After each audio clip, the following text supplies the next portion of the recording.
The ultimate girl gamer. Welcome to my channel. A Viola A. Welcome to my channel. Maria Anderson. Welcome to my channel. Sam Skyo. Welcome to my channel. Flawless Diamond. Welcome to my channel. Cecilija, šta se radi? Što me daješ svaki put? Welcome to my channel. Wannabe Megamer Kje si friend. čovjek, gdje si, kje si? Evo, Welcome pusti to ga my da channel. pričamo. Streamper. Welcome to my channel. Zero Vero. Welcome to my channel. Anastasiaza. Welcome to my channel. Small Streamers Discord. Da. Welcome to my channel. Što je, pusti ga malo priča. Welcome to my channel. Alicia. Welcome to my channel. Sjetio sam se dobrog emojija, znaš? Welcome to my channel. Znaš kad počnem, Welcome to my channel. Znaš, Peđi. Welcome to my Znaš? channel. Ne That znam, queen. daj sve. Welcome to my channel. Gledaj. Batwomen. Welcome to my channel. Fortnite a baby. Welcome to my channel. Norwegian girl. Welcome to my channel. Rogue RL. Welcome to my channel. Znači mime koji sam ikad vidio.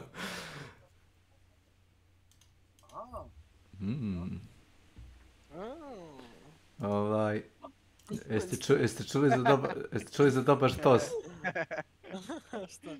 Ono, za Vladu. Ne. Kad je Vlada rekao, poslije jedno par sati što igrao onaj Cyberpunk, pričao, ovo nije tako loše. Pa i sad igra. Ovo nije tako loše, ja kažem, pa Vlado... Nije loše za sirotinju. Ne, rekao Vlado... A nije ni haroš. Ne, rekao Vlado, pa nisi potrošio 1.500 evra da kupiš gluposti za kompjuter i nisi potrošio još 50 evra preko 1.500 evra da kupiš igru. A kaži mi je li kupio on GeForce, makar to? Ma kak je pozajmio od Nenada. Au. I kaže Vlada, kaže čeka Vlada, dobro, u njegovu odbranu, evo sad ću ga branim. Njegovu odbranu, čeka Vlada je rekao kupit će igru, sviđa mu se. Ali preko Turski. Šta se radi? Kaže... Evo igra je na poslu preko GeForce, evo sad je igra. Šta se radi? Pogledaj, evo ti Nenad, ono, pozdravite vašu majku s konektovom, to ti je Vlada, evo igra s posla. Znači, svaku oblast će pretražiti u Cyberpunku ovaj kad igra. Neće nešto.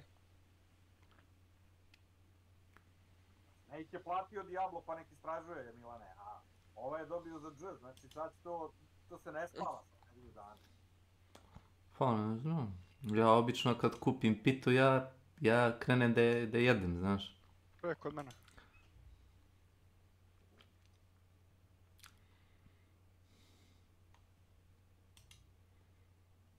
Isti je ko svađa na ovaj izleskovac, jel? Daj se kriti. Kad Zvezda da džabe karte, znači to... A gdje ti kobra pojačaj me bre, jebote? 2 tima me puši, ideš da...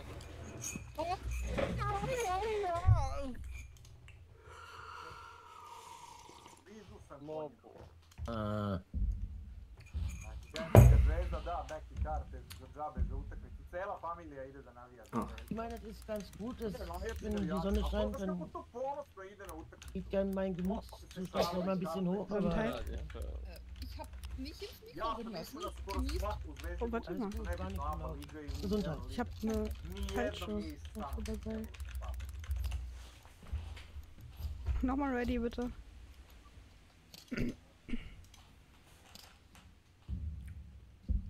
Ich muss ein Beutelchen finden, aber bei Chrissy brauche ich mir da keine Sorgen machen. No, it's not Angie, it's Chrissy. Pojače još. Hello, Snake. Kata. Welcome to my channel. Hello, Snake. A ja koji nemam para kupujem nožu, brate, Dann müssen wir den nächsten paar... Übung machen. Ja. La la la la la la. Probiert, ey. Ja, das glaube ich auch.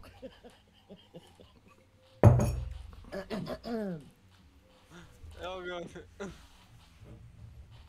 Ist ja nicht so, als würde ich den ganzen Tag nicht reden, ne? Aber gut. Also ich rede auf jeden Kino Fall me morgen snajperom, sve mu jebem. nicht. Ich stehe auf und quatsch Tobi direkt voll, ist mir scheißegal. Hier ist ja niemand, Gott sei Dank. Früher Mittagsschicht, da kann ich immer schön immer vorher quatschen morgen. Da kommt er.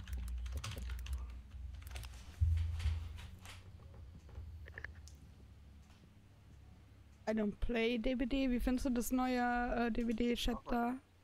Alien-Gedöns, I Orchi? think Alien is very strong. HBDES. Welcome to my channel. Und Marzi, Gassi. Was kann das denn?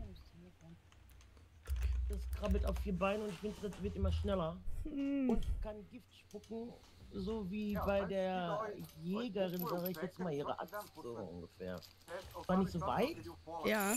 aber es trifft sehr gut. A da, kada jedeš ono gumu, brat. Kada nije gladan onda. Kada nisi sam svoj. Oh Gott. Idem na ovo, džape. Warte mal. U majku ti jebem. U majku ti jebem. Ich hab rechts ein Pferd gehört.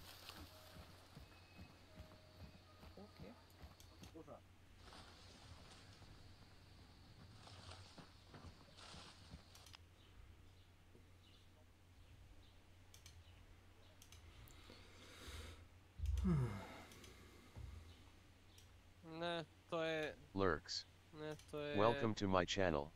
Kost. To imaš Camera ono. zooms out to reveal that she's not wearing any pants. She then walks around the counter, climbs up on top of it, gets, as she describes it, comfortable, then proceeds to lower herself onto the cake. The following is the audio of the farts.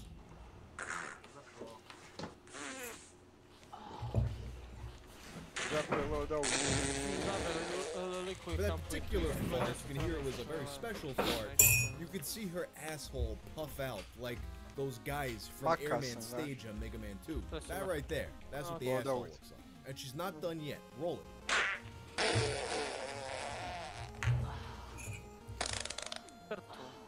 At the end of the video, it looks like she's squatting down, charging up for one last big fart, but it doesn't come. She then gets down on one knee and looks back at her asshole in a state of confusion. Treba mi And that's where the video samo ovi plate. Some foreign Late users one. were unimpressed, while for some others it was the funniest thing they'd ever seen. But one thing was absolutely crystal clear. This video was not going to last on YouTube. Not even in 2008. It needed to be preserved, and more importantly, shared with the rest of the world. Thus, frequent Something Awful contributor Chris P.D. Peterson did what he had to do and created cakefarts.com. Under the name The Enigmatic Cake Lord, he created the world's top destination for that specific video, and also its eventual sister site, Pudding Farts.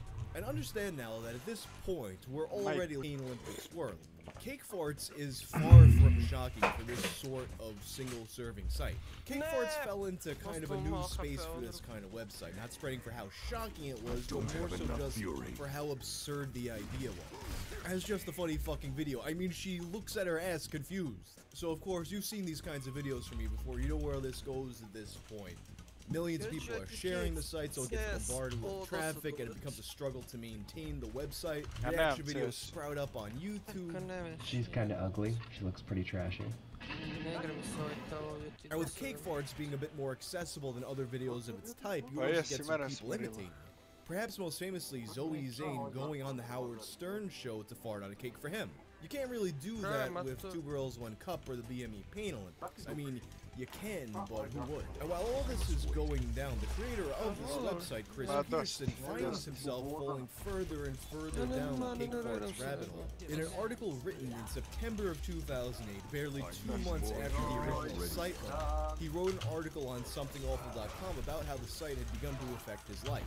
Chris quickly learned that the Cake Farts video was not a unique standalone piece of art, but rather a gateway into another dimension, world previously unknown. Meanwhile, my inbox flooded. There were cake farting enthusiasts inviting me to their forums. There were fart-born actresses begging me to advertise their wares. Short, downloadable movies with titles like Public Fart Diaries, The Donut Shop 1, and Public Fart Diaries, the donut shop too. I wanted to ask the director what vision he had about farting at the donut shop, but wasn't Otkud ti ključ za CES? Dobro da te pitam. Pa ima. After this, he would be contacted by a man that he Pa mora da je dobio onaj kao invite. No relation to Wild. Znaš, zato ti kažem Kesić. You see, while Chris found himself inundated with messages from all caliber of fart enthusiasts, Cake Fart Steve was special. Pa to svakom daju ko ima već kupljeno. When the prehistoric fish came out of the ocean and started walking, Steve was that ready for Cake Fart. This message from Steve Primer ja isto. is a big reveal. If you need more content, I got Ali it. moraš imati A rank. couple of years ago, A I kad će was bit at a forum, kad će bit Meet a free? Farts, and I started posting scripts about women farting on cakes to see people's reaction. I was expecting to see what Ovo women ti would say. kao public test. To my Ovo surprise, što...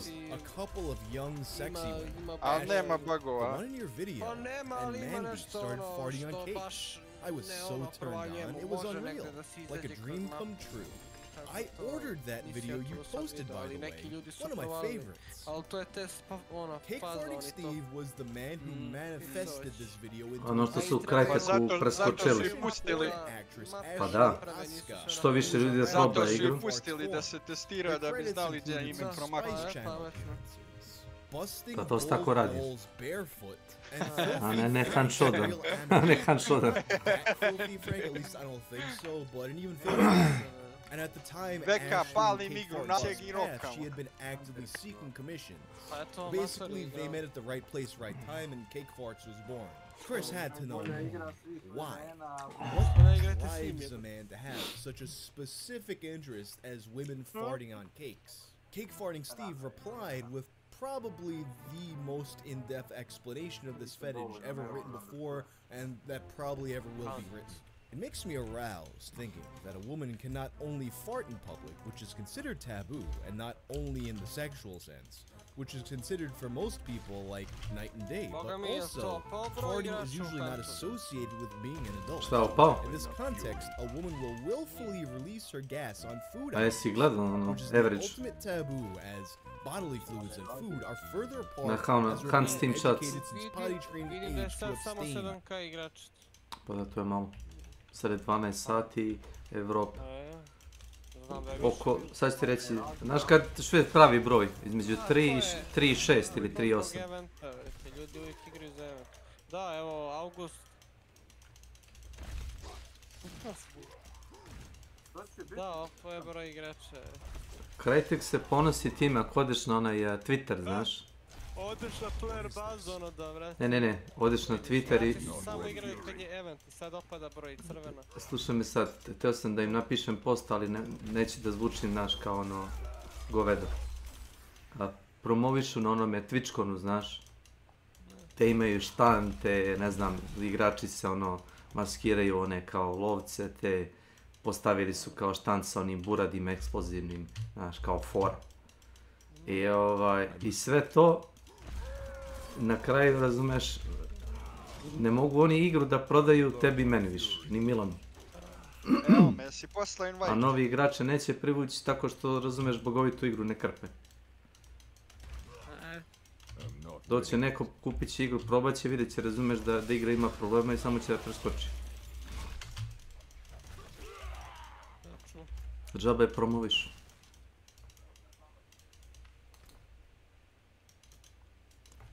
A toko se trude da izreklamiraju da... Ajde Apexi, čekam poziv. Pa je, A rekao sam ti za Dotu, jel da? šta zna, ima li ko? 80.000 akaunta za Dotu je ban ono. Jesi pročitao? U igri koja je free.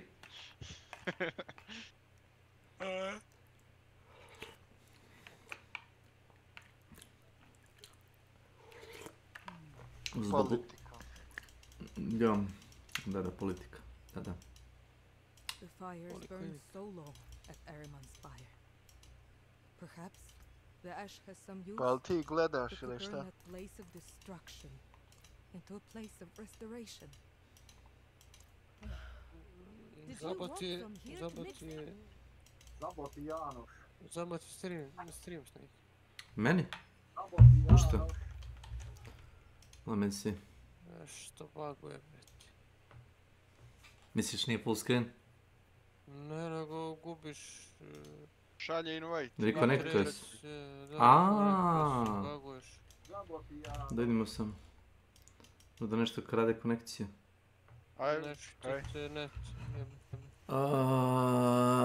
Piše ovako, dropped frames. Frames missed due to rendering lag, 3 frame. Skip frame due to encoding, 3 frame. Ovo je do konekcije, znaš?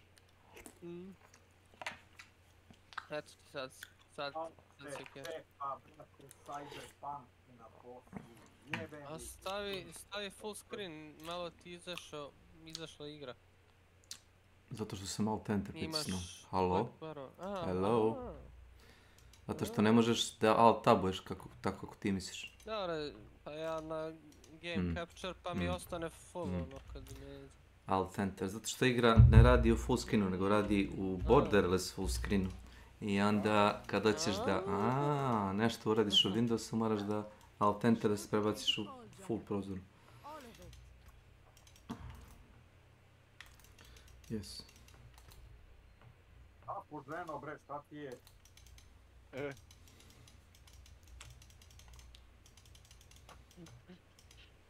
Zajte, koliko košta... 50 evra sad. Diablos? 50 evra. Nek bude još 20% i... Neće, to je Blizzard. Neće. Ja sam teo da kupim par stvari, sad ću ti reći, da im samo na ovome storu. Znaš šta možda kupiš ako baš hoćeš? Znaš šta možda kupiš? Kupiš account full. Ako ti se to radi. Za 25 evra 30. Tako. E to možda kupiš. Full account kupiš sa igrama. Ako baš hoćeš. Evo prestao je da igra Cyberpunk, izgleda krenuo kući postoje. Ozbiljno. Samo Diablo 2 Resurrected poštaje. Halo? To. Kak je duša? Evo ti keću kako izgleda igra, malo sam ja toksičan, ali... ponovo me vratilo CS da bude toksik smeći. Šta pričaš, Bek? Dobre. O!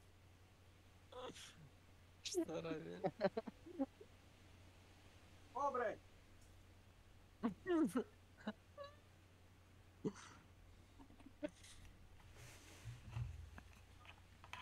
Čeka!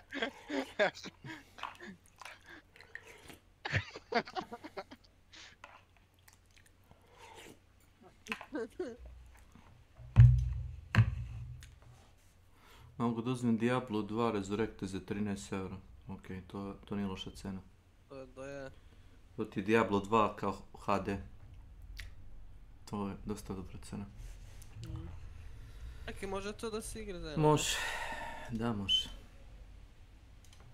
To ću definitivno da uzmem. Diablo 2, tako? Da, Diablo 2, ali pazi, Diablo 2 Resurrected, tako se zove. Baby Lily. Welcome to my channel. Resurrected, 13 evra. Da.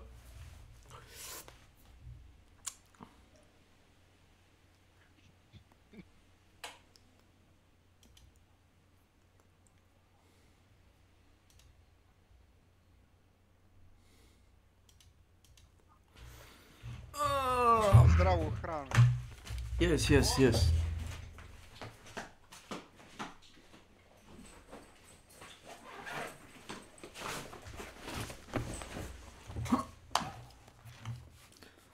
Ko je zdrav? Ko je zdrav, zdravo se hrani, jel to?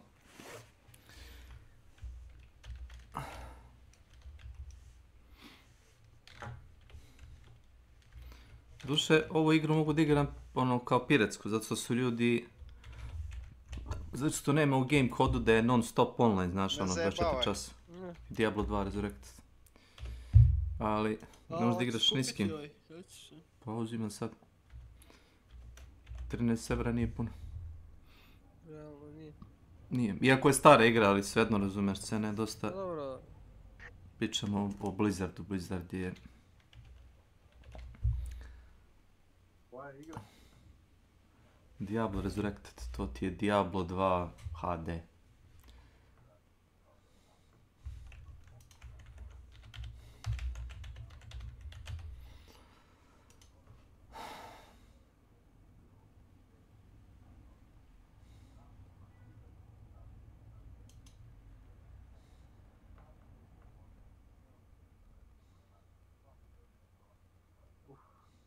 Sami.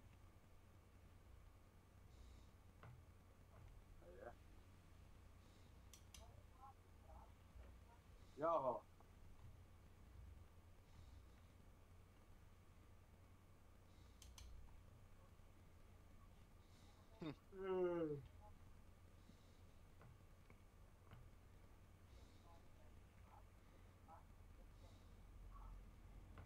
Oagabuga BG. Welcome to my channel. A što se radi? I dalje neću. To je najveće dranje koje sam vidio u istoriji. 15 evra je bilo da... Platio sam bio full verziju Diablo 3, 40 evra. Čini mi se, naručio sam bio fizičku kopiju preko Game Shopa, gameshop.rs. I kopija je stigla iz Britanije, iz nekog, ne znam ja, shop centra. I moram samo da istresem nešto napolje. Kako je to pogrešno zvučalo. Istresem nešto napolje. Čape, pitao se šta li da istrese. Pa to... Ajde.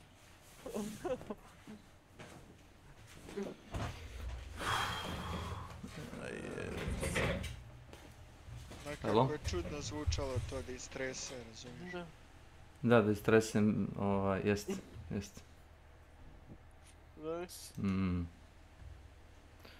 Stvarno.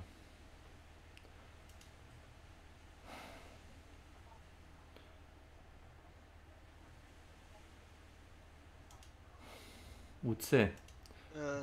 Ni manje ni više nego u C, hoće da se instalira. Fino baš.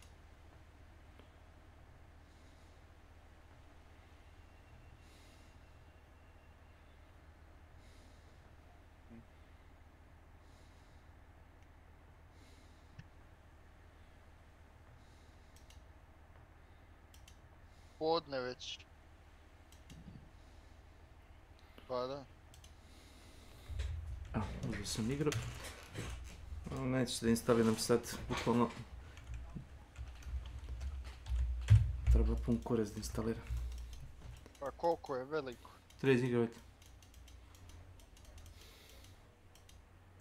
Pa to je možda sat i po 2 da ne radim ništa, ali ne pada mi na pamet da ne radim ništa.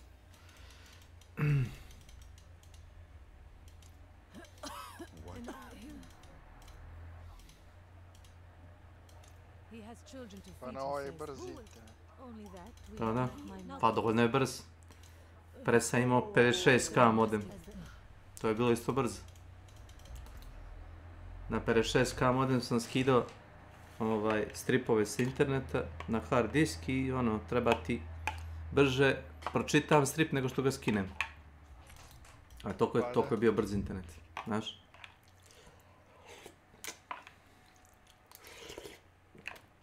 Možda nisam mogao dovoljno brzo da bufferujem kao te slike, znaš, koliko sam čitao.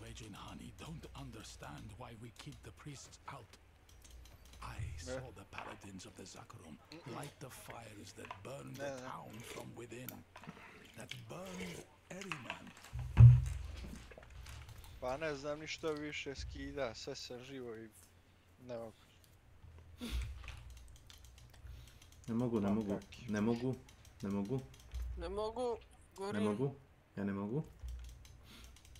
Ne megabajta, to u sekundi skine, to u sekundi, nego gigabajta za koliko skine. Kakve veze ima koliko skineš kad ne igraš ništa osim handshota, nisi retardiran. Ajde sad obriši handshot i pokaži mi koliko možeš brzo da ga instaliraš. Ono, testa radi. I'm not ready yet. Šta je rekao, da igra onaj Colin McRae, onaj Dirt, jel to? Kad je zadnji put igrao to? Kad si igrao Colin McRae Dirt posljednji put?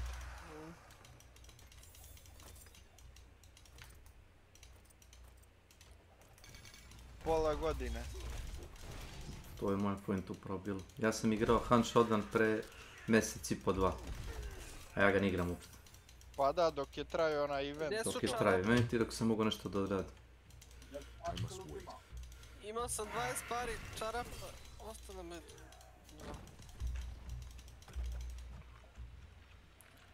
Odite.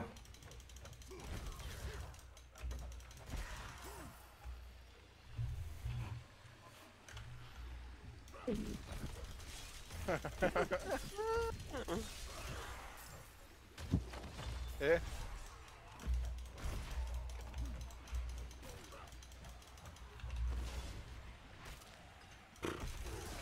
Aj, a bježi.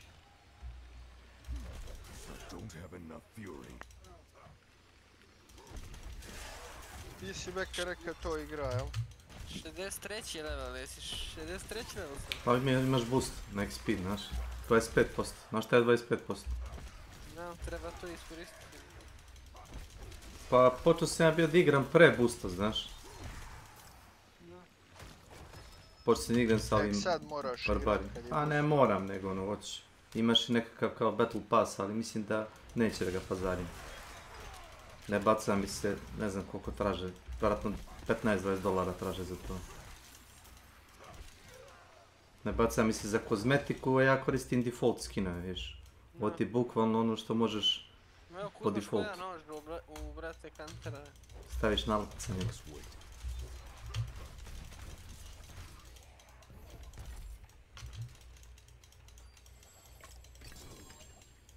Većina kozmetika koja zapravo dobro izgleda već imaš u igri, samo treba da ono nađeš. Nego ljude mrzi da traže.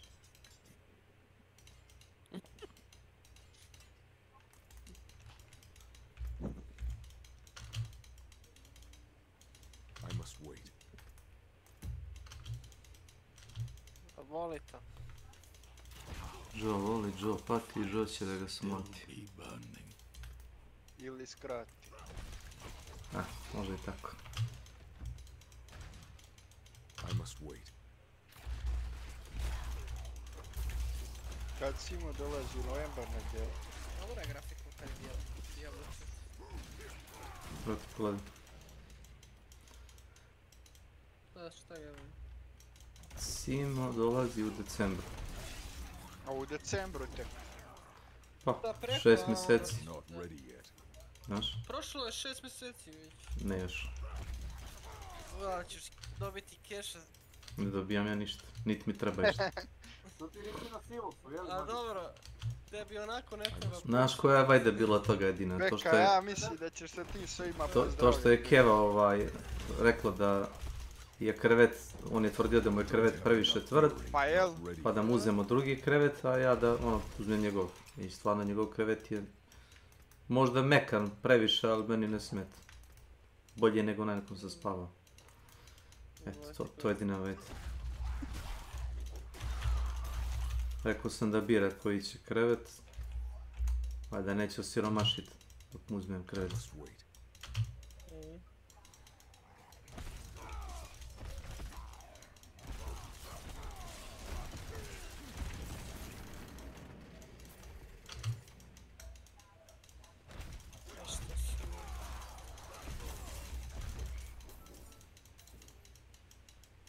A gdje ćeš, stani.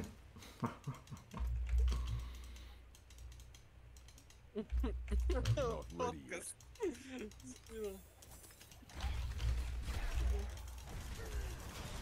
Milan zvani Joe Rogan. On je bio inače stand-up komičar, znaš? To malo ljudi zna.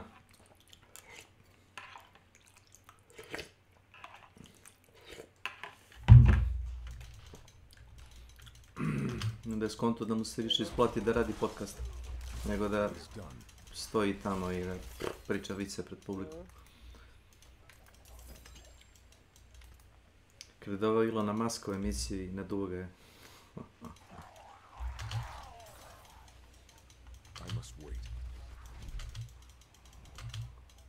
Ide Niš. I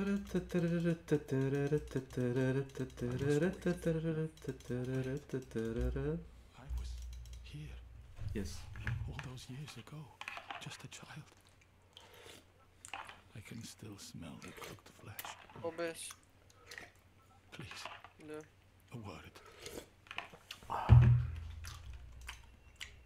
The ledger that shows the true face of the Zak I hoped to do.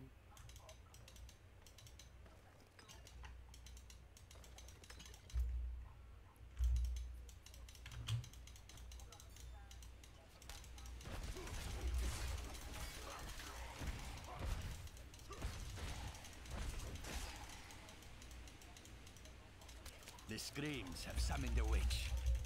This Ahriman claims he wants to protect these people, but his sins damn them all. His pyre will be the first if we are to save this wicked place.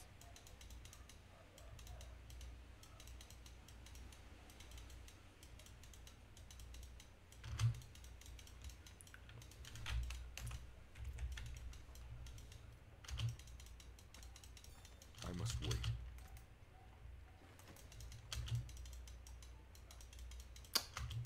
They hide behind their kindness. Witches live among them. They only play at welcoming us. And all the while they work toward dark ends.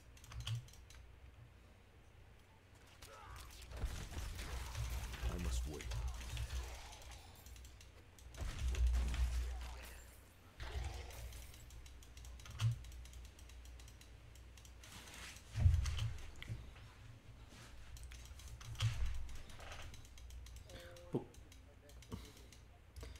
Jesi mladan? Igrali su Cyberpunk. Jesi ga pazario preko Turske? You cannot throw a stone without hitting an accomplice of the witches of Hawazar. A dok ga pređeš? None renounce this faithful faith. Da, znam, to tako ide. Obično ti daju u prodavnici da uzmeš lebi da ga probaš i da ga vratiš, kaže da ti se ne sviđa. Nice. Znam. Only fire can purge this grand corruption, cauterizing the wound. The whole town will be boiled in the pits if the vile witches will not show themselves. Da. Ga plati. I must wait.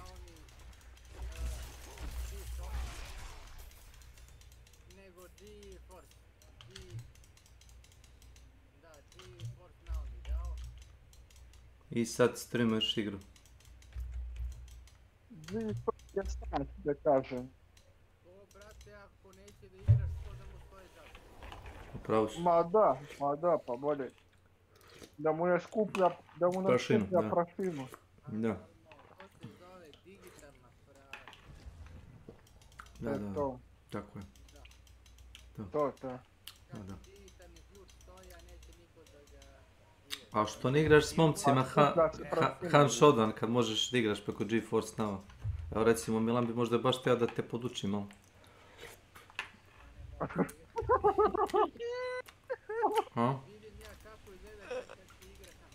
A dobro, nije, to je samo, momci se malo zanesu u žaru borbe, nije to namjerno. Poleti koja gruba reč i tako to. I ti si nekad opsao kad igraš taj Company of Heroes. Vlado, sunce u poljubi, pa šta se tu dešava? I'll shake on that. Neću da budem grubi, bezobrazan, ali šećera više nema. Kurac smrdi? To mora da si kod doktora smrdi.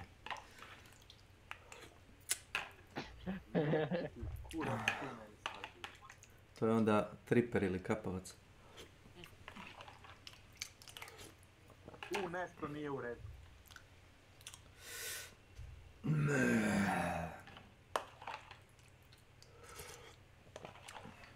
Tu se nešto dešava. Vlado je spavao od juče od kad je ovaj Cyberpunk krenuo s igre. Jesam bre spavao, nego znaš, Borice, šta sam hteo da Da. kažem, sam postavao onaj Sanduke. Lenovo ThinkPad, znaš. A gdje je nešto? Kažem, a gde slot za RAM, a Pokušam nešto da kažem. matica postaje toliko i toliko da primi, znaš. Ko će koga da primi? Šta će da Gdje je primi? nešto, jel na posao? Neka. Da je RAM, da je lemljen, Ram je lemljen. da je zapravo štampan na samoj matici. Pa svaka mu Šteta, čast šteta. kako ga je zelenio, brat. Znači to sad ne može da se skine, ali? Fabrički je lemljen. A što ne uzmeš dobru lemelicu i polako skineš? Kalaj. Ali nije to tako, nije to ceo štap rama, nego je Pola. lemljen na ove tipove, da je ceo štap rama, tu bi mogo se napraviti. Ti bi stvarno probao da ga odlemiš. Ne bi ja, ali ima ljudi koji to Rade za pare. Koji to vešto rade, da kažem. ja odem i kažem, alo, društvo, ja ću da kupim pivo. Alo. Dajte to i to se tako radi. Znači to se za pivo radi. Vlado, ja ti to ne bi za pivo uradio. Ne znam. To je mnogo škakljivo, Vlado. A pivo ni ne piješ. Šta ako zajebem nešto? A? Pa to je posao koji ljudi rade za pare. A dobro, ali ti meni nudiš pivo, a ja to mogu da sjedem. I šta ćemo onda? A pivo ni ne piješ. Jes, pivo nije moj. A dobro, ali čekaj, kako ću ja to pivo da pretvorim u novac? I can take common turnips. Aha, znači sad udaraš na čojstvo i junaštvo. Nema kod njega prijatelj. Sad udaraš na čojstvo i junaštvo, dobro.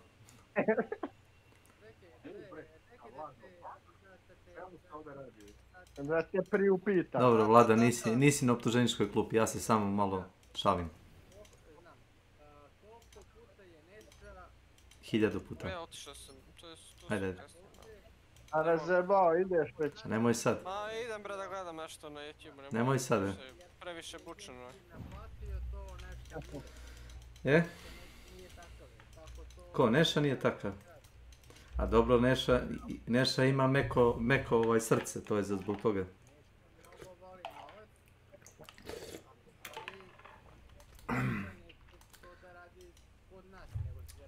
Pa Neša voli novac, ali opet ispada da ga ti mnogo voliš više nego on.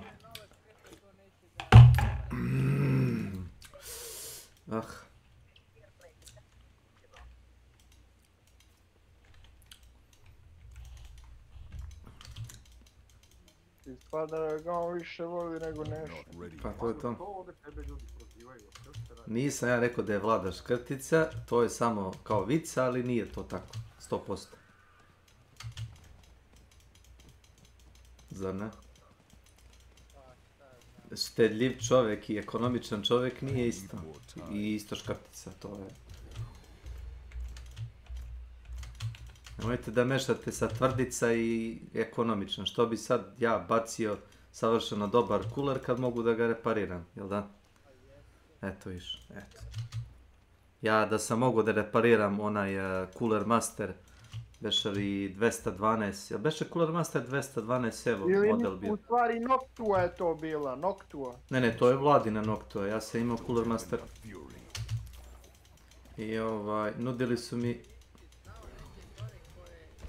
Znao sam, Vlado, ali nemam tako dobre veze kao ti. Znaš, meni su da ja sad zovem firmu iz Austrije da mi pošalju jednu malu metalnu šinu. Znači... On veza, ti bez veze. Znaš, jebi ga, ja se u životu moram da platim, šta ću?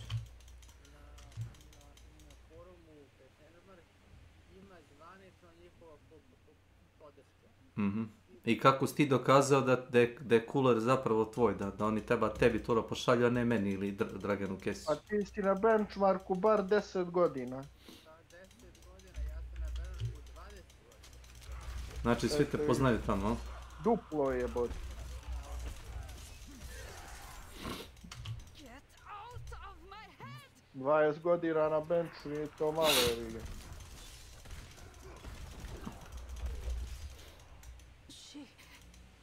She's taking control.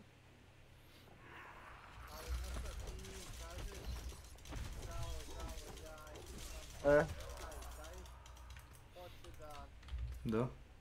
Da menjam, da kažeš. Stare karte za nove, da?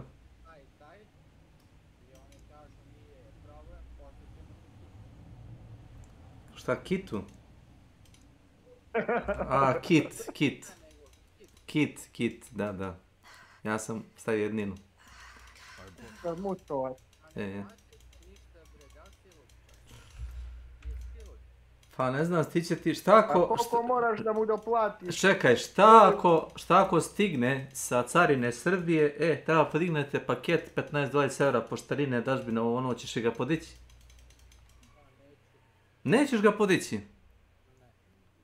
Ozbiljno? Iz principa, ali tako?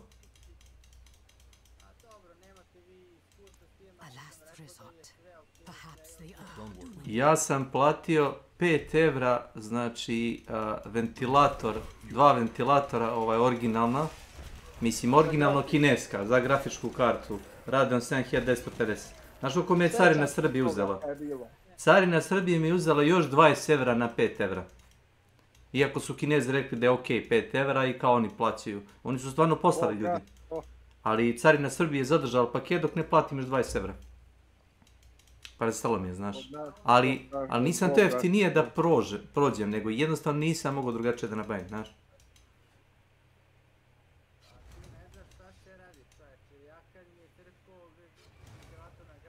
Aha.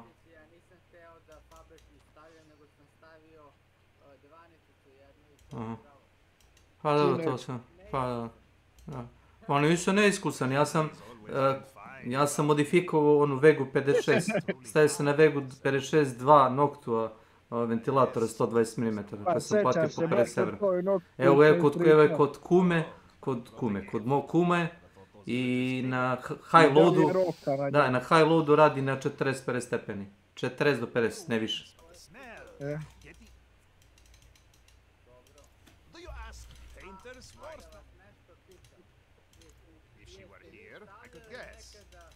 Ne.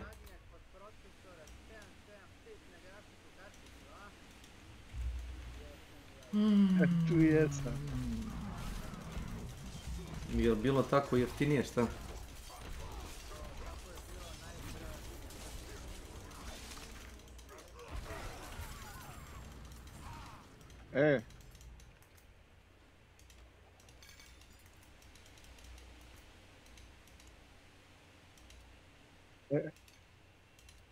Koji?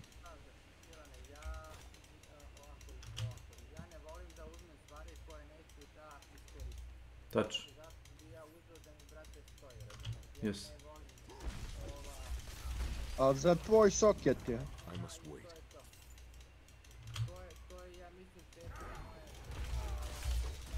S tvoje strane, jes. Fair play, da.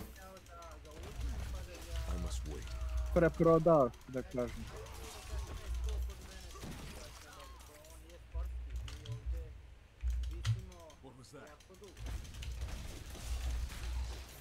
Sportsko ukvizavanje u 16-teracom, da. I'm not ready yet.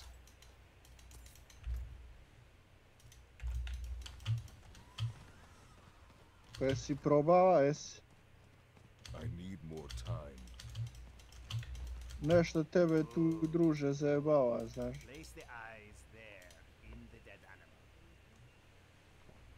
Pa updateuj OBS, updateuj, zato ti ni neće.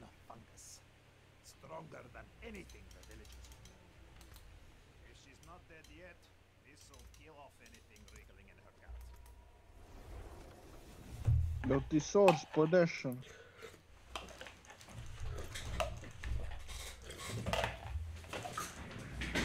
Šta će Nisi Milan? po deseti, ja? Milan da igra Source. Counter Strike. OBS ga jebava, čuješ? To.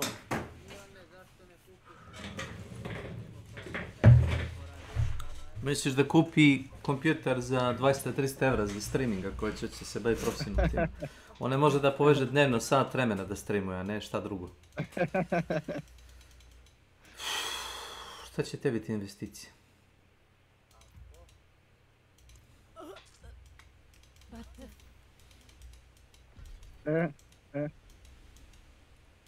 Make Zurg explain this remedy to me. Did he tell you how to make it so potent? Before that, however. Ne. Šta? Kad dođe ko?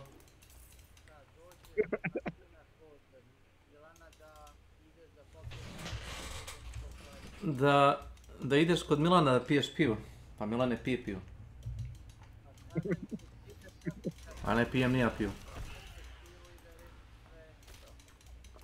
Ja ne radim za pivo. Ne radim samo za novac.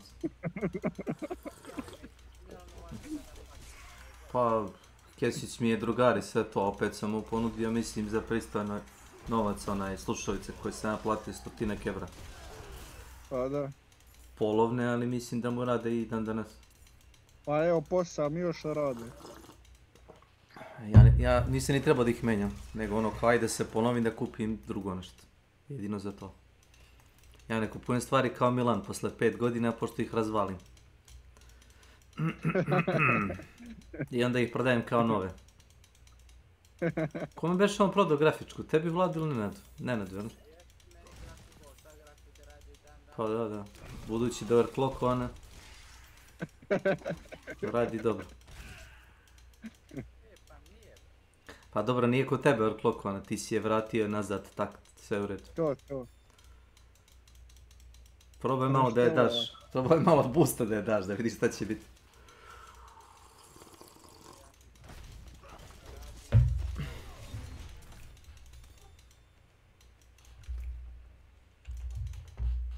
Zato hoće da se otrasi toga procesora, pošto je vidio da više nema snage da gura išto.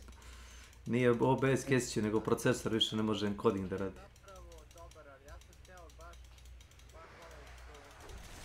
Baš Ryzena si htio, šta? I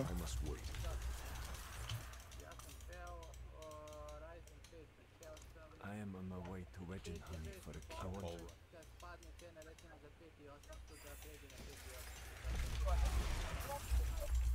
I'm not ready yet.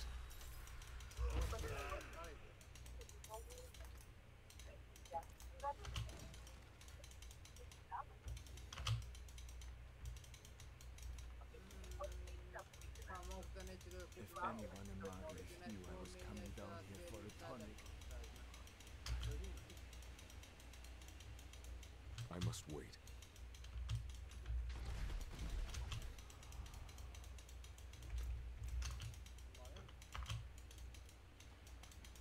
It's just I can't let my little baby. I must wait.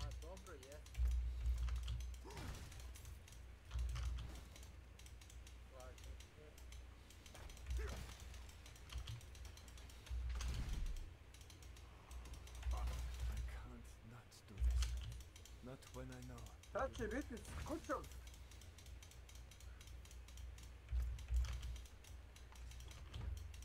Da.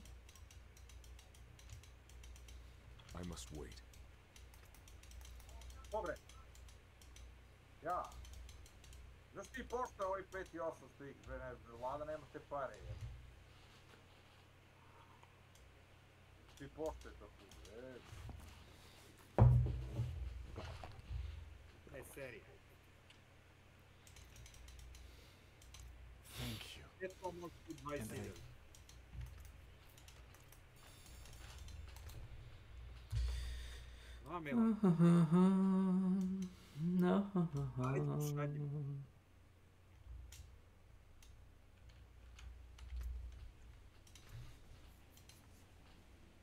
Basics practice.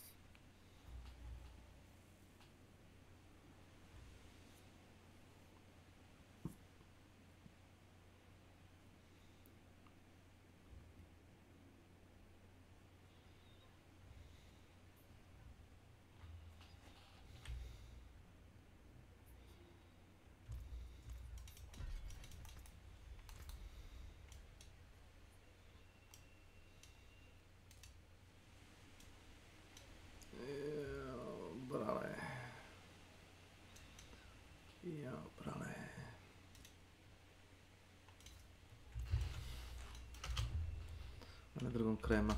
Kakve veze imaš što si ti njihov član, kako? I ja sam njihov član, pa nemam ništa. Bija Mike. For mixing it up. Now to trace it back, I think it dates back to circa 1990. I was at a motel room in Florida when I came across an aging 50-plus actress sitting stark naked on a bed in Vogue mag. She looked gorgeous. Yes, I do find some mature women really attractive. My mind started wandering, and I was imagining her assistant pulling a prank on her by sneaking behind her with a cape, unbeknownst to her. She happened to need to fart, so naturally, not knowing of the presence of her assistant playing tricks on her, she lets it go all over the cape, assuming she was alone and no one would notice. Of course, she didn't know about the cape. I really didn't know what made it so erotic. Perhaps the voyeuristic and naughty nature of it, the assistant watching her naked, the prank, her being a sexy older actress. I was 18 at the time. God knows what. I was in sexual neverland. Ever since then, I had a fixation pertaining to women breaking wings on cakes. The best part is the fantasize about smashing it in a slave's face and making him eat the fart-infested cake afterwards. Sort of a BDSM-ish twist here, huh? I'm not a shrink, but I bet Freud would have something to say about cake farting. And the next series of messages is where Chris starts to fly a bit towards his son. He starts to come at cake farting Steve with hypotheticals about what will and won't work. A scenario in which a woman is shopping in a cake shop and she's trying to hold in her farts, but at some point she just can't hold it in anymore and engulfs the entire cake store in a big fart cloud. Midgets jumping on a woman's belly to force the farts out of her. The scene from Peter Pan where Smee farts. Being held down and forcibly farted on by a dominatrix. Steve enjoyed the store scenario, but he wasn't much a fan of the dominatrix. And at this point, cake farting Steve started to ask more questions about Chris, which Chris was not on board with, understandably so. So Chris tries to deflect by asking more questions. Do you sniff seats? Do you scratch the seats and hold it up to your nose? Or what do your nostrils do when you do that? As Chris puts it, farting is a window to a man's soul, as de Tocqueville said. And I want to peer into yours and put on a diving suit and wander, flippering through your acrid dreams. But it was the last line of his email that probably sealed the deal of their relationship. Oh, and also, I hope you asphyxiate on your own farts one night with tears streaming from your irritated eyes, and that your last thought is the strange revelation that you are human garbage. Damn, that's actually kinda mean, especially after Cake Fart and Steve brought so much joy into the world with that video. And judging by his response, Steve had been pushed past his limit. What the hell, man? Jesus, you sound like Freud, Lalo. Are you a man or a woman? I'm not that desperate. I don't sniff farts at all in public. I just fantasize about women farting on food, among other things, to get off. Tell me more about yourself. I just watched Ashley's meatball farts. Pretty sexy girl, ain't she? The only way I would tolerate your abuse is if you're a dominatrix woman. If you are, then I will smell your farts. If not, you know where to go. Common, man. I was joking. I like to smell women farts. You're pathetic. That would be the last time the enigmatic Cake Lord would hear from Cake Fart and Steve. However, a few days later, he would receive an email from the FBI issuing a DMCA takedown notice. FBI, cease and desist order immediately. Take down Cake Farts or bear the consequences. I am an undercover agent from the Federal Bureau of Investigations, Computer Crimes Unit. I was assigned to investigate whether you were violating the Digital Millennium Copyright Act 1998. I was contacted by the girl in the video who claims you had no permission to use her video in your commercial website. As a result, there is an outstanding cease and desist order against you. Whereas you had admitted to me that you are indeed the operator of www.cakefarts.com, and I possess the entire transcripts of our email conversations, we actually have established your identity. Should you continue running your website in violation of DMCA Act, you will hereby be prosecuted and the host company be fined. You are warned. Now, I might be wrong about this, but I'm pretty sure this is not what the FBI does. It's probably some ambulance-chasing lawyer you gotta depend on for the DMCA takedown, no? So either Cake Fart and Steve was glowing this whole time, or he might be lying. Chris decided to call the FBI's bluff by responding that impersonating a federal agent is a crime punishable by up to 3 years in prison. And that was the last he ever heard from either Cake Farting Steve or the FBI. Although this correspondence ended on a sour note, I can't help but think Cake Farting Steve took great joy in knowing how far his video would spread, and how many new Cake Farting videos were created due to his influence. In a way, it's as if for a period of time, we were all just living inside of Cake Farting Steve's ass cloud. Bonsai is the ancient Japanese art of growing miniature trees by keeping them in containers that restrict their growth. Although the art of bonsai is often admired for its incredible aesthetics and its connection to Buddhist tradition, there are those who are troubled by the ethics of stunting the growth of a tree. Growing bonsai is cruel. You stunt their growth. Don't allow the roots to grow. Bind their branches with wire, like the feet of Japanese ladies. Okay. Cool. Well, if there's people out there who think bonsai trees are cool, wait till they find out about the bonsai kittens.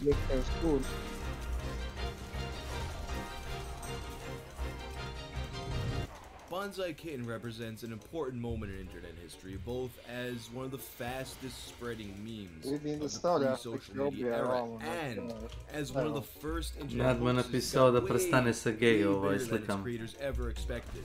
It begins on December 20th of 2000 when it was uploaded by a man going by the name Dr. Michael Wong. The intro page describes the guiding principles. A znaš, Milan voli svoje slike da stavlja okolo, kao da nekog interese kako on izgleda. Delicate uses by Oriental artists and sculptors.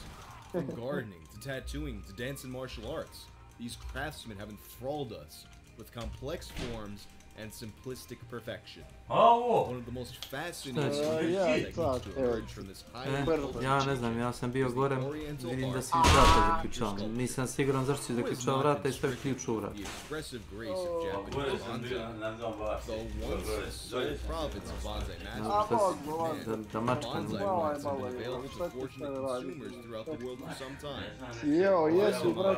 We are proud to now offer to you the animal complement of this art form, the bonsai kitten. Central principles. A bonsai plant, along with its more widely counterpart, the topiary garden, achieves its miniature yet mature form through a long and delicate process of trimming. It's not possible to trim a kitten. Fortunately, artists of yore were also an expert in the modification of animals. Both foot binding and head binding were practiced in the Far East for the purpose of miniaturizing the feet and shaping the head into attractive shapes. This technique is also the principle behind the well-known corset, which has regained in popularity in recent years. By physically constraining the growth of a developing living thing, it can be directed to take the shape of the vessel that constrains it. Just as a topiary gardener produces bushes that take the forms of animals or any other thing, you no longer need be satisfied with the house pet having the same mundane shape as all other members of its species. With Bonsai Kitten, a world of variation awaits you, limited only by your own imagination. It then gives you the process about how you can make your very own Bonsai Kitten. Method. At only a few weeks of age, a kitten's bones have not yet hardened and become osseous. They are extremely soft and springy. In fact, if you take a week-old kitten and throw it to the floor, it will actually bounce. We do not recommend that you try this at home. The kitten may bounce under the furniture and be difficult to retrieve, as well as covered in unsightly household dust. However, the flexibility of the kitten's skeleton means that if the bones are gently warped at this early age, they can be molded into any desired shape. A zato što neće past kiša, nego samo oko da bude oblačno, da duva vjetar i to a rigid vessel soon after birth, and allowing the young cat to grow out its formative time entirely within this container. The kitten essentially grows into the shape of the vessel. Once the cat is fully developed, it is removed, or the vessel broken to remove it, producing the lovable furry pet you've always wanted. Ma dobro, kad vratimo nazad namještaj za kucac. This process would not actually work. The cat would very quickly die before it became any kind of square or jar shape or anything like that. But of course, the internet that didn't stop people from falling for it, and what really sealed the deal was the gallery of 100% really real images of real bonsai kittens. And this site spread extremely quickly in a very short amount of time, primarily because 2 days later, on December 22nd, it was featured as Cruel.com's Cruel Site of the Day. Once it hit that site, the traffic to Bonsai Kitten exploded, and also, you know, despite the fact that Cruel.com is named Cruel.com and its feature was the Cruel Site of the Day, it was just a bit too much for their viewers, and they started to get a ton of backlash. It doesn't matter that the site was obviously fake as fuck to anyone with 2 brain cells to rub together. They caved to the pressure and removed it. But the site itself remained up, causing more outcry, and eventually the Humane Society of America got involved. In response to the many complaints, HSUS investigated the origin of the site. We found that the original host of the site was the Massachusetts Institute of Technology, MIT, and that the name and address under which the site is registered, Dr. Michael Wong in New York, is false information. The site was reportedly created by students at MIT as a joke among friends. Encouraged by all of the negative attention, the student cited his right to free speech in an attempt to keep the site up and running. MIT was supportive of the concerns of animal organizations and citizens who complained about the site and cooperated to the fullest extent allowed by the law in removing the site, which they did on December 22nd.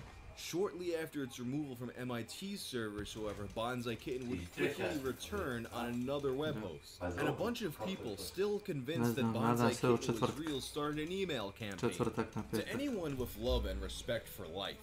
In New York, there is a Japanese who sells Bonsai Kittens. Sounds like fun, huh? Not. These animals are squeezed into a bottle. Their urine and feces are removed through probes. They feed them with a kind of tube. They feed them chemicals to keep their bones soft and flexible, so the kittens grow into the shape of the bottle. The animals will stay there as long as they live. They can't walk or move or wash themselves. Bonsai kittens are becoming a fashion in New York and Asia. See this horror at bonsaikitten.com. Please sign this email in protest against these tortures. Sinoć jučer prva smjena nije radila, druga je radila zadnjih sat vremena, od 9 do 10. From there, this protest will be sent to USA and Mexican animal protection organizations. And as the email campaign grew, the Humane Society would once again jump into action. In mid-January, we began receiving complaints about the site resurfacing, and we learned that the site's new host was not MIT, but a company called Web2010.com. We contacted this company to voice our concerns, and the company immediately removed the site on January 17th. After this removal, it would be Soylent, the owner of Rotten.com, who would take Bonsai Kitten and allow them to be hosted on Rotten servers. They would continue to receive tons of backlash, but Soylent, as the guy who ran Rotten.com, really didn't give a shit. This was child's play to him. Although they did up the ante a bit when the FBI got involved. FBI goes after bonsaikitten.com. Here's what you do. Stuff a kitten into a jar and shape it into a beautiful. Of course it's a joke, but not everybody is laughing, and that includes the FBI. Declan Culler reports from Washington, D.C. FBI agents in the Boston field office have launched an investigation into the site. They also have served MIT with a grand jury subpoena asking for any and all subscriber information about the site, which was initially hosted in a campus dormitory, but has since moved to a commercial provider. And when Wired asked him what he thought about this investigation, one of the site's creators responded. I was surprised, Chang said. Zeke, I really thought that welcome the to my FBI channel. had better things to do. That's your tax dollars at work. And during this investigation, the Massachusetts SPCA deployed their special police, because apparently that's something they have. A gun-toting investigator from the Massachusetts Society for the Prevention of Cruelty to Animals reportedly stopped by campus and quizzed MIT network administrators about the intent of the site.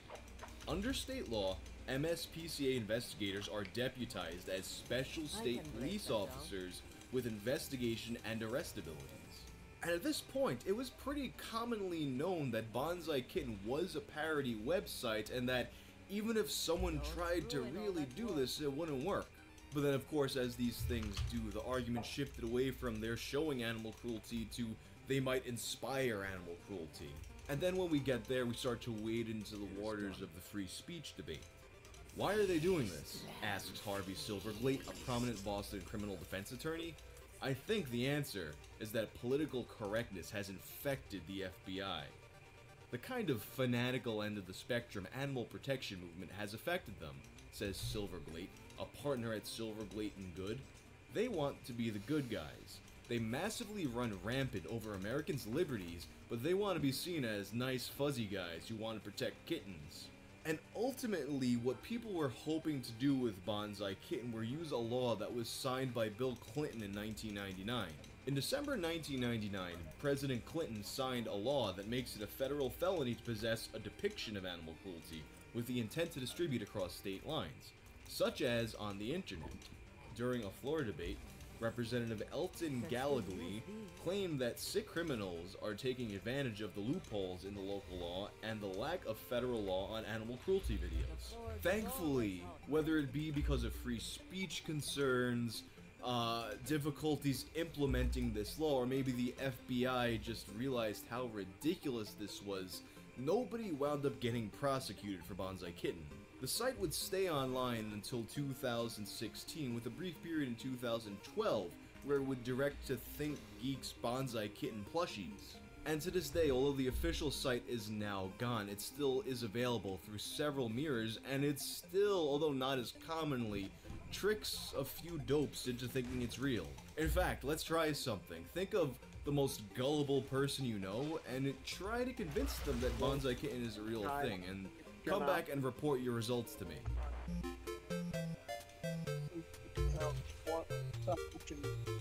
To Nenad. Gdje si, Nenadu? Jeli, kad ćemo da dopunimo turski akaunt s novcem? A? Kad Vladu, izvini Vlado, nisam teo tebe da prozivam. Kad Boris ubedimo da nam sredi... Da, sad ne može da se skine sa onoga Cyberpunka. Kad bude otišao za tursku, Vlada će otvoriti jednu privremenu karticu i eto. Upropastio si Vladimira. A šta ako mu bude stizalo mesečno održanje računa? Ne stiže. Ne stiže? Koja to banka ne plaća mesečno održanje računa? Da ne plaćaš mesečno održavanje računa. A turske banke? Da. Inteza isto je mogao si da imaš online karticu da ne plaćaš. A možeš i da odeš u Inteza banku u Turskoj, u filijalu, ako uopšte imaju filijale. Imaju.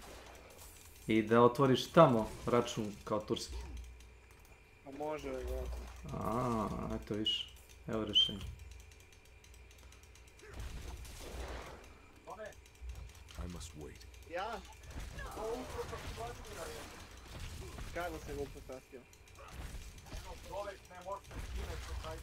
Veal Mercy. Welcome to my channel. Može Vlada sanje da bude kriminalac.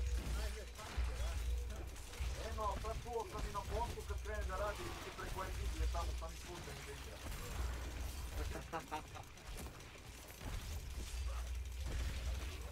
Ste vidjeli šta je masa?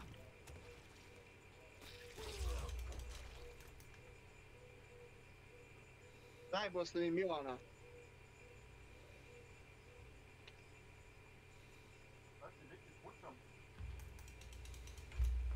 Čega mas? Nijem veću masu nego Milan. Pa dobro, nije teško ako si debel. Jesam debel. Ne kažem da jesi, ali kažem nije teško. Pogledaj klip, pa će da vidiš.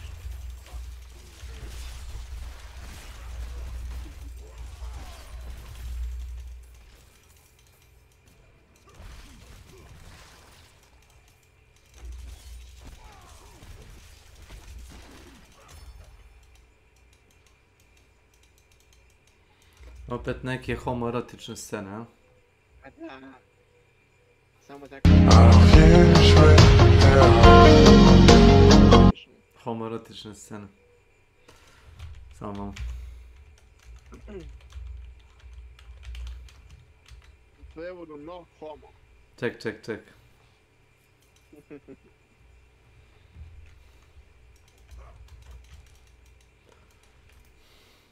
To ti je onaj film o gay cowboyima.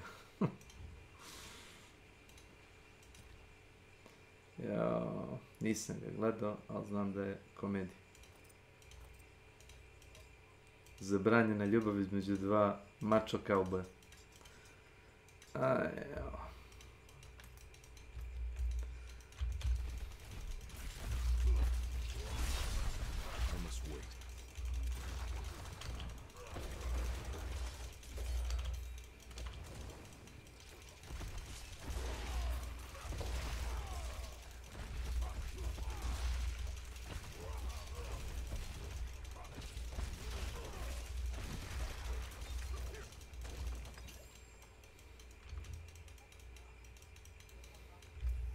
I must wait.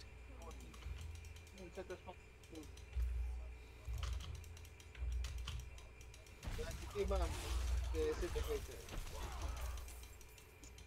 799 dinara.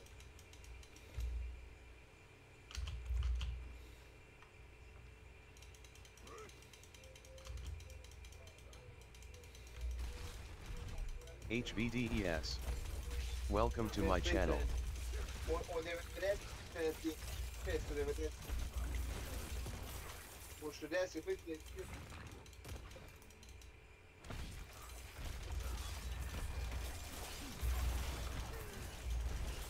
I must wait.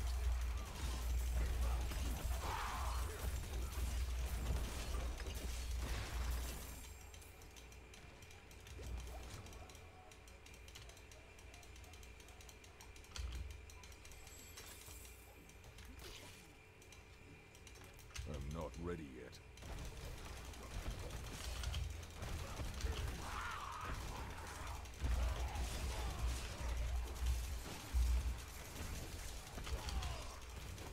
I'm not ready yet. Ne znam kako stojiš s novcem, možda uzmeš onaj Diablo 2 Resurrected na Battle.netu za $13, mislim. Ako te tako nešto interesuje. A inače mu je cena $40, malo previše za moj ukus, za igru staru 20 godina, ali dobro.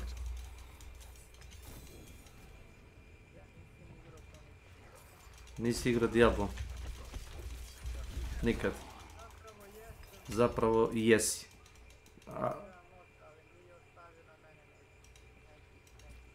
Pa ne treba da ste utisak, igra je, znači, bezumno klanje horda demona. Nisam siguran kakav utisak bi to da ostavi. Prvi deo je atmosferični horor, zato što jako malo vidiš i kamera je dosta zoomirana i neprijatelji su dosta jaki. I u suštini je više borba za ono život. To je Kids. Dvojka je više arkadno, onako. Akcijno orijentisano. Šta kažete, Vlada se pokvario zbog mene? Pa ne, nego si ga pokvario s dobrim igram. Još samo da ga ubediš da proba preko GeForce Now da igra Han Shodan, gotovi.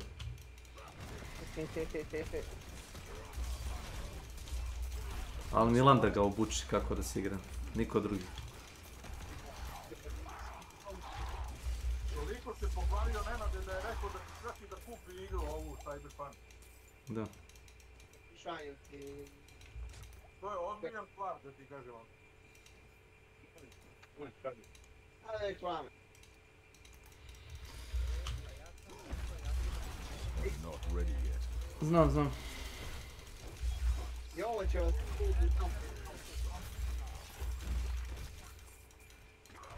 Šta ćeš da je kupit, Vlada? Misliš, ja i ti bi trebalo da budemo tu kad je bude uzimao to, Boris? Da treba da budemo? A ja i ti da prisustujemo tome. Da. Ja želim tom svečanom činu kad Vlada bude kupu igru da prisustvuje. Možeš Vlada da streamuje.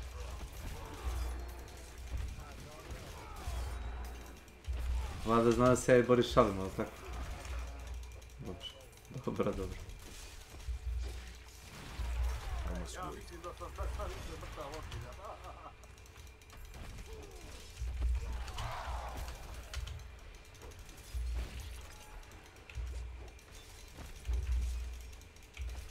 Čekaj, nismo razjasnili. Kolika je plata u državnom sektoru u Srbiji?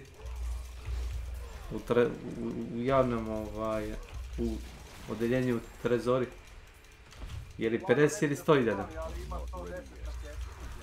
Ne, ja mislim da ipak nije to ta realna cifra.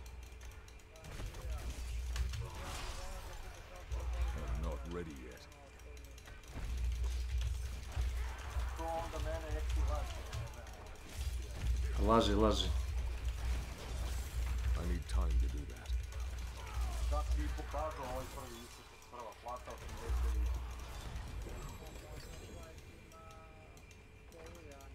80. Ima mesa. Ušao preko veze u trezor. Ima mesaru, možda čovjek ima školu.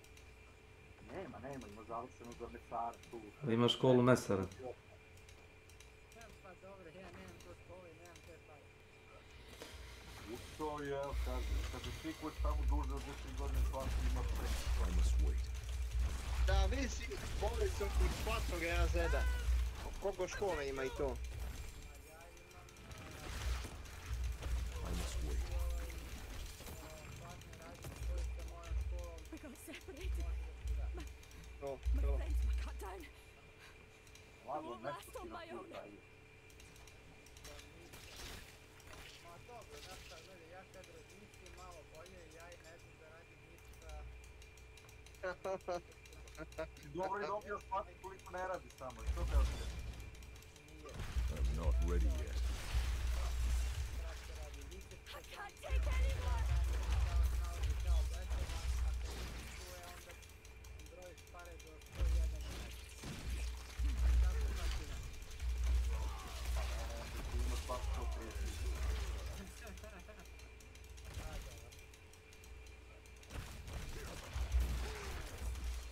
Moram ja da kažem mom mesaru da on proveri tamo svoju platu da nam javi ovdje, jer ti nas mati prosti i ti stvari.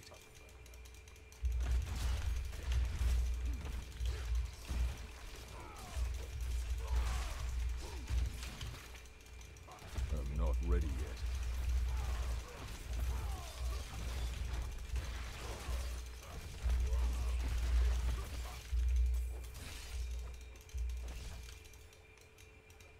Thank you, Wanderer. Without you, I'd be dead. Think I can manage from here? Please, take this.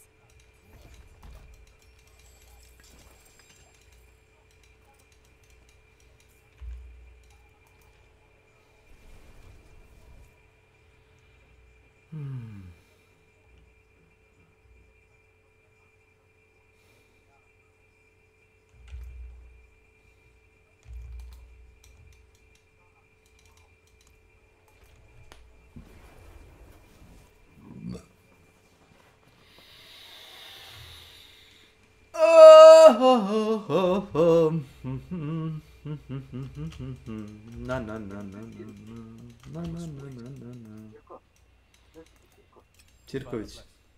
What do you need with salvage? Mali se Čirko Petirko, šupali. Petirko. Šućiri.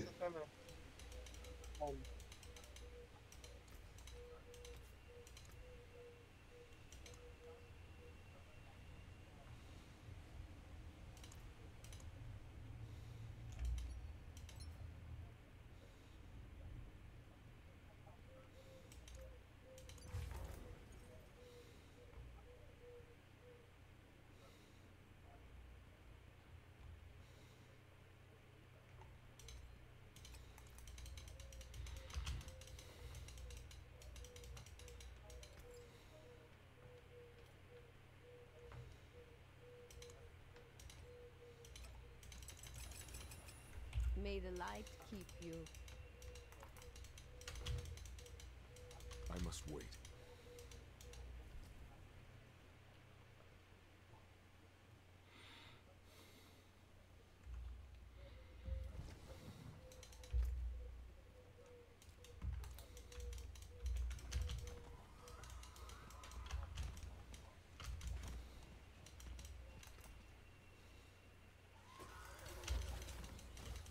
I need time to do that. sunce ti je bem stan. Greetings. I need time to do that.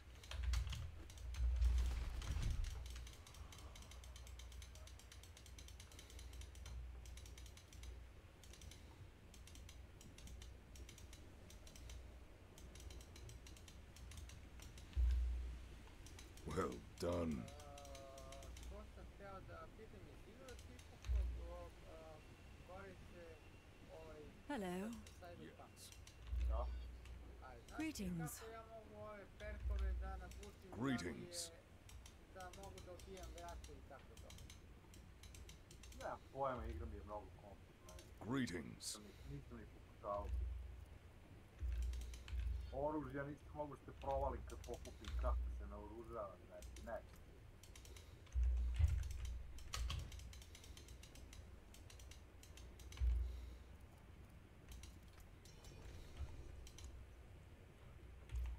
Thank you.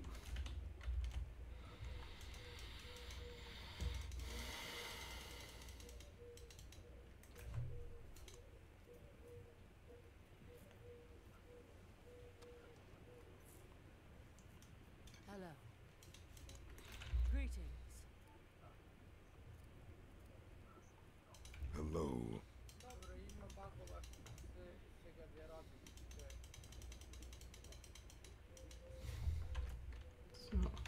Da upućuju bilo šta onda da ti baci nešto što nije, recimo to je ne znam kako da perkove počinje nisu napravili na odličan način.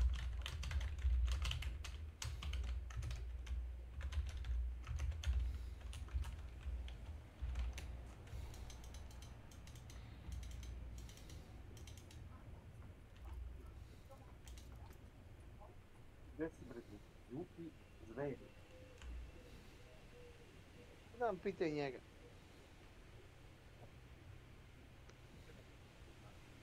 Vidi Vlado, imaš YouTube etu kanal, ukucaš how to upgrade perks Cyberpunk.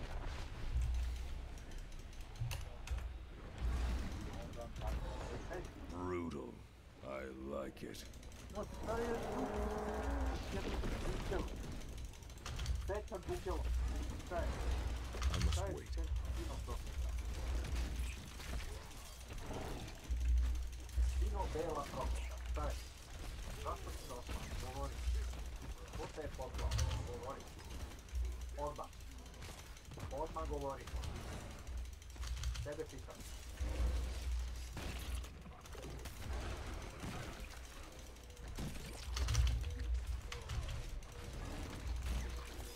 I must wait. Šta je? Šta je? Šta je? Šta je? Šta je? Govori.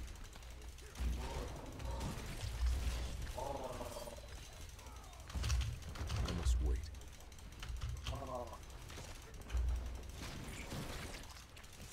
Sino prokletinjo.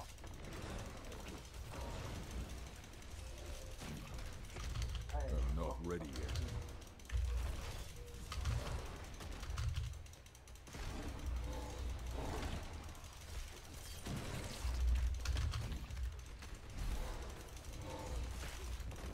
I'm not ready yet.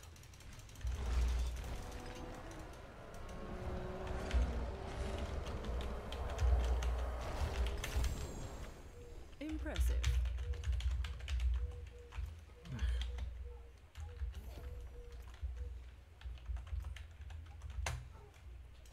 I appreciate that. Thanks. Brutal. I like it. Vlado, jesi popravio neki hardware skoro? Thank you.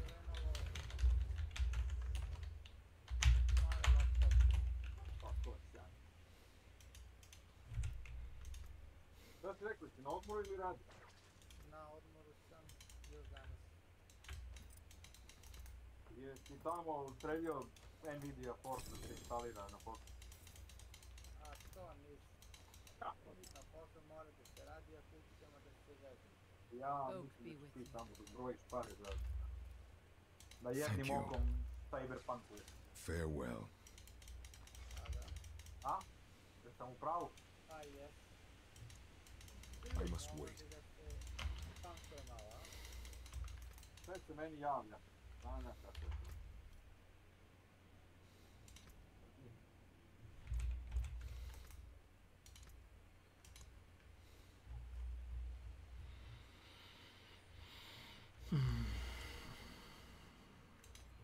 Širi. Širi bečiri. Izvediri. Ti mali šačiri bekuiri. Šačiri. Šačiri bečiri. Gdje je Čika Kostić? Na godišnjem Na morja. odmoru? Na 100%. morja. 100% na godišnje, to se tako kaže. Otišao na morja. Iska škole. Čika kola životinja. A gdje je ovaj glasni bjelozubi nestao? Ide. Loudspeaker. White tooth.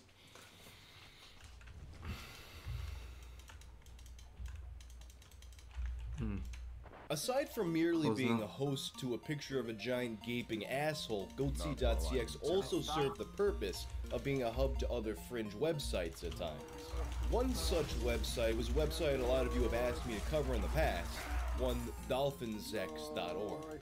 Obviously, judging by the name of that website, you should know that this video was intended for only people 18 or older, so no, if you're not, go fuck off.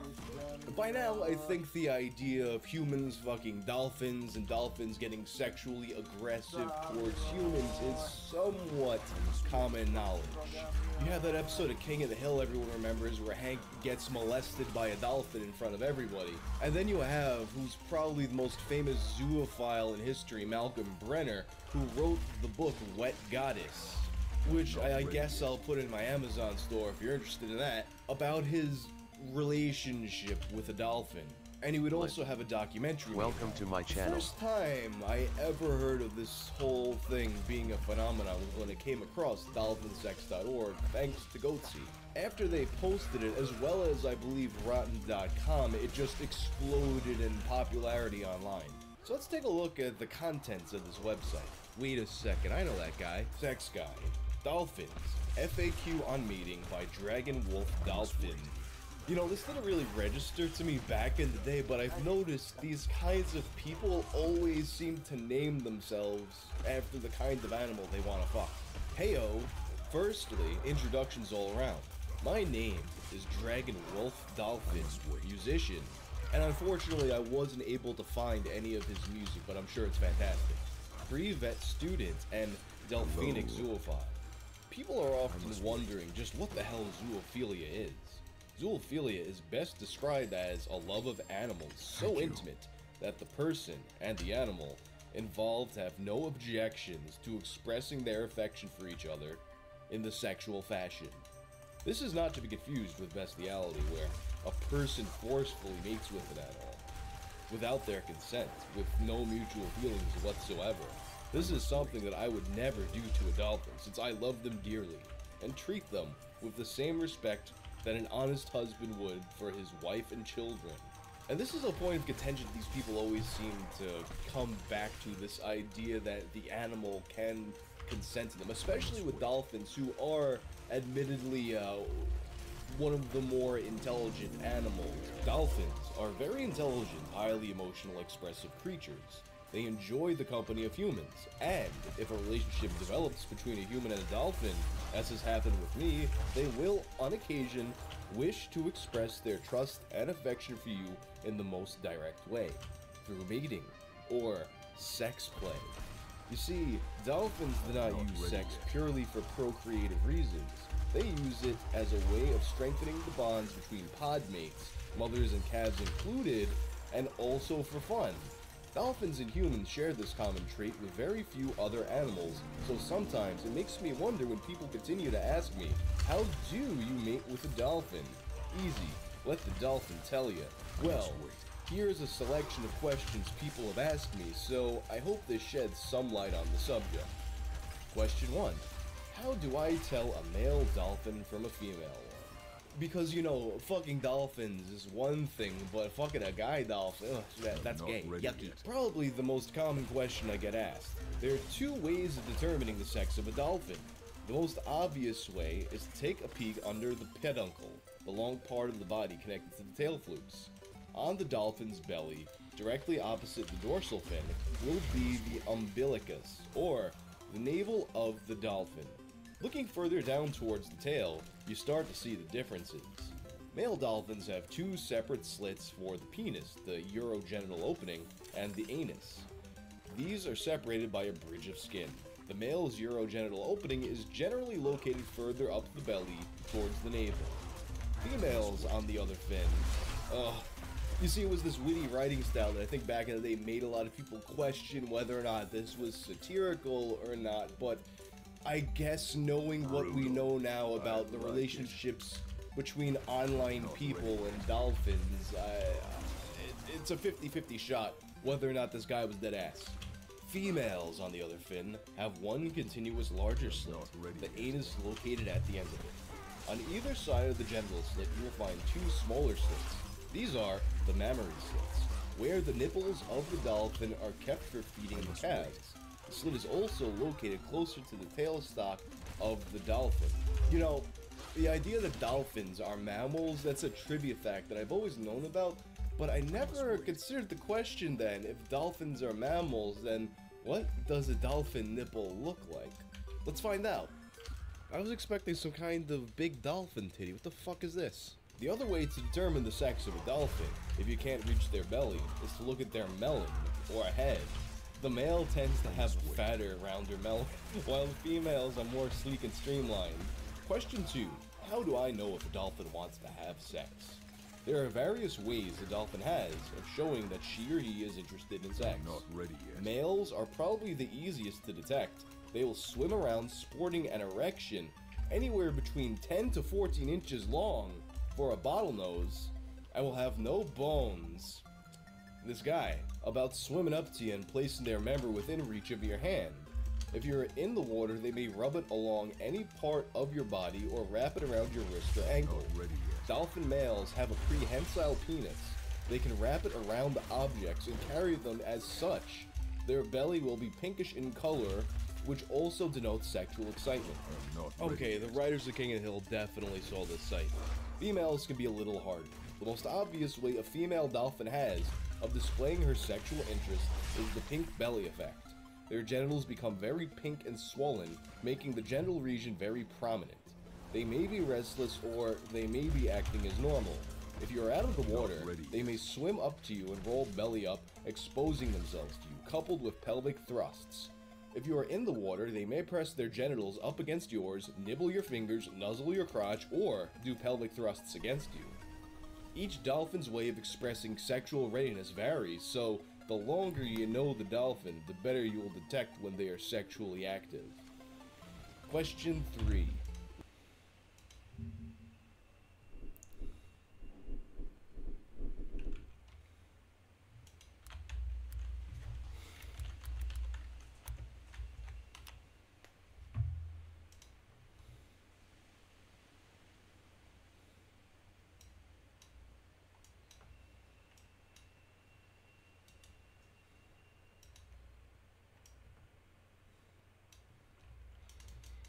Not while I'm in town. Need something forged? That's good salvage.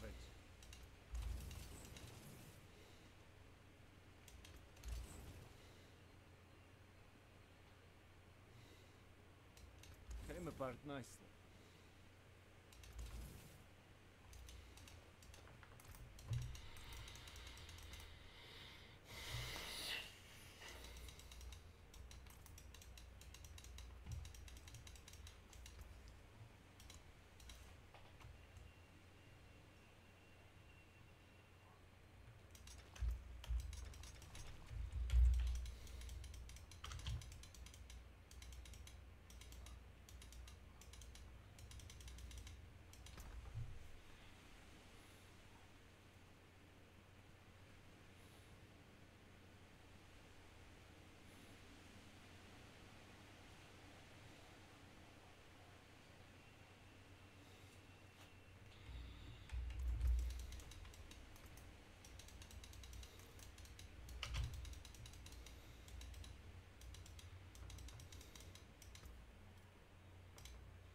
I need time to do that.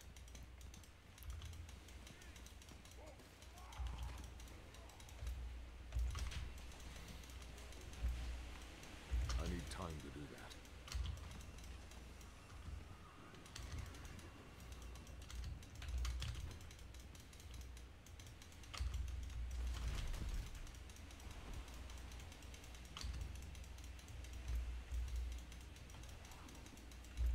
I must wait.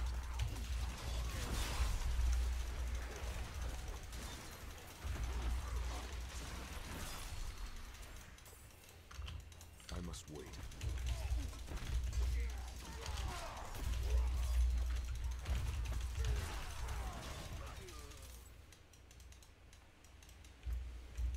I must wait.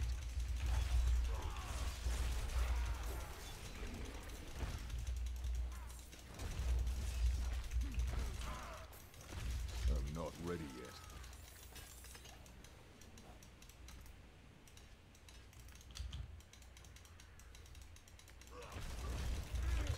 I must wait.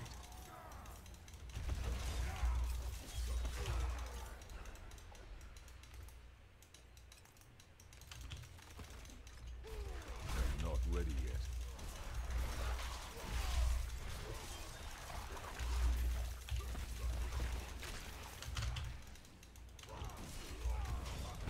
I must wait.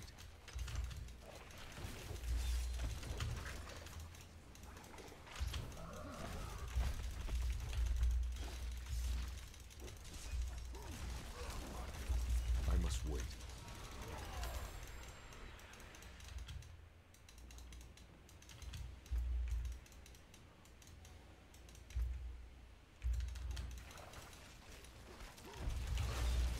I'm not ready yet.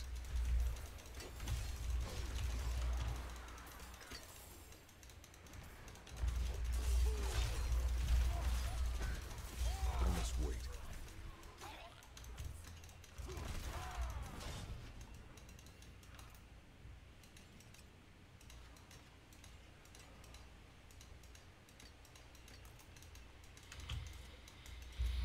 I'm not ready yet.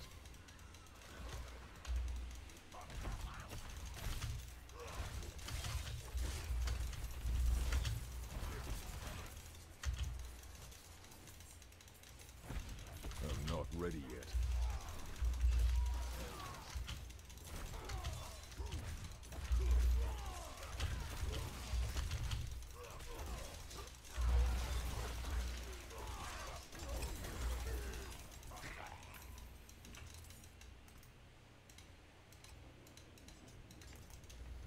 I must wait.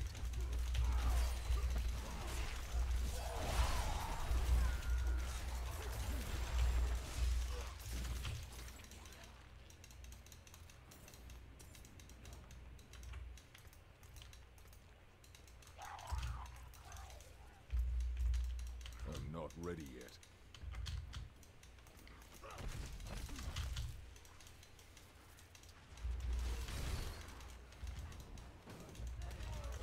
I'm not ready yet.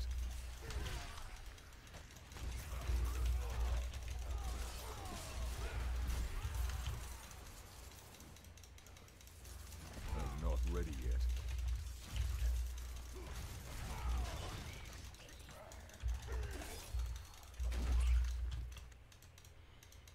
I'm not ready yet.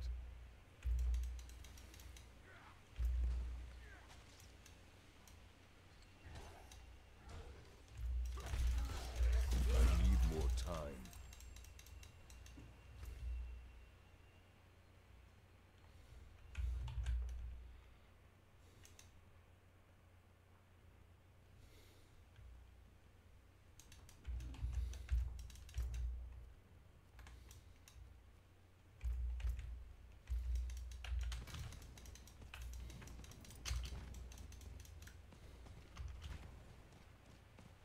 I need more time.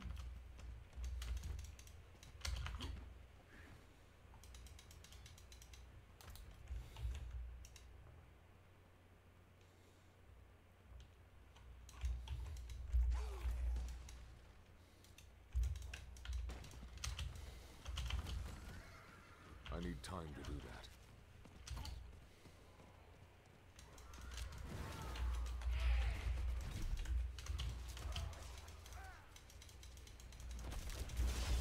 I must wait.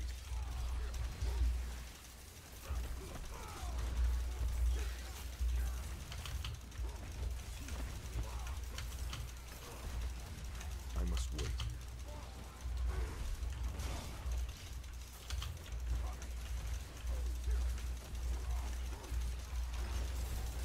I'm not ready yet. Hello.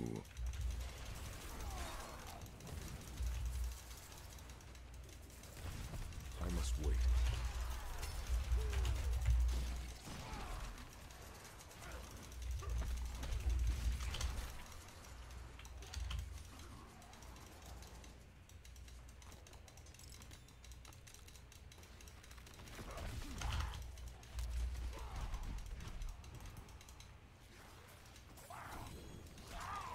I'm not ready yet.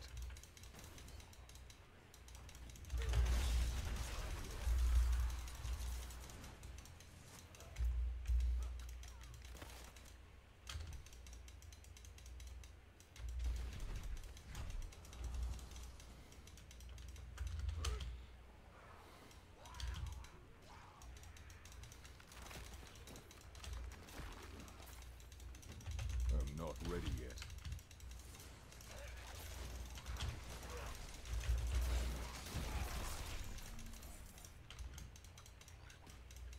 I'm not ready yet.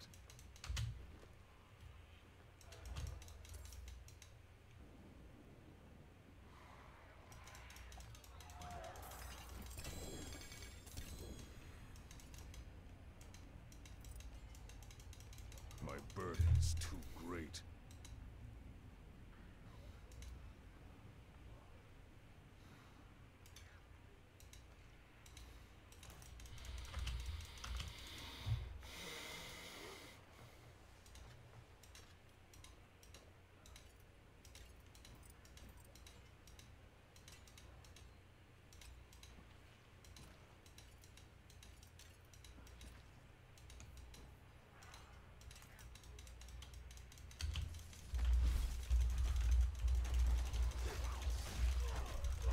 I need more time.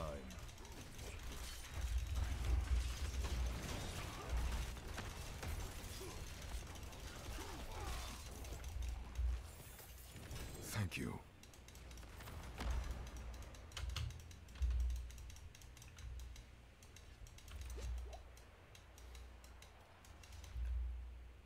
Brutal. I like it.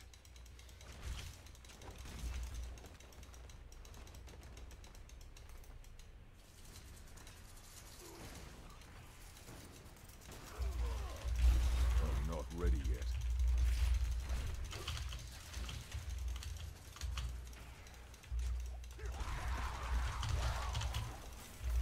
I'm not ready yet.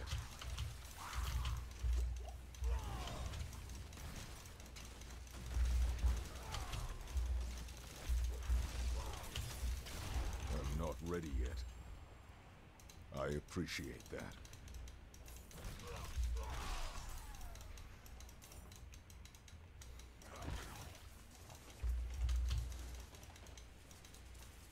I'm not ready yet.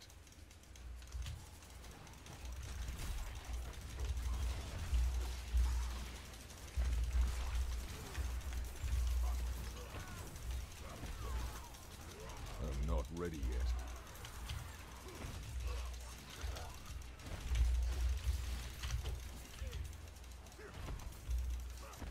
I need time to do that.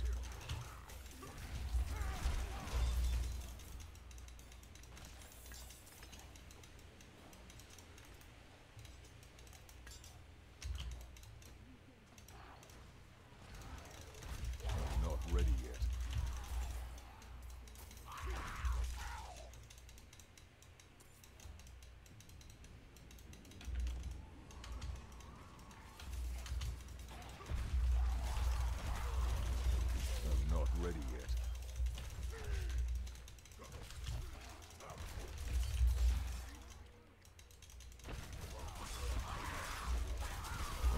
ready yet.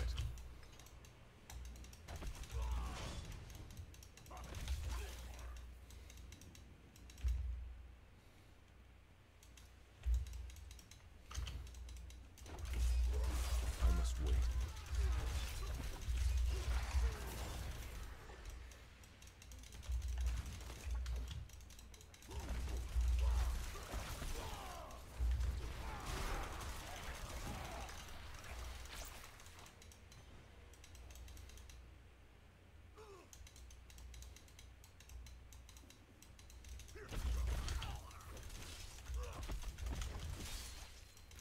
I must wait.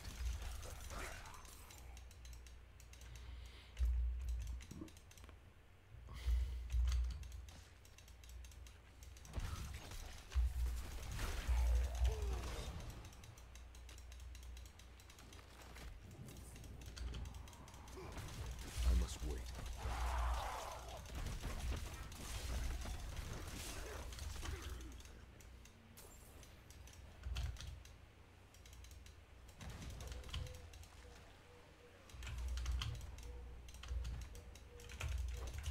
I'm not ready yet.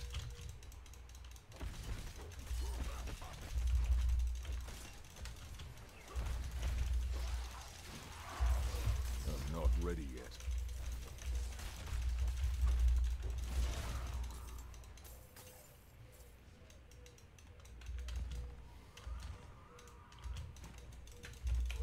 I must wait.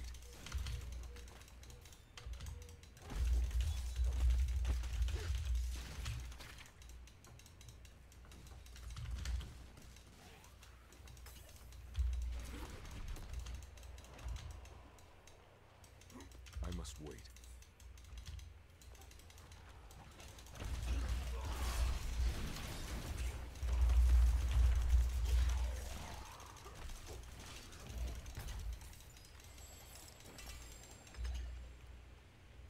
Well done.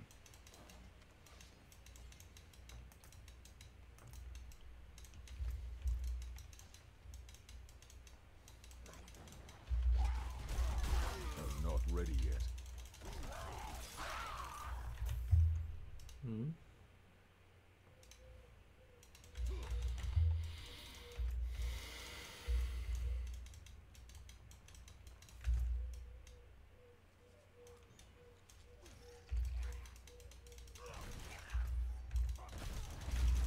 I'm not ready yet.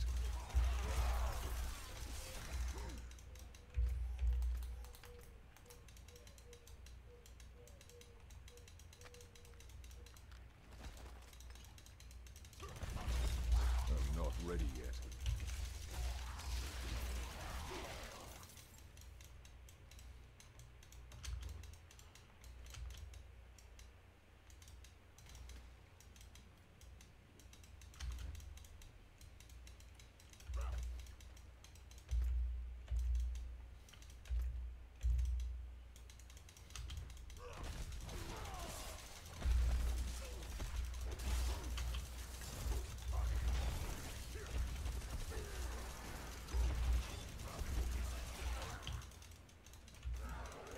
I'm not ready yet.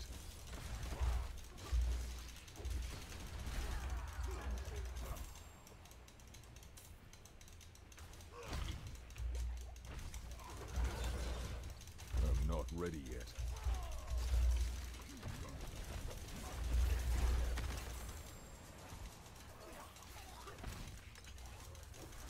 I'm not ready yet.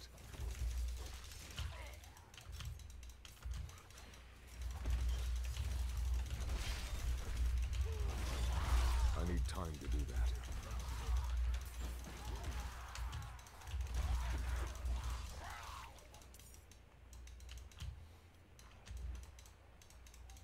I'm not ready yet.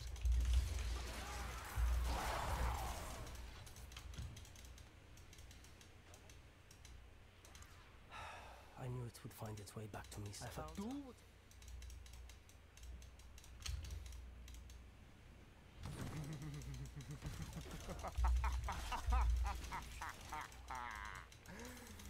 Pathetic. No.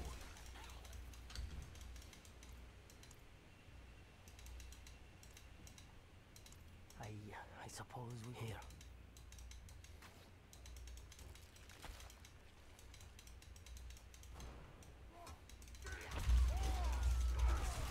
I'm not ready yet.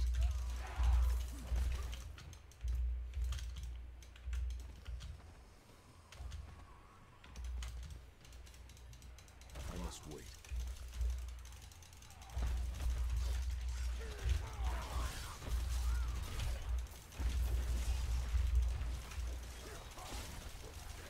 I'm not ready yet.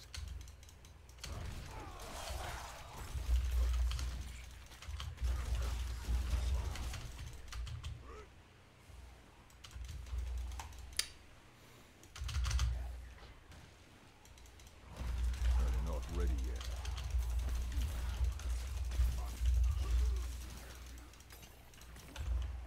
Hello.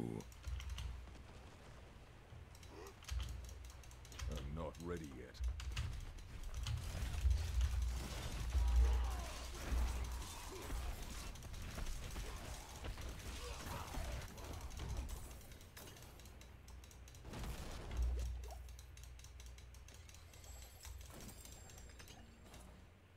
My burden is too great.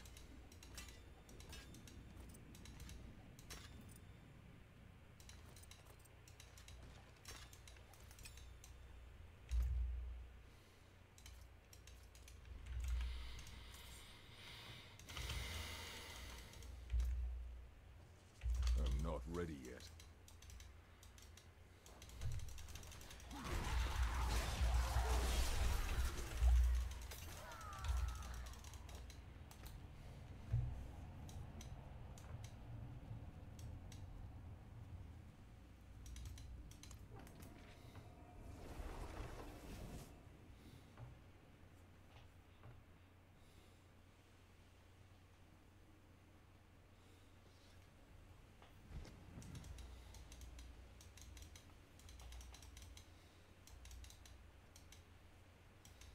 Father bless.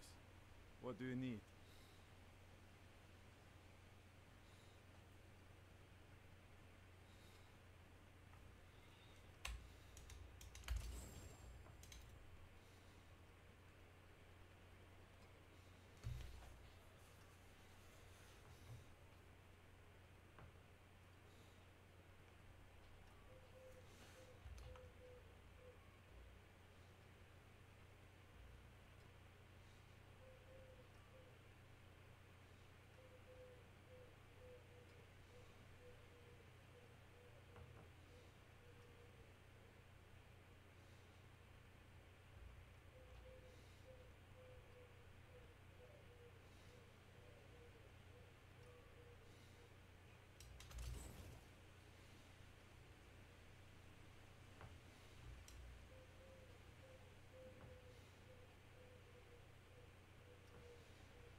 ready yet.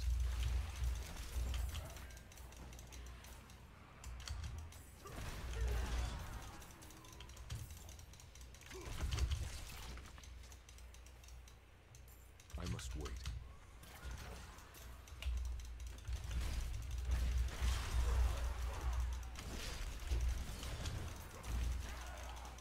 I'm not ready yet.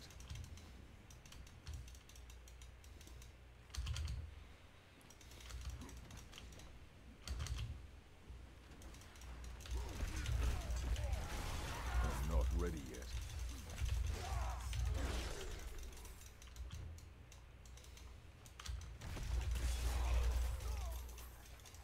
I'm not ready yet.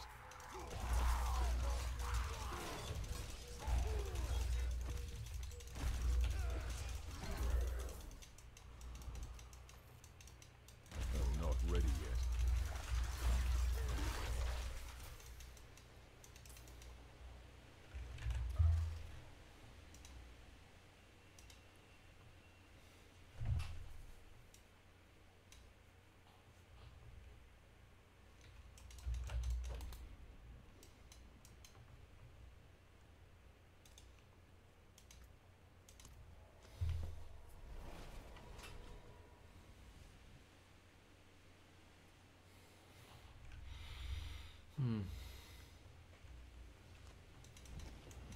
Not while I'm in town.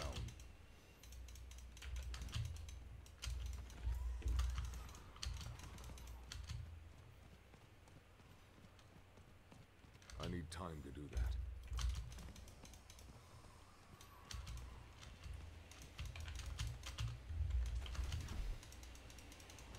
I must wait.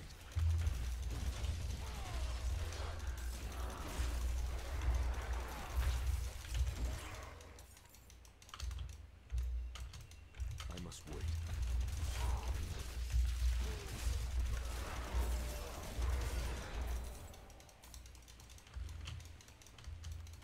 I must wait.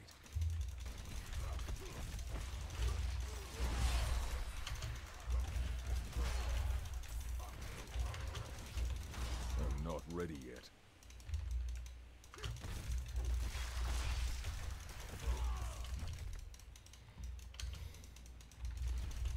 I must wait.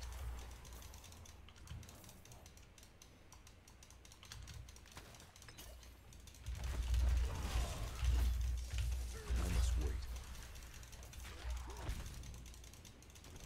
Spapa. Welcome to my channel.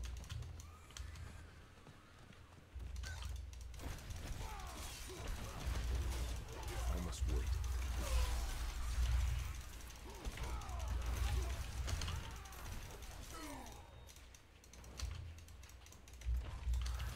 I'm not ready yet.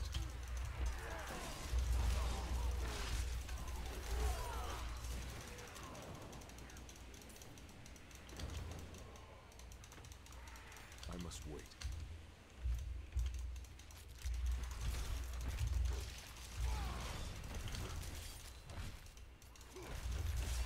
I must wait.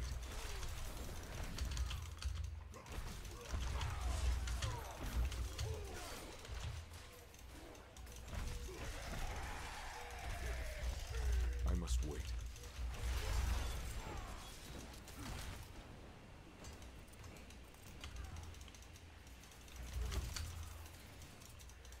I'm not ready yet.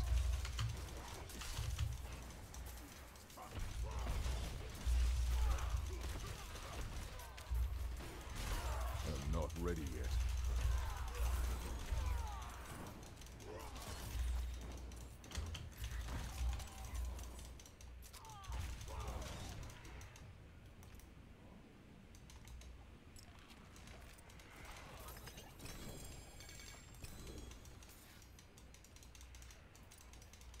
I can't lift more.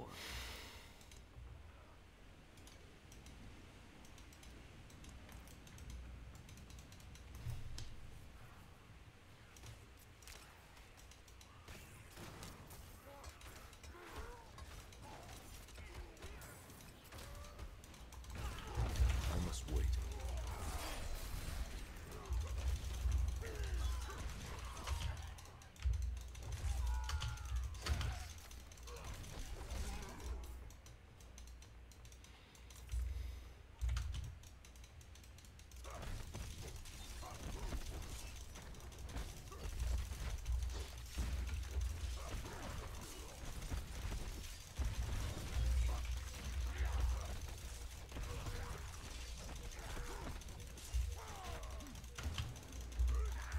ready yet.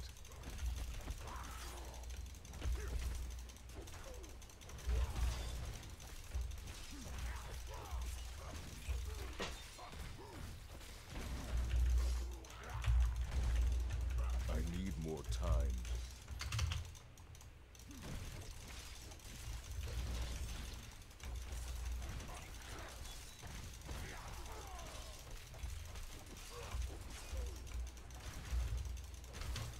I must wait.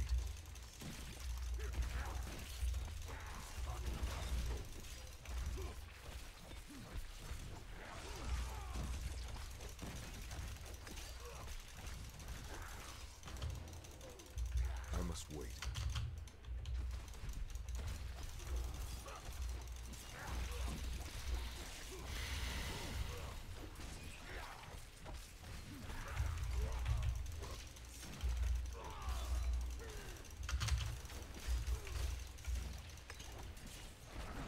I'm not ready yet.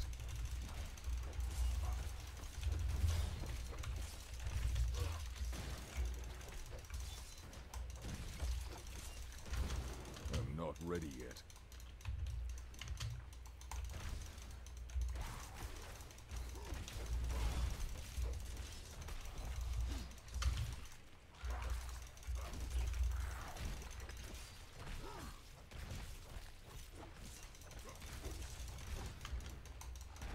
I'm not ready yet.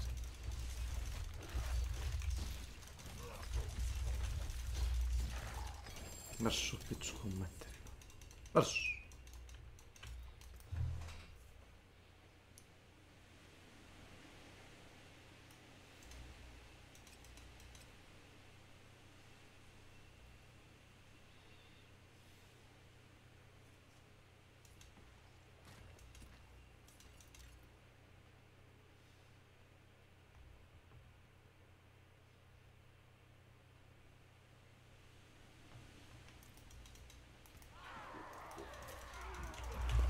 I'm not ready yet.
Carnage.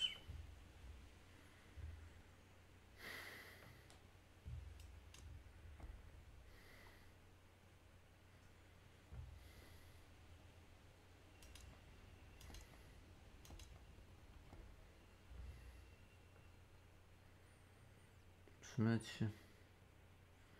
Dosta dobro.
Da.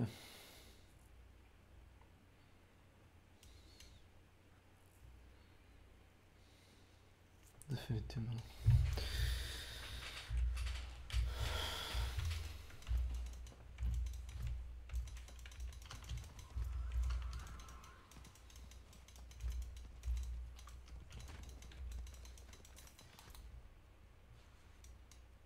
Kjošad.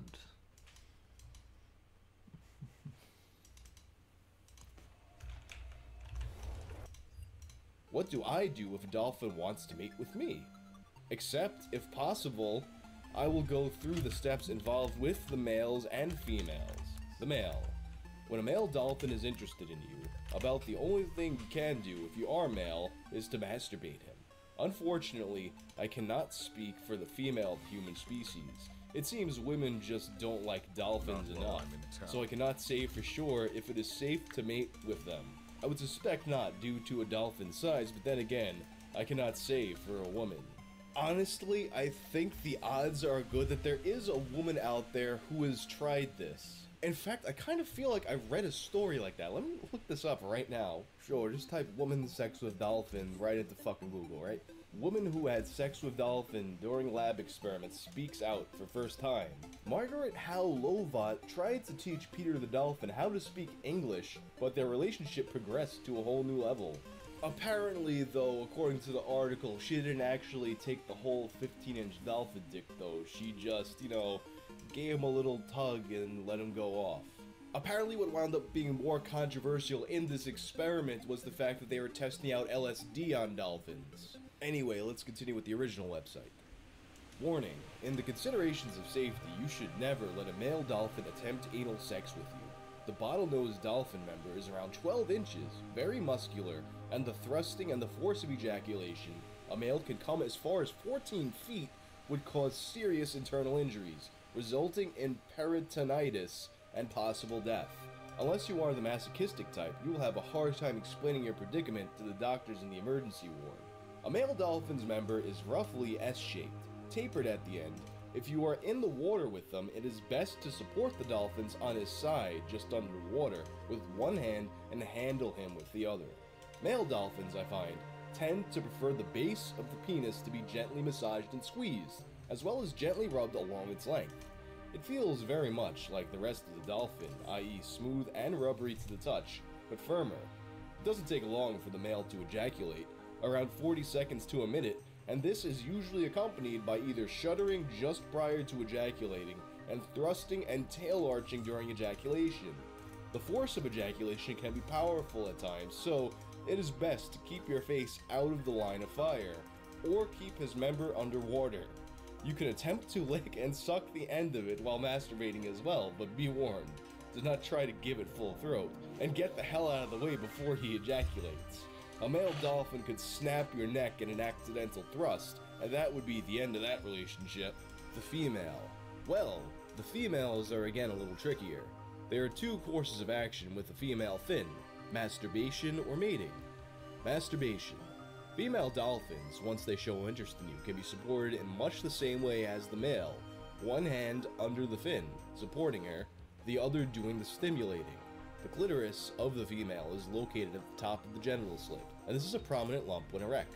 You can rub this with your fingertips or lick and suck it, but with the oral aspect you might end up with a bruised nose as they thrust into you. You can slide your hand gently into their genital opening and feel around inside, rubbing gently. They feel warm and muscular inside, their labia like tough, squishy sponge when they are excited. Don't be surprised if they start to play with your hand inside them.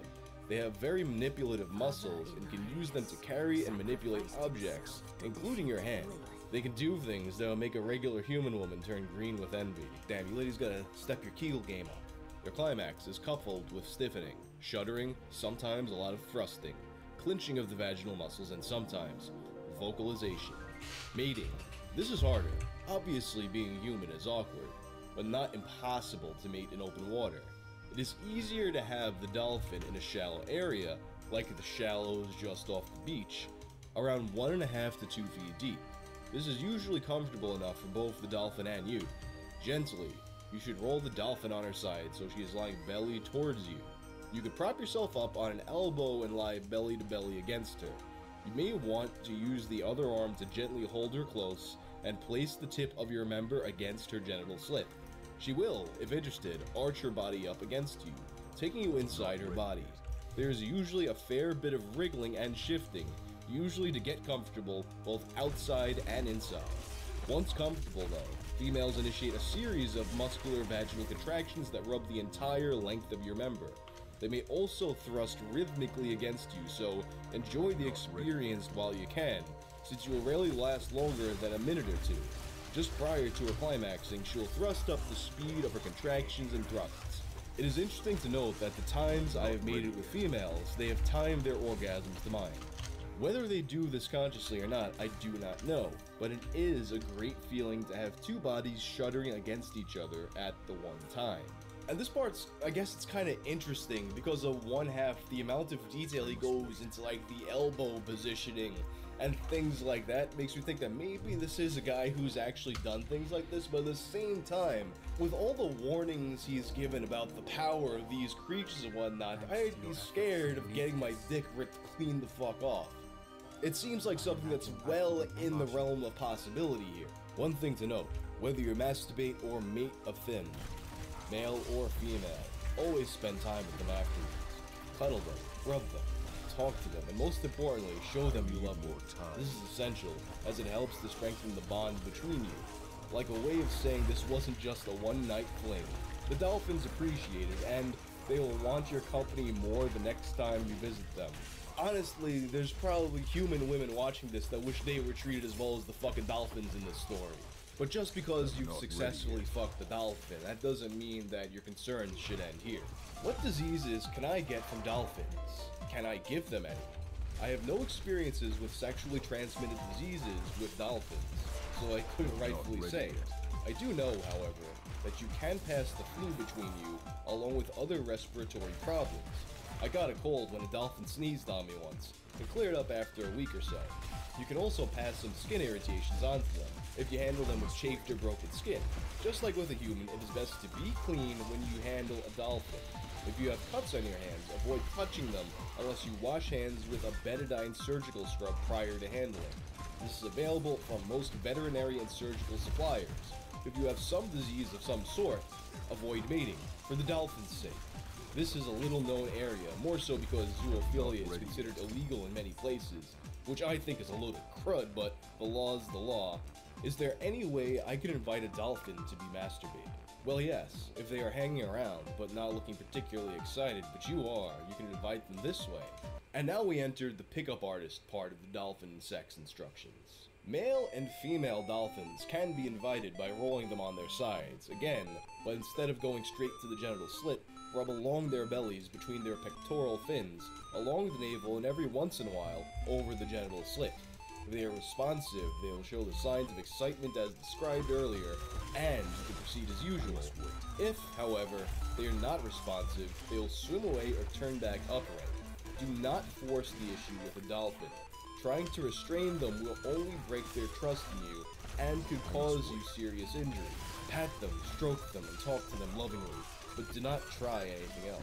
It is best, anyway, to let the dolphin tell you when they are ready. It is far more pleasant, and more fulfilling anyway, and more special. Wow, what a fucking simp. Where can I find a dolphin to mate with? Aquariums are a bad choice, for many reasons. Too public, the dolphins are not in their natural habitat, night visits are impossible, etc., etc. Some may have external enclosures which may be accessible, but that is no guarantee. Best thing sometimes is to find a beach or a cove that the dolphins frequent. It takes time to develop a relationship with the dolphins to the point where they will let you mate with them, although some have been as quick as 3 days to acclimatize. Gaining their trust takes time, and you need to visit frequently. This is impossible for some people, I understand, but it is the best way. Sometimes you just need to be in the right place at the right time. I have been extremely lucky on 2 occasions with wild dolphins, and my current mate is a dolphin who lives in the harbor of my resident city. Although he doesn't go into great detail, I imagine that the difference between hooking up with an aquarium dolphin and a beach cove dolphin is comparable to the difference between hooking up with someone from the city and someone from the country. Well, I hope this is of use to whoever is interested. One final note, you should love a dolphin, not because of the sexual relief they can provide, but because they are a unique animal, one of the few wild animals that seek the company of man by their own initiative. This is special. Do not abuse it. The dolphinsex.org story would come to an end when the site changed hands a few times throughout the years. Dolphinsex.org, what you need when you need it. Thinking back to when I first found this website, I think I was like maybe 14 years old, I thought the whole thing was just a joke. Maybe some kind of satire or an experiment in weird fiction. But now that I'm much older and I've kind of seen the world that's out there, we got people walking around on Twitter with squiggly lines to let everyone know that they're zoophiles. I'm erring on the side of thinking that this guy might just be legitimate. I don't know. What do you guys think? Tell me in the comment section. But anyway, until then, avoid the squiggly line, people. Peace out.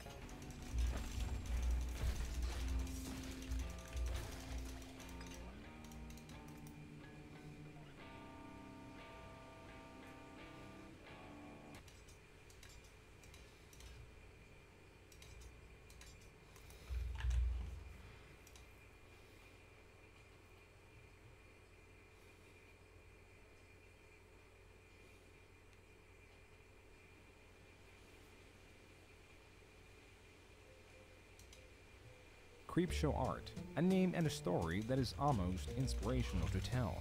A story about a young homeless woman living out of her car and making it big through YouTube in a way that would both allow her to showcase her art and discuss what was on her mind. At her peak, she was almost a trendsetter and inspired various other art commentary channels. She was set to grow and become one of the largest and most beloved commentators. This was a dream, a reward for a difficult life realized through this channel. But even faster than it was propped up, it was torn down, with possibly the fastest subscriber loss percentage-wise seen on any YouTube channel. This all began with a conspiracy that she may have been leaking creator secrets through a popular online forum, which was then amplified by serious allegations that she and her significant other had been terrorizing a woman for over 8 years. The quicker it piled on and the louder the voices grew against her, the madder she became with a past that was never supposed to be known, which was exposed by a community that she helped create and inspire. To show how it unraveled and eventually led her to writing a 112-page document, we will go through the rise and fall of Creepshow Art. This video is brought to you by Manscaped.com, the global brand for men's grooming and hygiene products. But as you can see in the back there on my bed, Manscaped sent me the Performance Package 4.0, which comes with a lot more than I actually expected. Whenever I opened the package, I was like really surprised with the amount of stuff. I mean, not just inside the main package where this little nifty tool came in, but it also came with a nose trimmer and various other grooming tools alongside it. So, you know, that was a nice, pleasant addition to all that. Another like nifty feature is if you hold it 3 times, it doesn't turn on. And the reason it is that is because, let's say you're traveling or what have you, you don't want this going off in your bag. So it has that feature just in case, and turn it back on when you hit it 3 times. So grab this product and help support the channel by going to manscaped.com today and get 20% off with free international shipping plus 2 free gifts when you use promo code JUNE at checkout. Link in the description. To begin the story, it would be impossible to start from Creepshow Art's first available video. The reason being is that there are several deleted videos made prior to this one that play a significant role in her channel's development. Luckily for us, a playlist exists containing some of these deleted videos. Looking through these gives us an idea of the content that popularized her channel, which are storytime videos. A familiar format that was popular at the time, with well-known content creators like Tanamojo and Gabby Hanna raking in millions of views per video, talking about personal events in their life. That he lock low ich. Low git bit. Iklu montil. I'm not ready yet. Da sin ich his. Mos plan.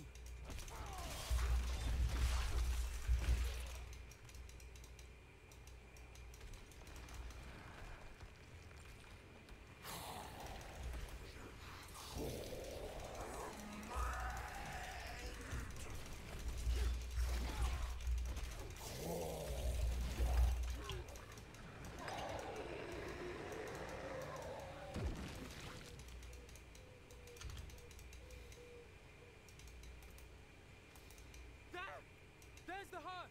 Capture it!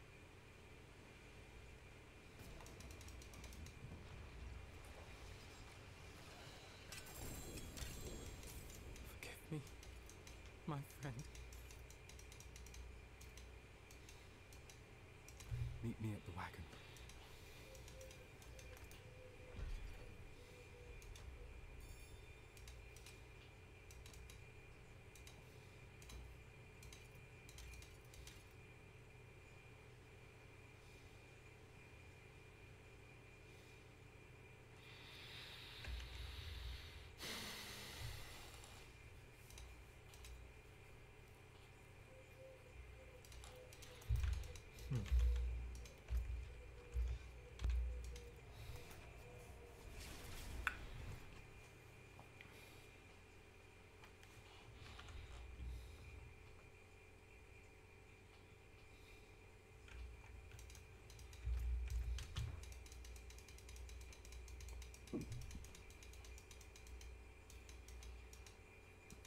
With Varshan destroyed, the malignant will start to diminish.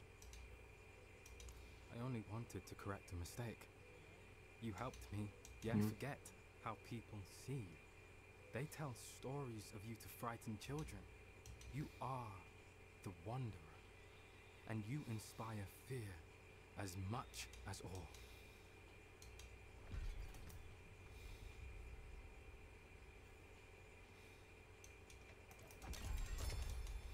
I can't lift more.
I want to see those lost to the malignant can find peace.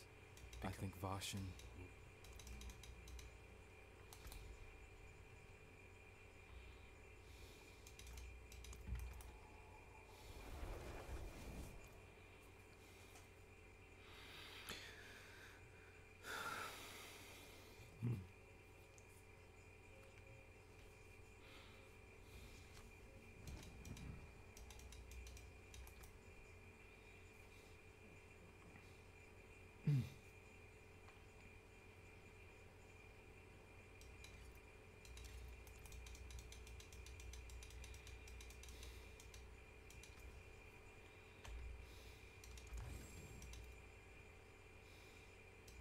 That's good salvage.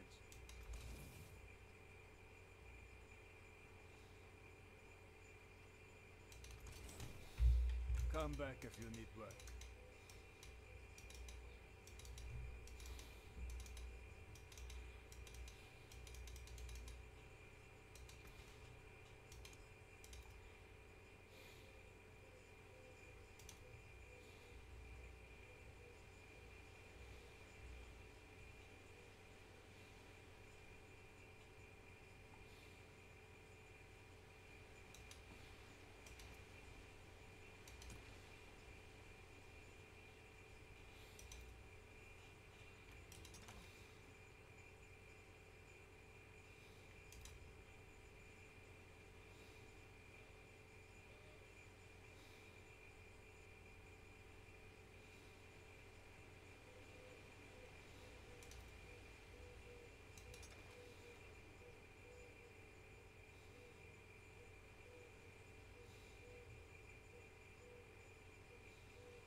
lives told from a dramatized perspective.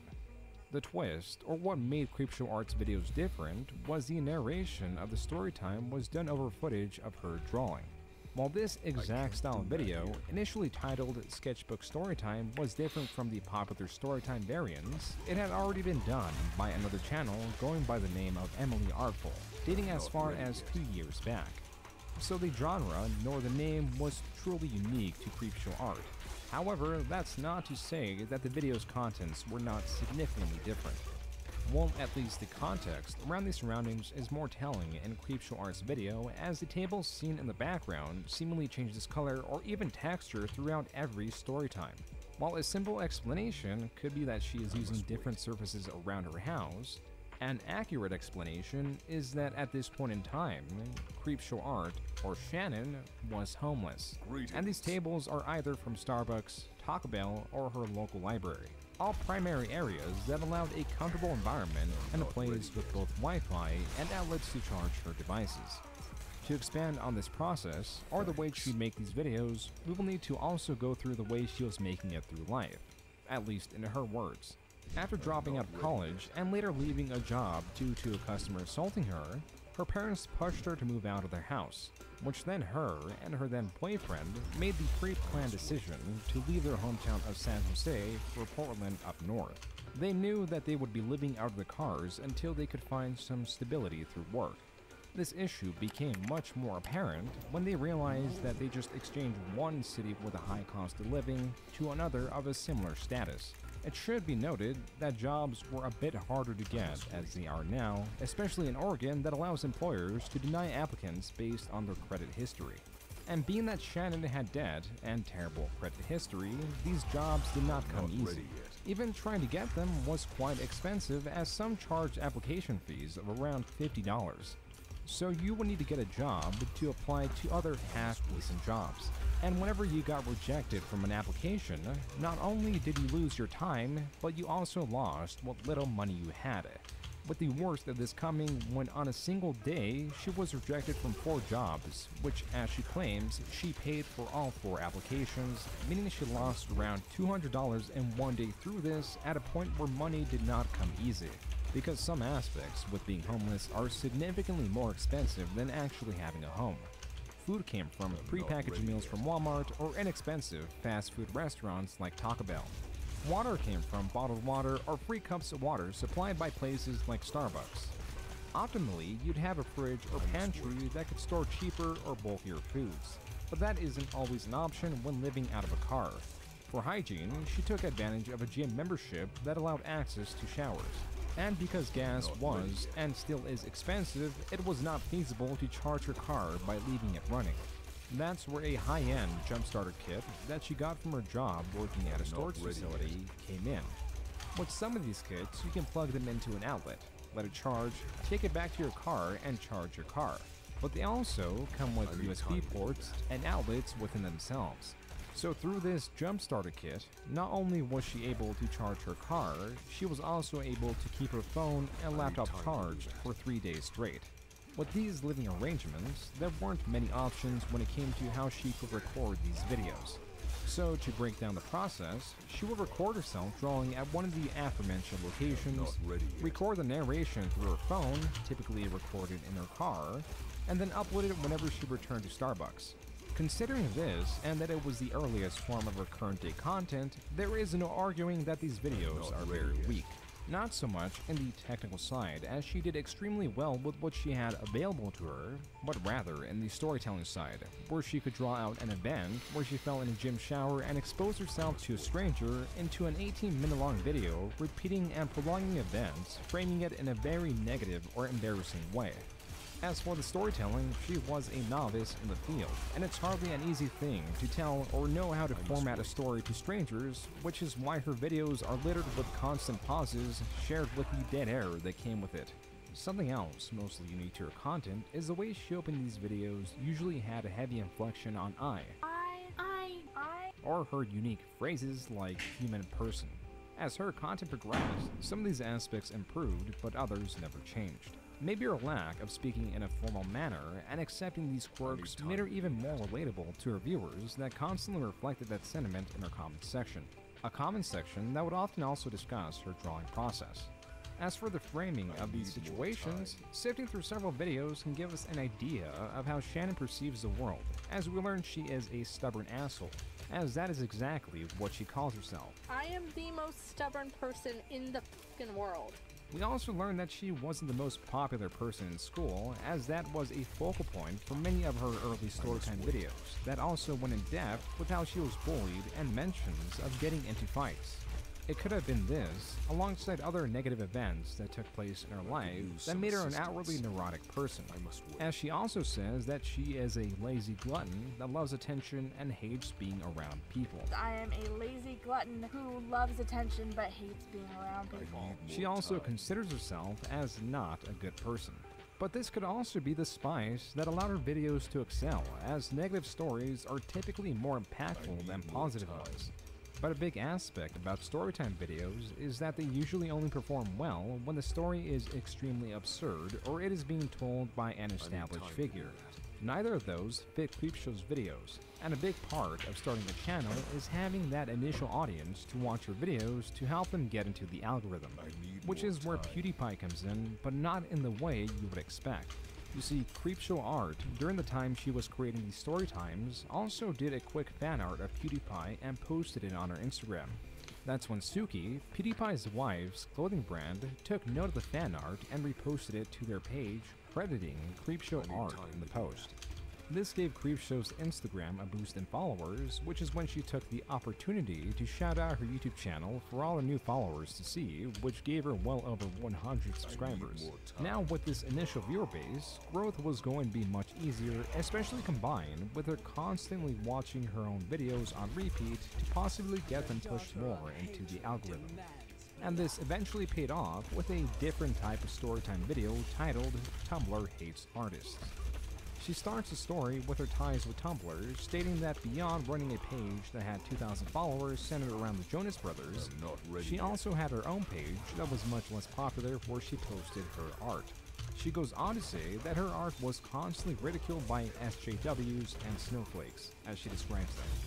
To her, this was a sort of gatekeeping that was happening, as when she would post her art on there, these people would flood the comments, attacking her art by saying she was trying to capitalize on the LGBT community, or when she drew a person of color, they would criticize her on being white and trying to capitalize on drawing a race that she didn't understand because it wasn't her own.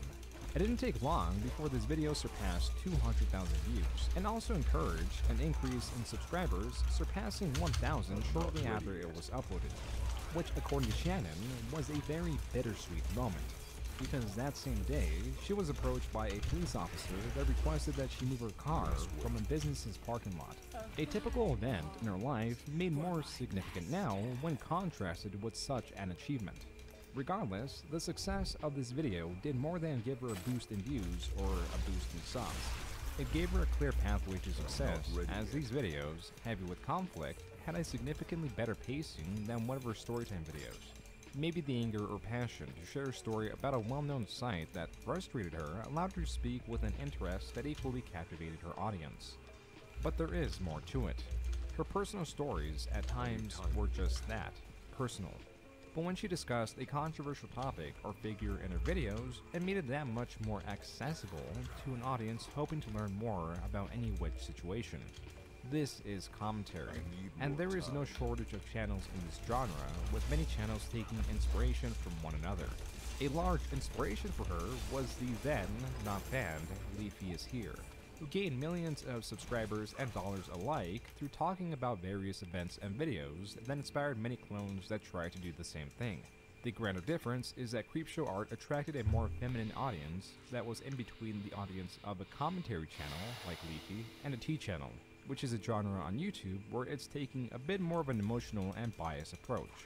These channels, at least current day, are looked upon with a bit of disdain from creators in the commentary community, as many of them have been called out for their lack of research by talking about controversies at face value.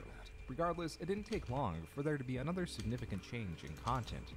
Now, instead of a bird's eye view of her drawing on a table, the footage was now of art being created digitally from what seems to be an iPad, which would grow to be a staple of her and many other channels. This can be seen as an investment towards her content. and a goal to improve. But in her personal life, she had another goal that would change her life entirely.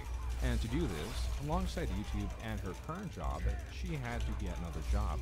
But once achieved, with the various sources of income, her and her boyfriend were finally able to afford an apartment in what seems to be less than a year since she began uploading her commentary videos. Which, as some creators typically maintain a schedule, her uploads could be described as sporadic, sometimes uploading twice a week, or several times back to back. So her upload schedule may purely be determined by her motivation and what drama was popular at the time. But even more inconsistent were the amount of views her videos were getting. Some got 12,000, then 40,000, then 200,000, then 20,000 again. Though it's not very strong, it does again solidify two things. Her viewers had very little interest in her how-to videos or other experimental content like this animation that performed poorly, at least when put alongside her other videos. The other thing this inconsistency shows us is that she was able to bring many new viewers that would later turn into subscribers around this time, as typically even your worst performing video is able to hit a minimum threshold, or at least your views would be able to see a more of a static average that could normalize the amount of views that you were getting. But the variety of dramas and topics she talked about hit various different parts of the algorithm, bringing in new subscribers that may have followed her for many different topics. Though this is bad if you want consistency and stability in your channel, multiple lures cast in different ponds meant that she was catching different viewers from different genres, and because so many new people were introduced to her this way, her channel grew faster than your typical channel would. So about a year since she uploaded her sketchbook storytime videos, she was already at 76,000 subscribers. And 9 months later, by the end of 2019, she about doubled that at 150,000. Setting this year as one where she successfully integrated into the YouTube environment and took on many common activities in that field, like having sponsorships and having both positive and negative interactions with other channels. Interactions like disapproving of channels that were usually in a negative spotlight at the time she made her video, or collaborating with channels on and off her channel. There was also a little bit of giving back to the community. Initially this was done by Creep of the Week, a segment where at the end of the video she showcased a selected artist's creations mainly seen in videos in 2018. But in 2019 this was taken to a whole new level that could equally benefit her and other artists. Yeah. Would you ever start showing people's fan art at the end of your videos? Oh, bitch! Now I'm using their speed paints in their videos. So ha-cha-cha-cha. If you want to see your speed paint in one of my videos, or your any video you want to play under my fucking voice, send me an email at creepshowvideos@gmail.com. Instead of her doing the art in her videos, sometimes she'd have fans send her footage of their digital speed paints and have that used as the base of many videos. So she was able to streamline her content more by not needing to draw, and in exchange these artists would get some exposure. Some may view this as lazy, but some may view this as efficient. Still, not all her content was improving, at least in the traditional sense, as her audio was getting noticeably worse, which is strange enough because this was after she was investing money into a microphone. Specifically the Blue Snowball microphone as seen per her video's description. Maybe it was that she just wasn't close enough to the microphone itself. While one could argue that she didn't care about the audio quality and the microphone was more convenient than using her phone to record audio, then why would she later invest hundreds of dollars into a Rode Procaster where even then the audio quality is poor? And actually, when she was homeless, recording on an iPhone in her car, that audio sounds leagues better than practically any of the videos on her channel. Hey assholes, it's Shannon. What Trisha did back then was kind of everything. Come to me and ask me, a YouTuber, to insert myself. But if anything, this drop in quality just shows how unimportant it was. It does not matter what footage she was using, or how her audio quality was degrading. It matters that her storytelling and pacing of these commentaries, dramas, or beefs that she was intertwined with were getting easier to follow as her channel was growing. So jumping into 2020, after experimenting with various topics, there was a noticeable stabilization of topics and consistency of views as her channel developed into topics that were popular with T-channels, where it was popular to discuss figures like Onision, Social Repose, Jeffree Star, Davi Vanity, Shane Dawson, James Charles, Blair White, and many other controversial figures that had overlapping viewer bases. Like other channels that discuss these figures, Shannon was not exempt from getting some key details wrong when researching these stories. There was also a small but growing sentiment in her community displeased at her approaching some of these situations more emotionally than before. Where even now, the storytelling seemed to go down in quality, specifically in terms of accuracy. Compiling some of these complaints spread across Shannon's videos was Toby, a small channel that had previously made a video critiquing Shannon's video where she talked about content creator Jacqueline Hill's estranged father, who was a public figure in the form of a minister, and poked fun of him while also connecting potential personality traits between the two. The problem came with lines like this. This is insane to me, and it's even more insane to me that Jacqueline, despite being apparently estranged from him since about 2012, has never mentioned this. She has talked about her and her family and how they used to travel to Africa, and she traveled so much when she was younger, and she's talked about how they went there like 9 times, but never once has she talked about doing it because her father convinced a group of people in Africa that he was God and could cure them of any disease like AIDS. She never said that, ever, and I wonder why. I wonder if it's like, oh, that man probably taught you to lie. Shannon criticizing Jacqueline for never bringing up her estranged father when talking about her life had many criticizing Shannon for not fully grasping what it meant to be estranged. Toby's video titled, My Issue with Creepshow Art's Jacqueline Hill video Don't Hate Me Uwu, released on March 22, 2020, dissecting this point and many other smaller ones in Shannon's video, and it performed well. So a little over 2 months later, Toby released another video on June 9th, 2020, titled The Faults of Creepshow Art. Many of the points discussed in this video are mostly based on Shannon not fully and/or improperly researching her topics, along with the way she handled some controversial aspects of them. As Toby claims, this was done not purely to showcase Shannon's weak points, but rather to bring notice to a pattern that could be soon plaguing her content, not unlike what many T channels are known for. We'll quickly skim through these criticisms by breaking them down to 5 points, 4 of which are focused on videos. Number 1. Shannon previously covered and announced an artist who was known for drawing sexual imagery of minors, but in order to get support to flag the content, Shannon linked the artist's post in her description, which even though her intention was to direct viewers to flag it, no matter the intention, she was still linking that content in her description, which some saw as immoral. Number 2. During a situation where 2 well-known drag queens shared what they presumed to be real sex messages that implicated a content creator that Shannon was in favor of, Shannon covered this situation. But instead of sexting messages, she grossly misspoke and said that there were also nudes of a minor involved, which there wasn't. When called out on Twitter directly, she denied that she said such a thing, only to have her saying that exact thing thrown back at her. Number 3. Jacqueline Hill, which we already discussed. So number 4, mislabeling a previous anti-vaxxer that she was having a feud with as a current anti-vax defender. And finally number 5 was Toby worrying that this could become a pattern and that Shannon needs to not change for the worst and do her best to research her topics. Her content and how she behaves and reacts to people online has increasingly gotten more defensive, more childish, more petty, and significantly more emotionally driven without any control over what she says or what she does. And it's extremely negligent, and it's not okay. Every single comment you don't like, you don't need to respond. You need to learn when to leave things alone and when things need to be addressed. You have a very impressionable audience, Shannon.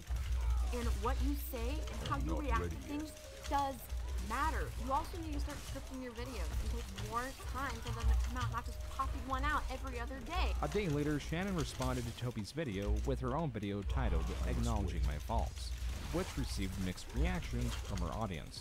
While Shannon accepts that she made a mistake when linking her viewers to sexualized art of minors, even though the intention in doing so was to have it reported, she also accepts and agrees that she's going to do better when it came to the misinformation she was spreading about those 2 drag queens that only shared sex and not nudes about an alleged minor.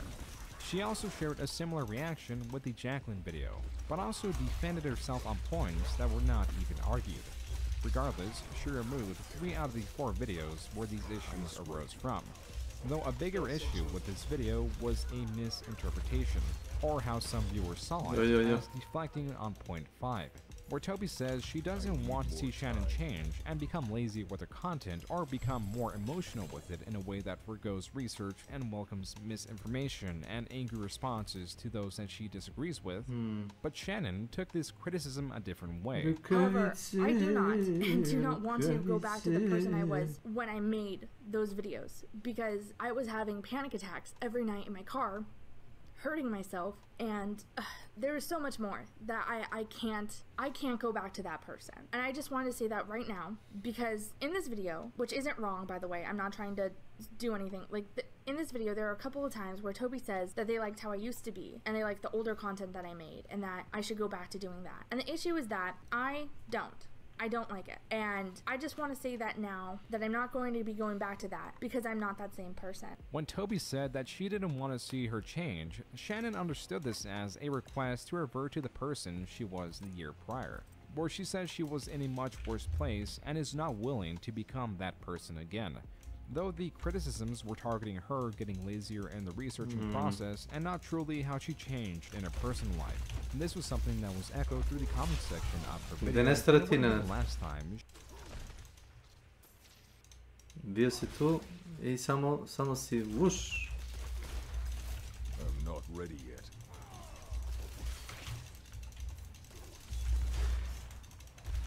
Vidi. Jo, tu Nenad. Tu. I'm not ready yet. Instant se mutira.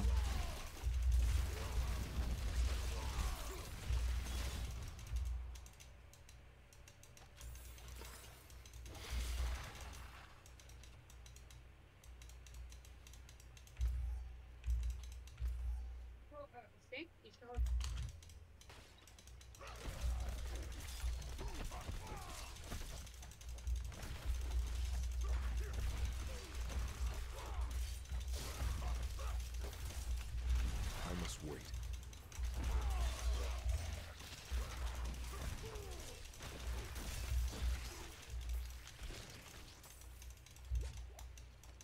I must wait.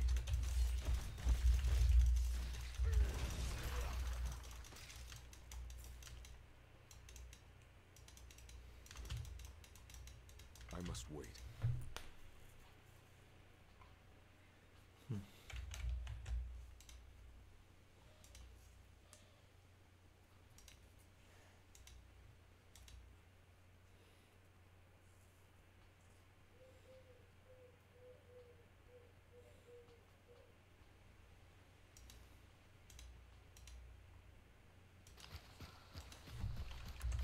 Ich will den im Winter tragen können,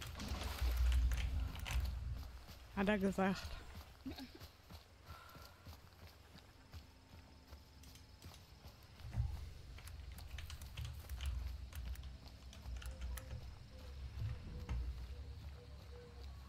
What do you mean, Snake?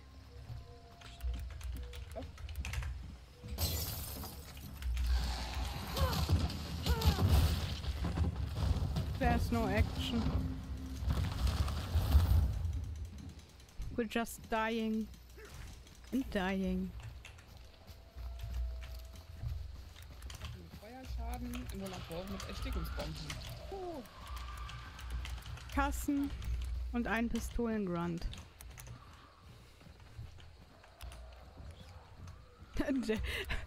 There's some sadness.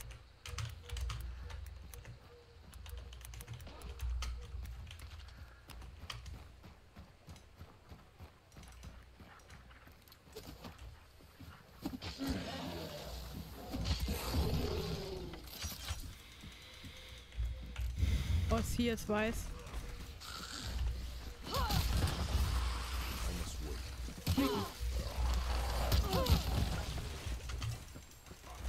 Direkt rein oder? Ja, mach. Nee.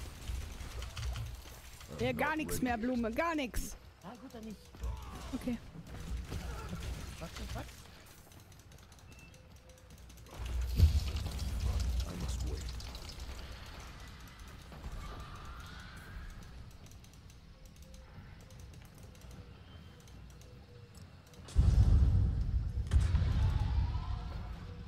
Komm doch. Ne. Aua. Aber das ist schon mal... Wir meinen. Komm doch. Hier brennt's überall.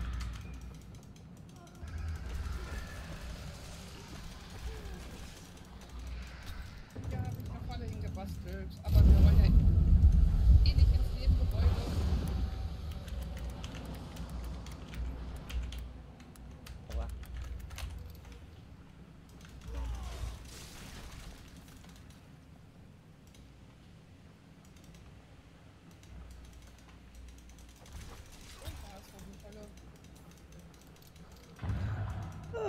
Kleiner, gemeiner buckliger Zombie-Boy. Musste das sein? Scheinbar ja.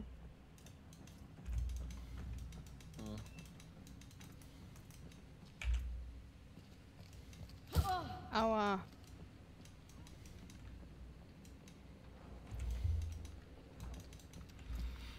Aua. Achso, doch nicht. Excuse me. I must wait. Entschuldigen Sie, ich häkel gerade, okay? I must wait. Wartezeitüberbrückung.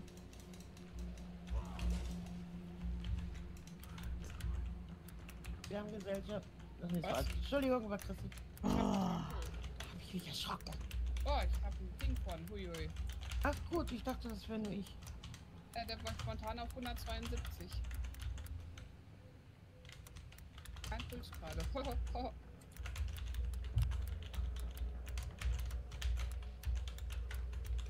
Achso.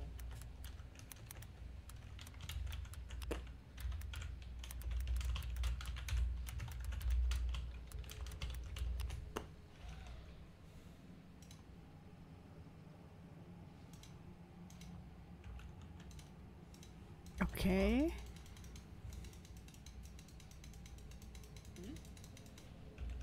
Having 3 hunters with scar skins in hand showed on one screen kills average FPS, also 40 bis 60 FPS.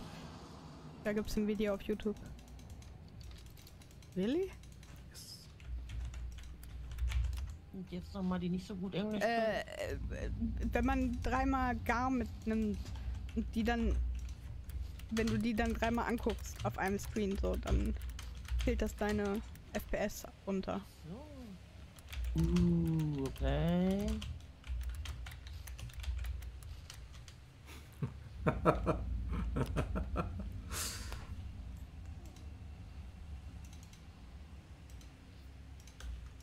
So if you really want to make someone pity, like, yeah, no. No.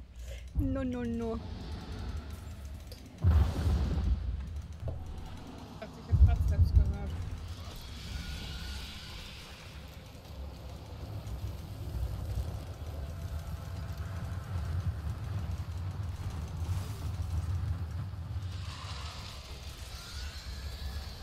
HVDES.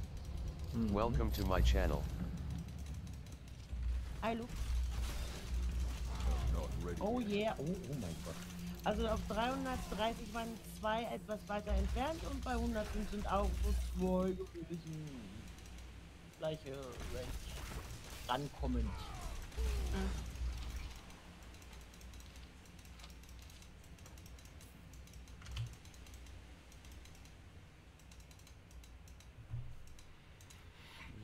Thaisa sent you for it because she does not want. What does she? Her things are. Irgendwas ist tot.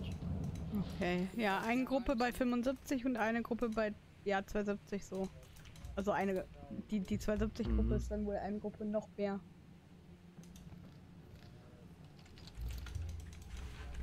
Not while I'm in town. Ein weglaufen? Nein, das Spaß. Ja, ich würde, glaube ich, trotzdem gern hier raus. I need more time. Das ist scheiße hier. Gucken wir mal. Also die sind bei 45 so. Herrschaften, lass mal bitte gucken, ob wir raus können. I must wait.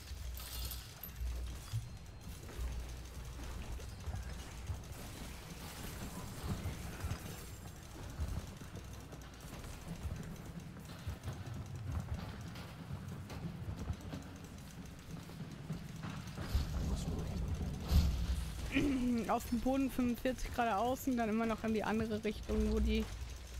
Okay. I'm not ready yet.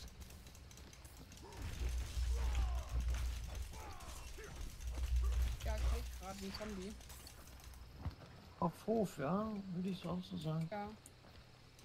Hier ist auch einer. Ah, shit, hat ich getroffen. Auf Hof. Okay, ich hab Ruckler. Gerade irgendwie auf Blech.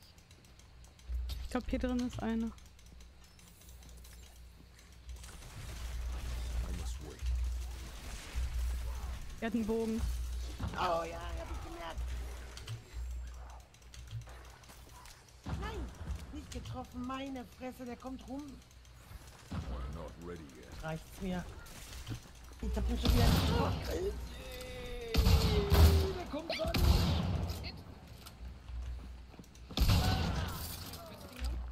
Ich sterbe. Ich bin tot. Nee. Okay, ich bin nicht tot. Das ist nicht wahr. Hä? Wie kann man denn da eine Falle hinstellen? Das ist ja richtig random.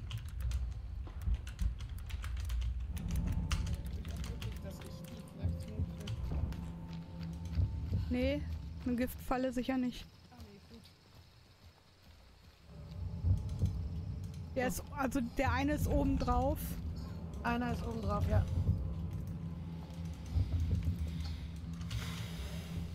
Hier oben drauf. Ja. I'm not ready yet. Gib mir das Ding zurück. Da was wie was.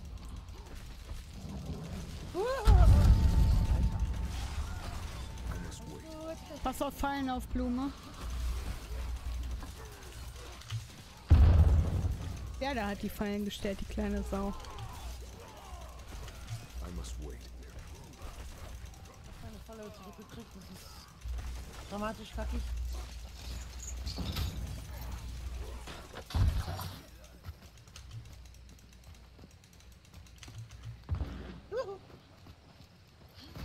Oh, mir unten. Oben drauf, ja? Unten hat es ja gesagt.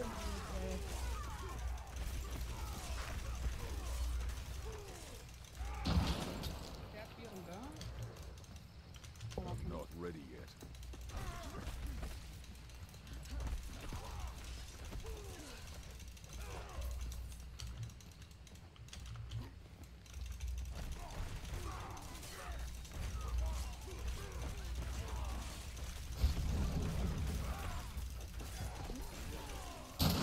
War noch einer oben drauf? Oder Nee, oben ist keiner mehr. Der ist doch im Hof, oder nicht? Nee, war der nicht im Hof. Ja, auf Anzeige meine ich.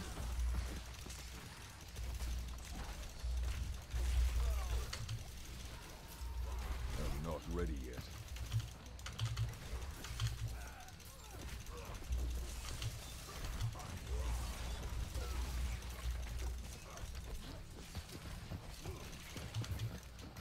I must wait. Oh, what the fuck? Eine Falle. I must wait. Verschlagen. Schön. Dass die Bounty aufheben, umgucken. Okay. What? Die steht da direkt.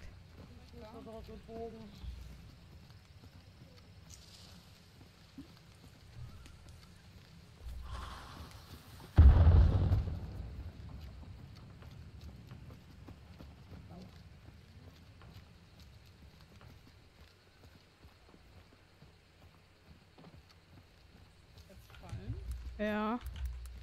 Vor die Tür, da voll die gestellt. Alter. Kommt gleich Tor. Hat sich umgedreht. Tor, Tor, Tor. Ah! Ja, ja, gesehen. Ja, danke. Oh, come on. Hab Blut. Ah!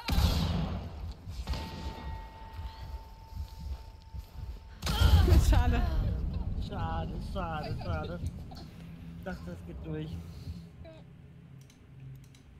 mir tatsächlich noch Bluten gestoppt in dem Moment, wo ich gerade umgeömmelt wurde. Ja, die Trap, das war, weiß ich nicht, das war ja so random platziert, das war ja richtig scheiße. Also hat er gut gemacht, aber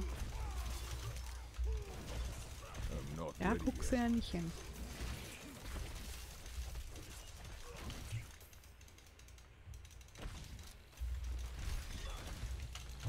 I must wait.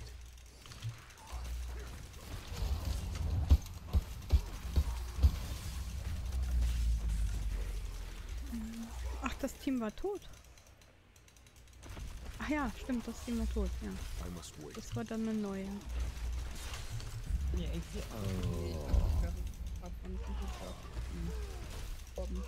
Ich hab Dings fertig. Kein... Genau. Kann ich mich ja komplett auf meine Fotos konzentrieren. Yes!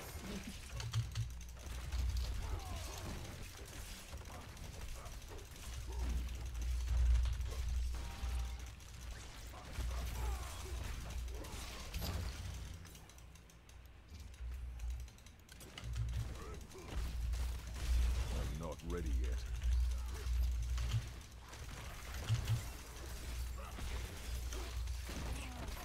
366 von 300 Metallmantel-Munition. Blutungsmuni, ja. Der hat drinne.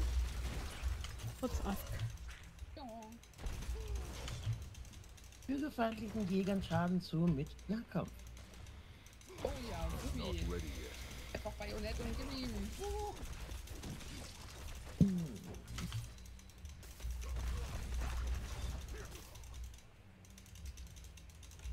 I'm not ready yet.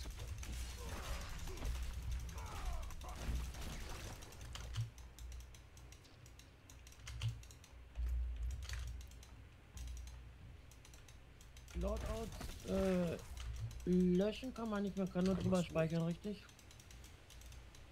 Was? Loadouts löschen. Also die vorbespeicherten. Ich weiß nicht, ob man die löschen kann, aber man kann die wahrscheinlich speichern. Ja, das geht. I'm not ready yet. Das ist auch so mit Lernen.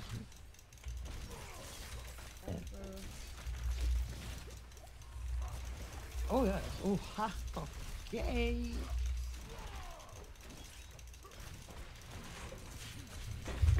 must wait.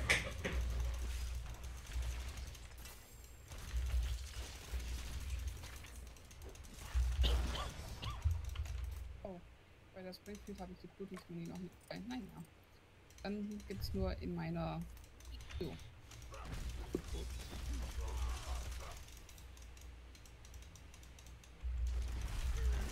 I'm not ready yet.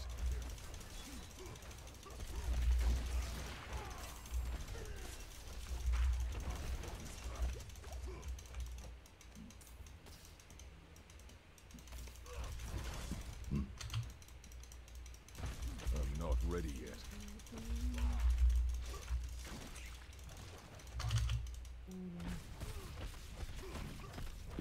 Und Martini Henry I need irgendwie auch. time to do that. Bitte? Ja, Schaden mit der Martini Henry das auch machen, aber Ich hab mit, ich brauch das auch. Ich hab 29 Schaden gemacht. Ach, du warst die 29 Grad. Oh, ich freue mich so. Wenigstens jetzt nur noch 361. Ja, ich auch. Alright.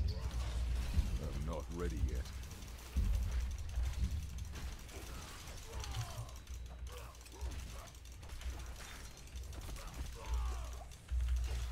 I'm not ready yet.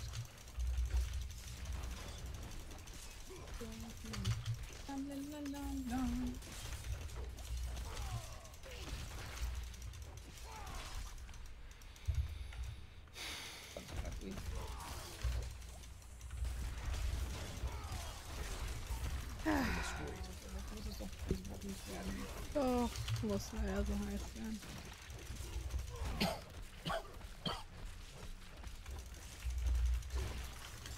Orchi, manchmal klingst du wie das Libellchen von Bernhard und Liam. I must wait.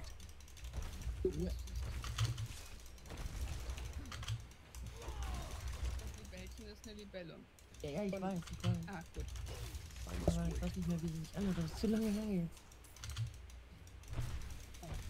Also besonders das Husten. Also wenn es durch den Schornstein gepumpt kommt oder wenn es das Hochprozentige bekommt, damit es wieder auf die Höhe kommt. Ja. Da klingt das auch so. Not ready yet. Dann ja mal.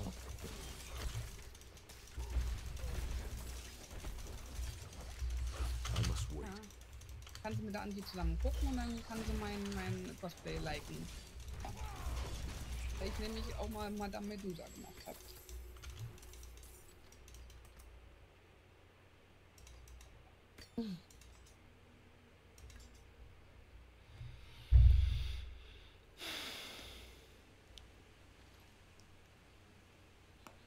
Wow, das war kein Kompliment, okay.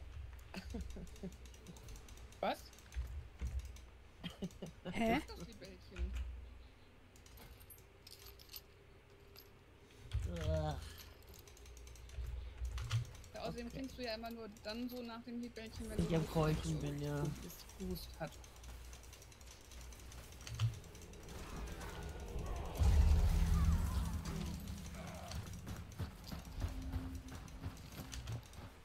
I must wait.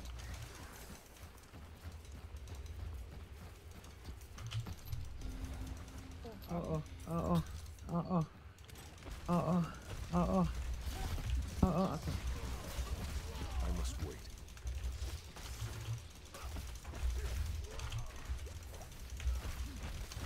Ich muss irgendwas an den Einstellungen ändern. Das Nebelgeräusch ist viel zu laut.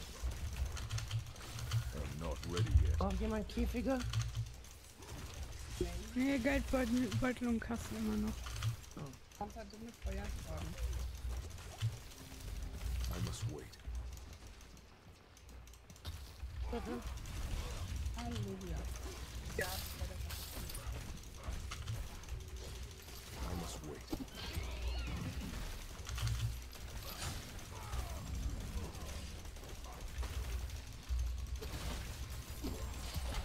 I need more time.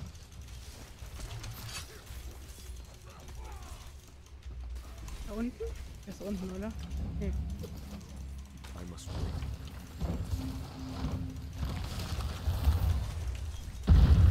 Oh mein Gott. hast du wenigstens zufälligerweise Kein Kommentar. I must wait. Einfach kein Kommentar, okay? Okay. I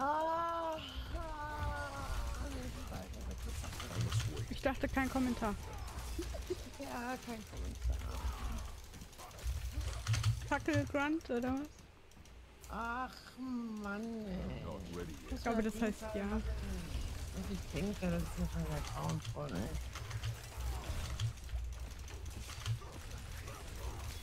I'm not ready yet. Ich muss das Gegenteil machen, dem was ich denke. Was hast du denn gerade gedacht? Das war eine schlaue Idee, da hochzugehen. Ich hätte es einfach sein lassen sollen.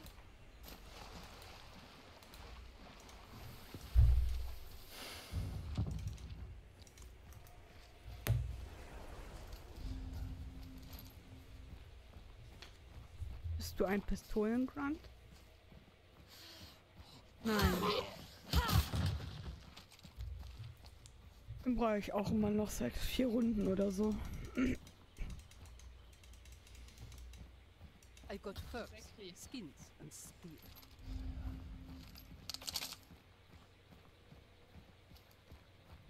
Cool. What else you got?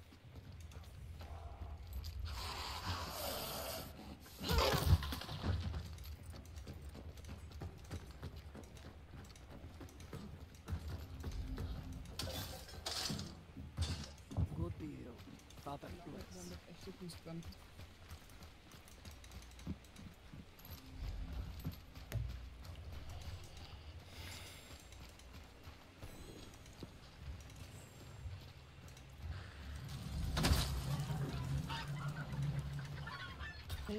Geier habe ich schon.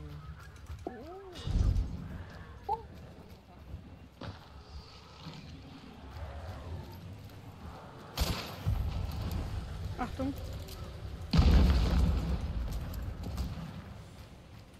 Das will ich Geier und den habe ich schon.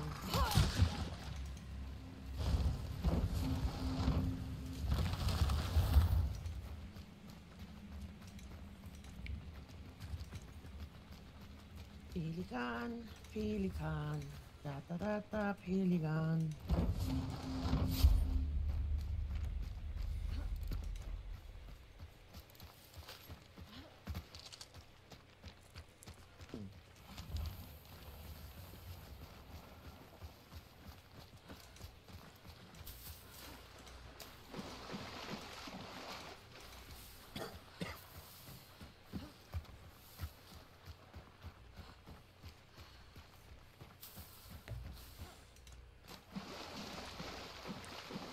Auch noch jemand Wasserteufels? Nö.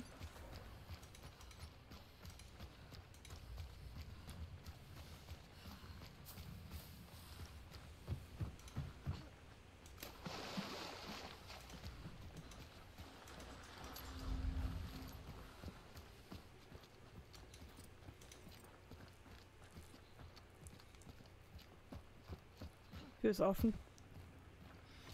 Aufpassen.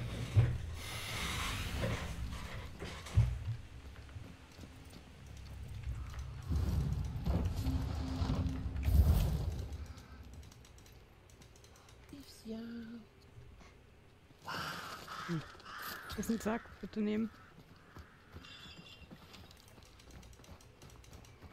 Fuck, erfolgreich, wie gesagt. What do you need? Let's go salvage. Bei dem Falldämpfer war dabei. Oh. Dämpfer. Weil bist du so einfach dran vorbeigetrabt, ohne dass die sich angepisst hätten.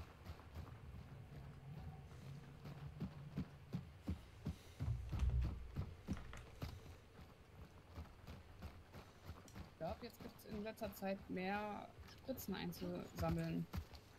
Weil ich habe gerade eine Regenerationsspritze bekommen. Okay. Eine große sogar. Nicht schlecht. Eine große Heilspritze.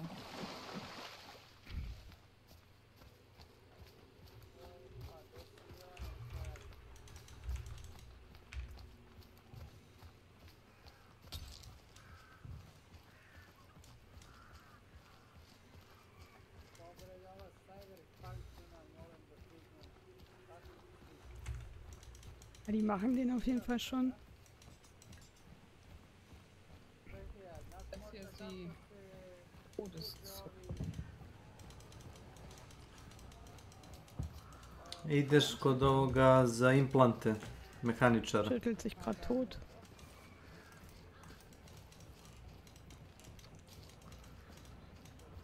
Te implante vjerojatno ili kupuješ ili nalaziš po igri. Ah nee, ich hab keinen. Čisto sumnjam da možeš tek tako na ulici ih nađeš.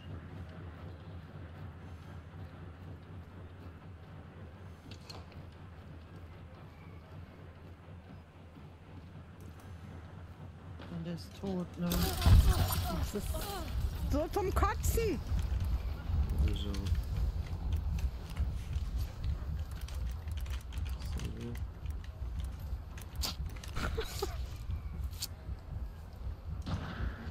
Schade.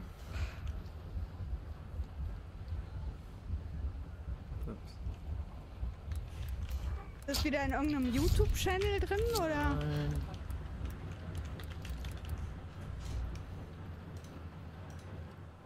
Also passt auf mit Fallen, bitte. Ja. Keine Raben.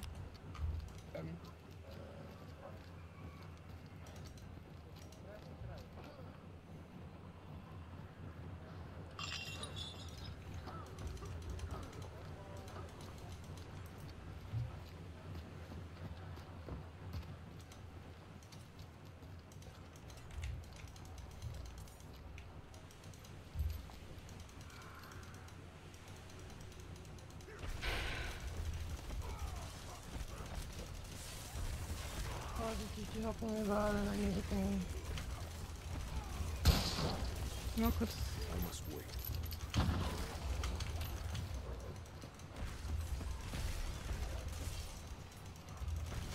so weit Giftmunition, ich kann halt eh nicht durchschießen. Eine Hive-Bomb gewesen oder so. Boah.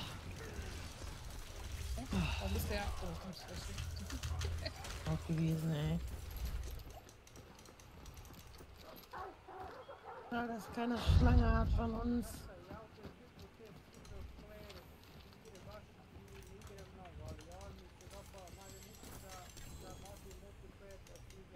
Multiplayer. Kako ćeš igrat multiplayer takve igre? Ali, Vlado... Dobro, da.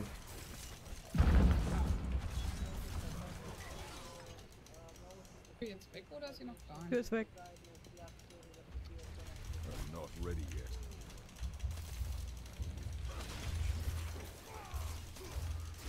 Jo.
Bin drin. Okay.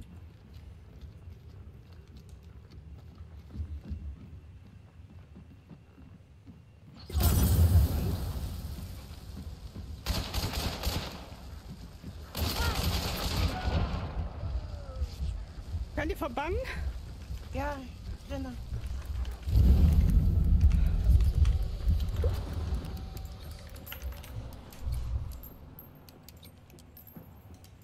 Ich bin mir auch nicht sicher, ob nicht noch was sitzt.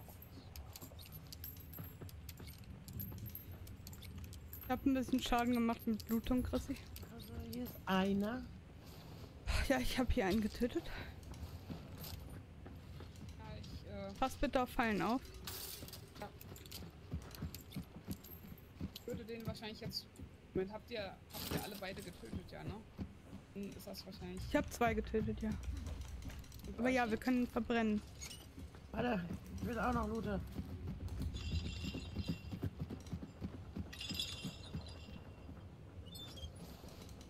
Was ist denn der? Oh, draußen. Hast du den schon? Nee, den habe ich nicht.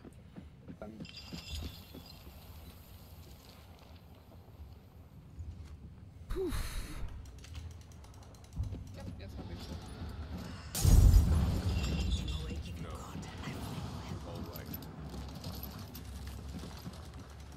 Den draußen habt ihr beide?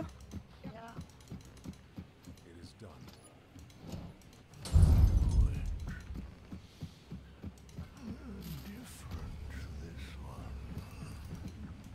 Das ist aber nett, dass sie uns den Banish gelassen haben. Ja, sehr nett.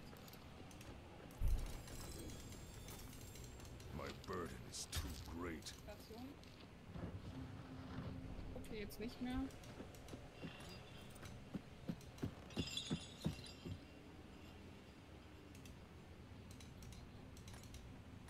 Andere Body ist noch bei sich.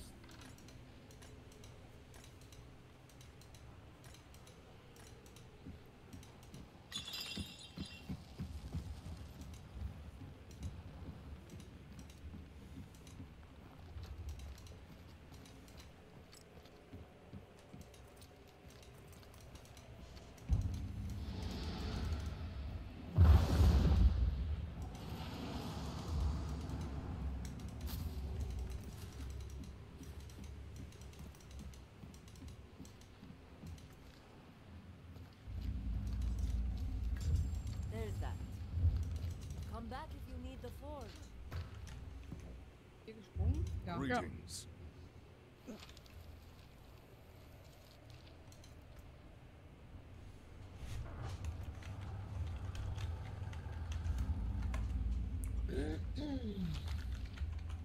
Boah.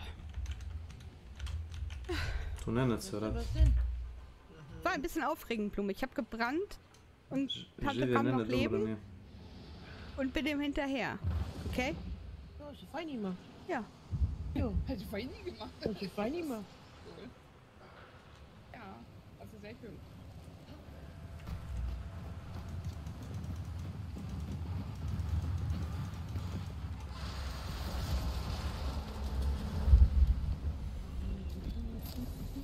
Gucke. Nee. Jo.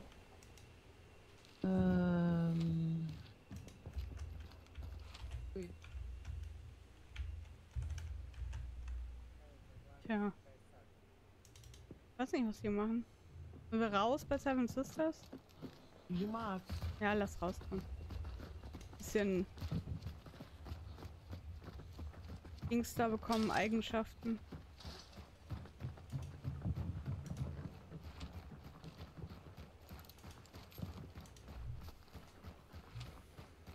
Und wenn die jetzt rausgehen, schaffen wir es eh nicht mehr.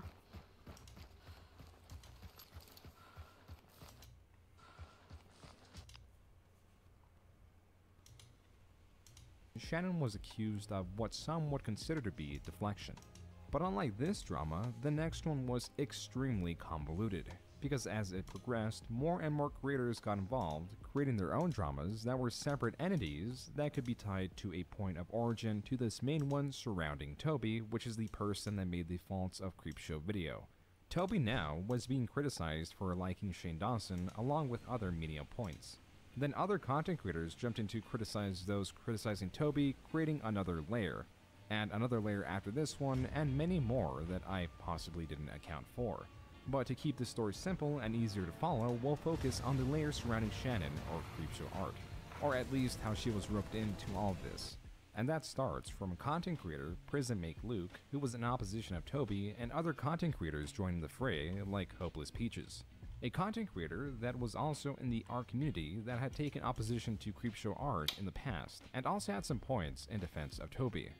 Though out of this 23-minute video, Prison Make Luke released on November 6, 2020, the most impactful part, at least now, was a about 2-minute long section talking about Hopeless Peaches.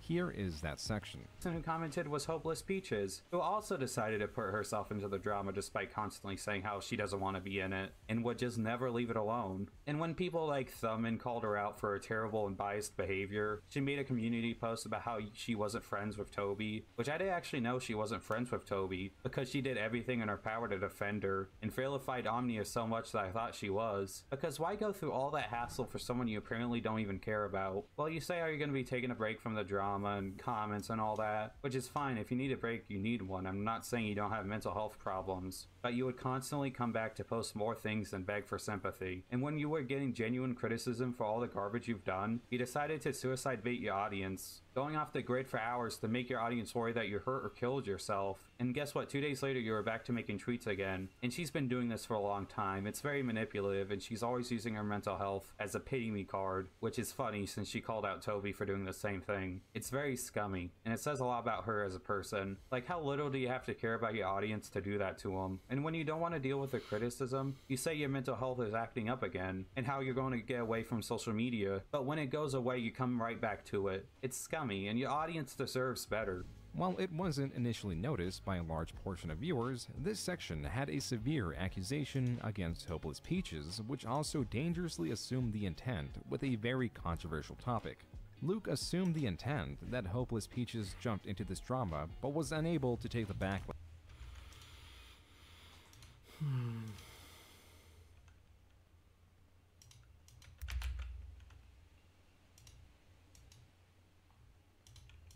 And faked her feelings about ending her life, or at least had some evidence of that, as Peaches jumped back to tweeting soon after she posted that goodbye tweet, which worried her fans and is something that she later apologized for.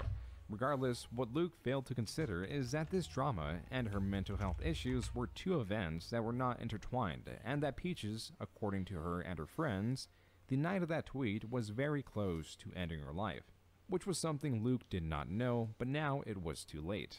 Out of all the points he made in this video and videos prior, this is the one that would now stand out the most. This is when Peaches took to her community section on YouTube to address these accusations, and also to Twitter where she DM'd Luke directly. And because this situation was becoming a larger problem due to Luke's initial video talking about Peaches, he made another one, this time with the focus being only on Peaches. In this video, he covered a variety of things Peaches had done, like subtweet creepshow art and softblock her, along with other unfavorable things to someone she used to be friends with. And that is how Creepshow was dragged into all this. To provide some more context behind the history of Creepshow and Peaches, Peaches was a fan of Creepshow when she was first starting out. And when they came into contact through Twitter DMs, Creepshow helped Peaches in many ways, like giving her a video slot on Creepshow's channel to promote her own. But shortly after, they had a falling out due to Peaches subtweeting Creepshow, soft-blocking her, and privately DMing her about a video she did not like of hers, which then soured their relationship. But this was never extremely public, at least not in the level it was going to be, as both Creepshow and another large content creator who had a falling out with Peaches both commented on this video. And so a pseudo-alliance was formed in opposition to Peaches. More just 5 days after Luke's first video directly aimed at Peaches, Creepshow released hers titled Hopeless Peaches Needs to Stop, released on December 7th, 2020. This video eventually got nearly 1 million views, and with other videos coming out against Peaches, this no doubt affected the like to dislike ratio of Peaches' response that was posted the following day. A response that Peaches herself, after evaluating it, found it to be flawed, which is why she deleted the video. This causing almost no initial backlash towards Creepshow. But this, alongside other events, were creating divides in the community. These divides are not something to fear if you're a respected or influential member within the community. But if you're not, or at least made many enemies that fear speaking out against you, it can be quite dangerous to misstep or create any opening that will allow these creators to pull the rug from under you. And if they're trying to, ultimately you want to get in front of the controversy and address whatever arguments they have against you before they do. And that can be in part attributed to audience retention or level of investment in time that the audience needs or is willing to put in to understand a situation. We can apply this to a 38-page document that was created in defense of Hopeless Peaches that Shannon responded to on February 3rd, 2021. The first 19 pages address Luke and his 3 major videos mentioning Peaches. The following 15 pages are about Shannon and her videos against Peaches, and the last 3 bring up another creator involved in the mix known as Camila Cuevas, along with a conclusion to the document. Reading this document, while every now and then returning to some material referenced in the document, took about 2 hours. So any which person may be faster or slower when going through this document. But if you're looking to read this document and also watch all the content mentioned within it that was directly involving Peaches, that will tack on another 3 hours, not counting the videos made after the release of this document or any other videos surrounding Toby's controversies. That is around a 5-hour time investment that is streamlined to focus on Hopeless Peaches. And the more time it takes, the more likely a key piece of information will be missed due to human error. That's also a lot to ask for not just the viewer, but the many content creators covering this situation. But even if you did understand it well, there are many pieces of the puzzle missing. There are also inflamed biases on both sides. Creepshow and Luke's video against Peaches runs with a false narrative that Peaches is a liar and backstabber amongst other things. As for the document, it was made by other content creators with the intention to give a fairer look into Peaches' perspective. But due to its nature, it also has many biases. But it is still more fair than the side of Creepshow's. And a massive part about both sides is that there are many areas that can be seen as miscommunication, and also both sides lack many screenshots for their claims. But this is again mostly on Creepshow's side. Another issue is both sides make extreme accusations or apply labels to each other that fails to consider the other's intent, with again the majority of these accusations coming from Shannon herself misconstruing or extending the truth and reframing events much more often than others.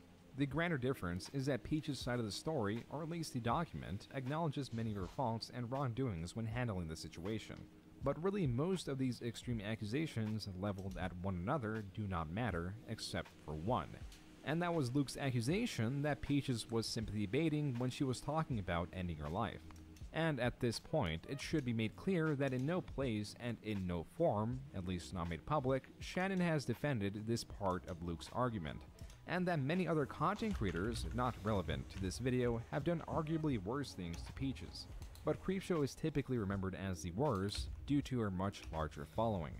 And about 10 months ago, since the release of this video, Luke himself has left a comment apologizing for these claims. But because Luke and Shannon were in a sort of alliance against Peaches, these claims of sympathy baiting are for some also Shannon's responsibility to denounce because she didn't acknowledge it and refute it. But then again, she did not reinforce it. Creepshow tried to step in front of the document with this video, and it worked, as this video was initially well received with 10,000 likes and 104 dislikes. But that was mostly from her core audience that will support her through most scenarios. Once Peaches released her video adding more information to the situation, showing how negatively Creepshow and others framed her, along with other videos coming out against Creepshow around a month-long window, and it reaching viewers that were not part of her core audience, meant that the dislikes began to pile on, and the like-to-dislike ratio lowered to 84%. But this was about the peak of Creepshow's hatred, and beyond other small dramas she was involved in, like a situation involving another content creator known as Hello Leash, who was feuding with content creator Gabby Hanna. And without any true opposition, there was a large promise of growth, but also a lingering feeling that her content was getting more and more lazy, which is a very dangerous concoction when combined with this growth. Because if you're a smaller channel, your claims hold less weight, not only due to your possible inexperience, but also because your videos are most likely reaching a smaller audience. There is less responsibility to hold if your claims are not widespread.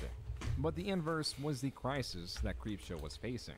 There would have to be a massive change in her content and effort to get stories accurate, or the backlash was going to be larger than the Peaches situation or Toby's video highlighting her lack of research.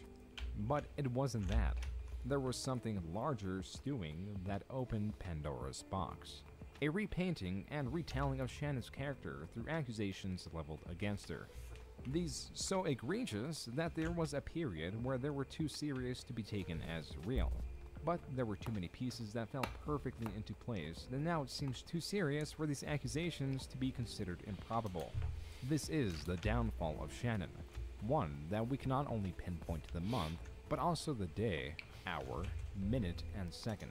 It all deriving from this post on lolcow on June 2nd, 2021 at 7:23 p.m. and 19 seconds, posted by an administrator of the site that says, quote, "As many users in this thread are aware, Shannon's posts on lolcow haven't exactly been subtle. We've decided to compile the post history after she escalated her behavior by sharing her sister's social media in order to deflect from criticism towards herself. Beyond that, she has been anonymously promoting her videos and Patreon/YouTube membership to farmers and making posts about herself to either white knight or insult herself. For many years, we've had a policy to reveal post histories of users who go to great lengths to use lolcow.farm to propel their own online presence. You can read the full post history here." Unquote. Before we look into the archive of Creepshow's posts, we'll quickly go over what lolcow is. Lolcow, like Kiwi Farms, 4chan, and many others, are generally looked down upon websites where users usually post anonymously. These sites typically have a forum format and are split into many threads about different subjects. What lolcow specializes in, like the name suggests, are lolcows, or a public figure that is easy to annoy or harass and readily gives a response to negative attention. Doing so repeatedly is known as milking a lolcow. The definition can change and be more vaguely applied to any public figure like Creepshow Art. And actually, this admin post can be found on a thread about Shannon herself that she was already allegedly posting on anonymously.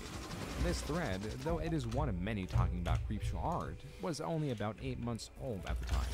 But Shannon's post history can be traced back to her first archived post dating back to November 30th, 2018. And now for the legitimacy of these posts.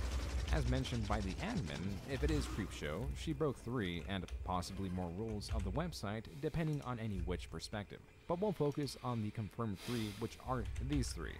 Number 8. Do not attempt to use lolcow.farm for attention or profit. Number 9, do not deceptively post about yourself in the third person for any reason. And number 10, do not advertise. Rules 8, 9, and 10 were broken several times by her, but all of them can be pinned on one post where she posts about her own video that is only available for channel members, which means it is locked behind a paywall, and can be both considered for profit and advertisement, which breaks rules 8 and 10. And because she's posting about herself in the third person, it also breaks rule 9. The admins also mentioned that Shannon invaded her sister's privacy by sharing a previously unknown social media account, which is a form of doxing. But it is important to keep in mind that this is coming from a website that holds almost nothing but criticisms and often seeks to troll people.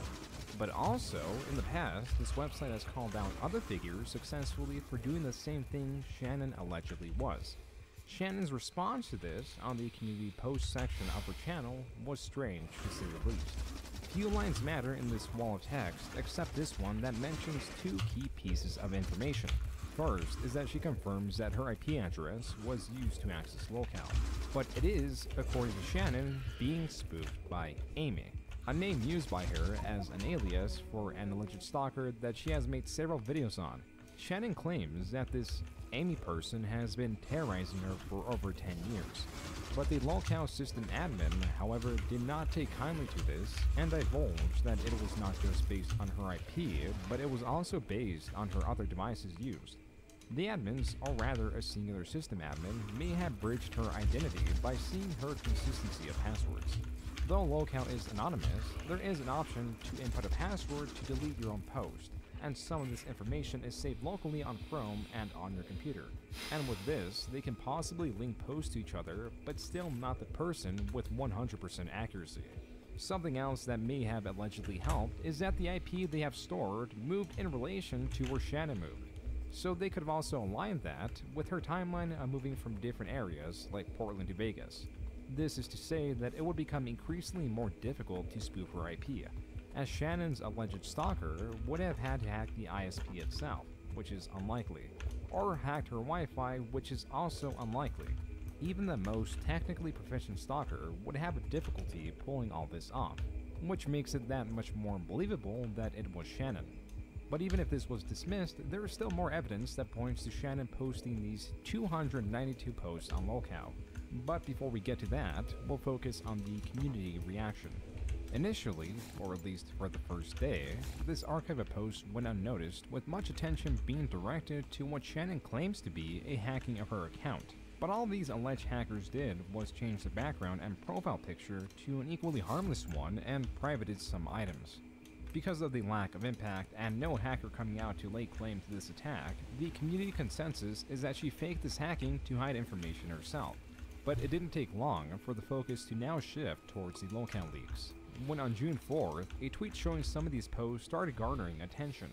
This and the aforementioned lengthy and almost readily pre-prepared statement that Shannon released, consisting of 1,185 words, brought on more suspicion, as her statement could have been just a few sentences that denied the entire thing. But if at any point in the future her IP was grabbed through different means, the locale administrators could verify that they are the same. Maybe they already did so that is a fear without outright denying it. But if she comes out as the author of these posts, she will of course receive flack. So this is a middle ground between acceptance that it is her IP, with the denial that it was her by deflection to a alleged stalker. In doing so, Shannon is attempting to shift the narrative that she was the perpetrator to her now being the victim. And as for the locale posts themselves, they are somewhat contradictory to the character that is Creepshow Art. While there are some posts that do align with her well, like where she describes the income of a content creator her size, claims to be a smaller content creator in the art community, and both praises and knocks herself down in third person, that is not our focus with these posts. Our focus is that Creepshow Art stands as a supporter of the LGBTQ+ community, but in these posts uses slurs against them, namely the F and the T word.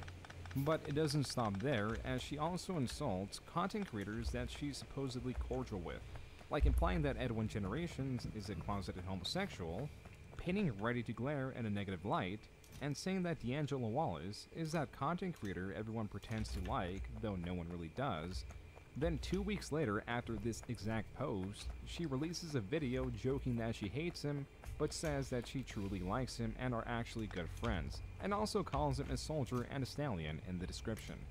There are many other examples of these contradictions in these posts, as well as leaking information that was shared to her by other content creators in confidence, that we won't delve into. The major takeaway of all this is that while many might not see posting on locale as a problem, it's how contradictory and, frankly, two-faced she was in these posts that many take issue with.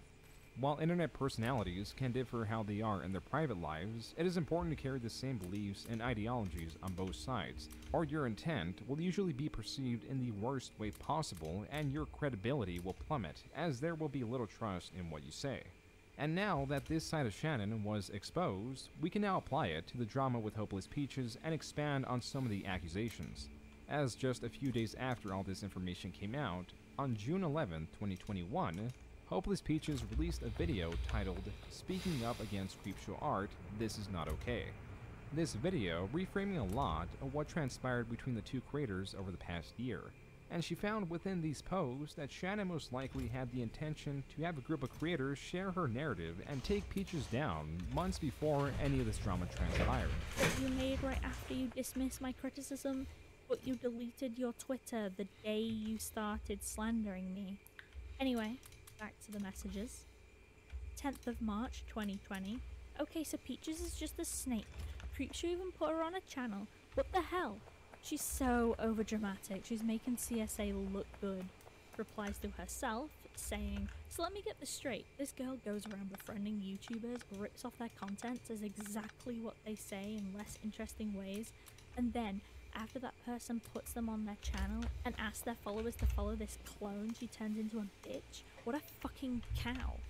I want to figure out who else she's done this to because of how she talks. It can't just be Shannon. This is disgusting.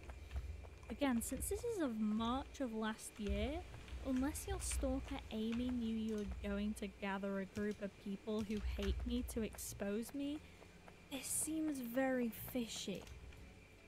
There's also a later posting when discussing another content creator where Shannon allegedly says, quote, "Anyone else find it weird that whenever these people are called out, they say they are going to kill themselves?" Unquote. This post can also be in relation to what Hopeless Peaches was accused of. Peaches also goes into the emails that were exchanged between her and Shannon, which are about her sharing private messages with a group that made that 38-page document in defense of Peaches. But in Shannon's video addressing the document back in February of 2021, confidently claims that because these Instagram messages were shared, and somewhere within those messages Shannon shared her private number with Peaches, she concludes that everyone who worked on the document must have seen her private phone number, which is accusing Peaches of doxing, but also not giving any proper thought to how easy it is to black out any private information in any given screenshot. And the reality was, only 2 screenshots of those Instagram messages were shared, none of which containing Shannon's phone number. After Peaches called her out on this, Shannon then leaves a comment below on her video saying that she never said Peaches doxed her. And though she is correct in the way she never said the word dox, she does manipulate the situation by misquoting the part of the video where she's accusing Peaches of doxing, by saying she said that if the people who made the document had access to the full DMs, which I assume since they are comfortable speaking on what exactly was said in them, then they have seen my phone number. But in the video, she actually says this. If the people who had these screenshots literally scrolled up, which I cannot do because once again, Peaches blocked me after she realized I had access to this conversation and she didn't want that, you would see her literally falsely accusing another YouTuber, that being What the What again, of flagging her account and causing her to be unable to make money and be unable to support herself. I would love to see this document talk about the false accusations she leveled at him, seeing as apparently they have access to the entire conversation, but I guess not. It also makes me feel entirely weird that all of these people have seen my private phone number, so that's fun. I love that. We are on page 29 now. Her comment frames it as an assumption when she was called out, while in the video she is confident that she was doxxed. This is all to show how heavily Shannon tries to frame things in her favor, and goes as far to say now that it's even worse that only 2 screenshots were shared and not the entire conversation. Beyond the framing, there is also the dangerous part of sharing such a lie of Peaches doxing her, as viewers, maybe less than 1% of this viewer base, may be unhinged and go off on this false doxing allegation to actually dox Peaches. Besides that, there is more to Peaches' video that provides further proof that it is Shannon making these posts on lolcow. For that, we'll have to give attention to this DM that wasn't made public until much later and when they were still on friendly terms. To explain this DM, Peaches contacted Creepshow saying that she felt that her video on content creator PK Russell was bully-like. Keeping in mind that these DMs were private, this person on lolcow that Shannon claims is her alleged stalker says only 5 days since the DMs this. Anyway, she replies with, "I've become slightly intrigued by this, so here's what I can tell. Peaches got mad at Shannon a month or so ago because Shannon made a video on PK Russell where she said his criticism of Has Been Hotel didn't matter and that the people who criticized him were nitpicking. It's obvious she didn't watch the videos because she's lazy. She publicly said Shannon was being rude and didn't do enough research, but Shannon apologized publicly and somehow was praised for it by those she offended.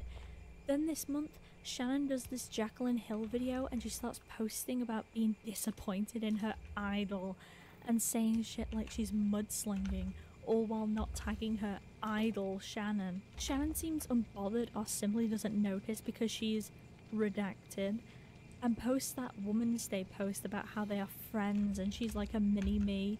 This causes Peaches to freak out, unfollow her on both her private account and public account, and starts talking shit about her. Shannon notices and seems upset, but doesn't do anything.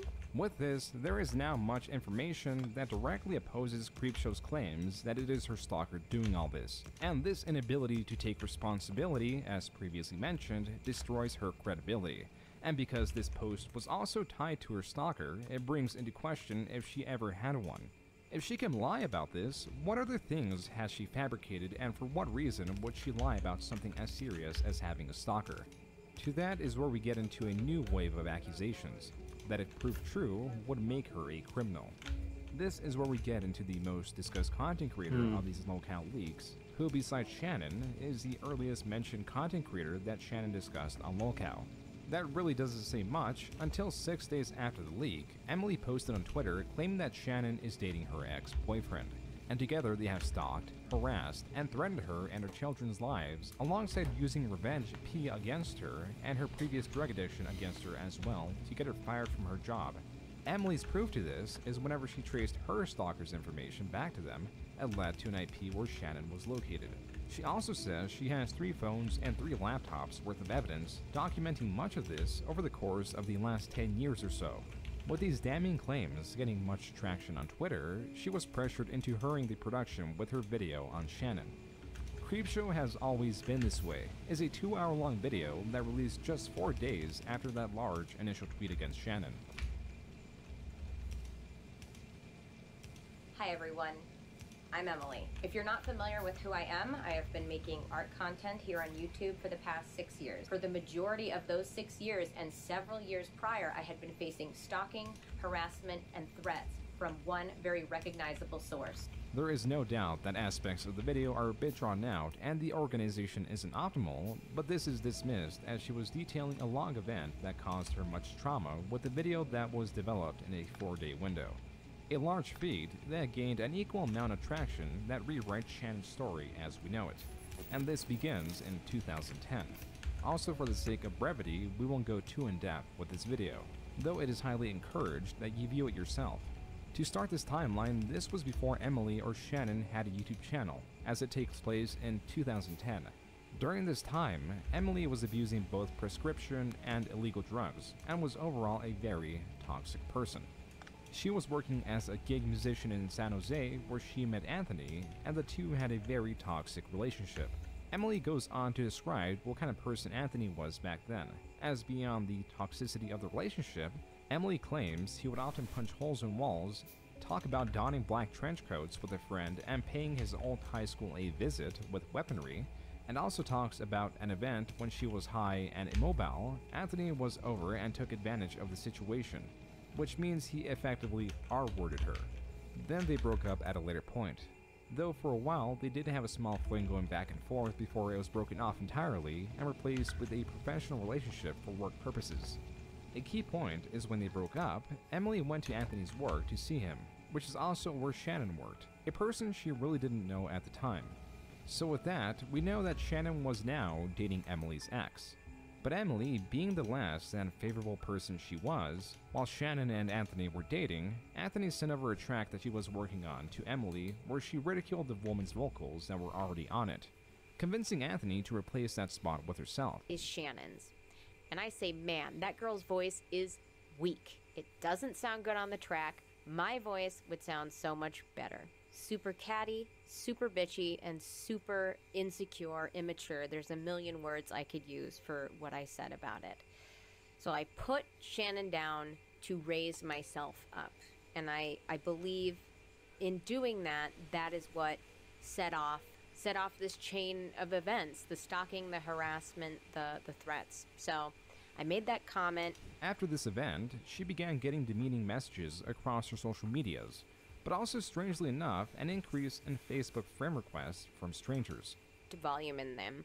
Something else I noticed kind of retroactively was that I was receiving a lot of Facebook friend requests from people that I didn't know, but I would have like a handful of mutual friends with. So I would, of course, accept these requests, and these were coming from Andrew. Now, they ended up phishing me and locking me out of that original Facebook account. Now, I had had that original Facebook account since I was a minor, since Facebook came out. And hidden in the messages of that account were some compromising photographs. Now, most of them were of me as an adult, but unfortunately, there were a few of me as a minor. And I tried to express that to my stalker several times, but they just disregarded it and said that I was a liar, which was infuriating and deeply upsetting and traumatizing. And what did they do with these photographs? Well, they went ahead and put them into a photo bucket account, as well as some other photographs from a website that I was on. At this point, I was doing some webcamming, not exactly something that I was doing of my own free will. A lot of that wasn't, but that's not Andrew and Shannon's fault. But they compiled a bunch of photographs, inappropriate photographs of me in this photo bucket account, and just taunted me with them. And I didn't really have control of much. I tried to get a regular job, and Andrew and potentially Shannon found out about this regular job and decided to email my job and send them a compromising video of myself. They posed as a client, said, "I'm a regular client. You've lost my business because look at your, disgusting human being of a receptionist." Now, I am going to try and get in touch with this job to confirm that they did fire me because they received this email. Looks like they've had a change in business name, but I think that that will be a very important receipt, so I'm really going to try hard to get that. Anytime I had control of my life in any way, they would try desperately to take it away from me. I have tried to turn my emotions off this whole time, but I can't hear. They wanted me destroyed. Any good thing that I could have, they wanted it destroyed. And anytime I saw that light, they would snuff out that light so fucking fast. And that is not even the worst of it. I'm gonna compose myself and come back. So after this happened, I went into a really dark downward spiral. There was a lot that was very difficult for me that I had to overcome pretty much completely on my own. But then once I did overcome it, I ended up meeting someone, moving in with them and getting a different job. And again, Andrew and potentially maybe Shannon did everything they could to try to find out where I was working. For some reason, they knew it was at a restaurant, a specific type of restaurant. So they literally, like, copied exactly one of my friend's Facebook accounts, took the about information, all of their pictures, and made this other Facebook account and acted like, oop, my Facebook got deleted, Emily. Like, can you add me again? And my dumbass was like, okay. And so, oh my God, I want to scream at my past self. But I accepted the friend request.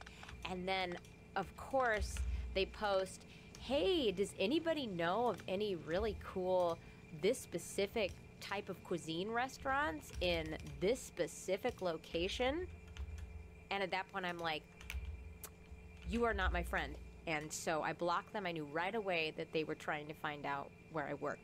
From this point onward, we get into Emily's channel within the timeline, specifically 3 years after its establishment. In reference, this video, my video that you're watching right now, began documenting Shannon in 2015.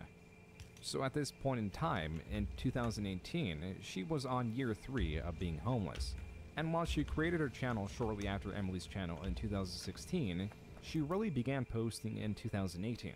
So that is the year that we're currently at, and also when Emily becomes aware of another art channel known as Creepshow Art, and notices that she also labels her videos as sketchbook storytimes, and wanting to protect the title of her series, she reached out to her. It wasn't like this much larger channel. I was still quite a small channel.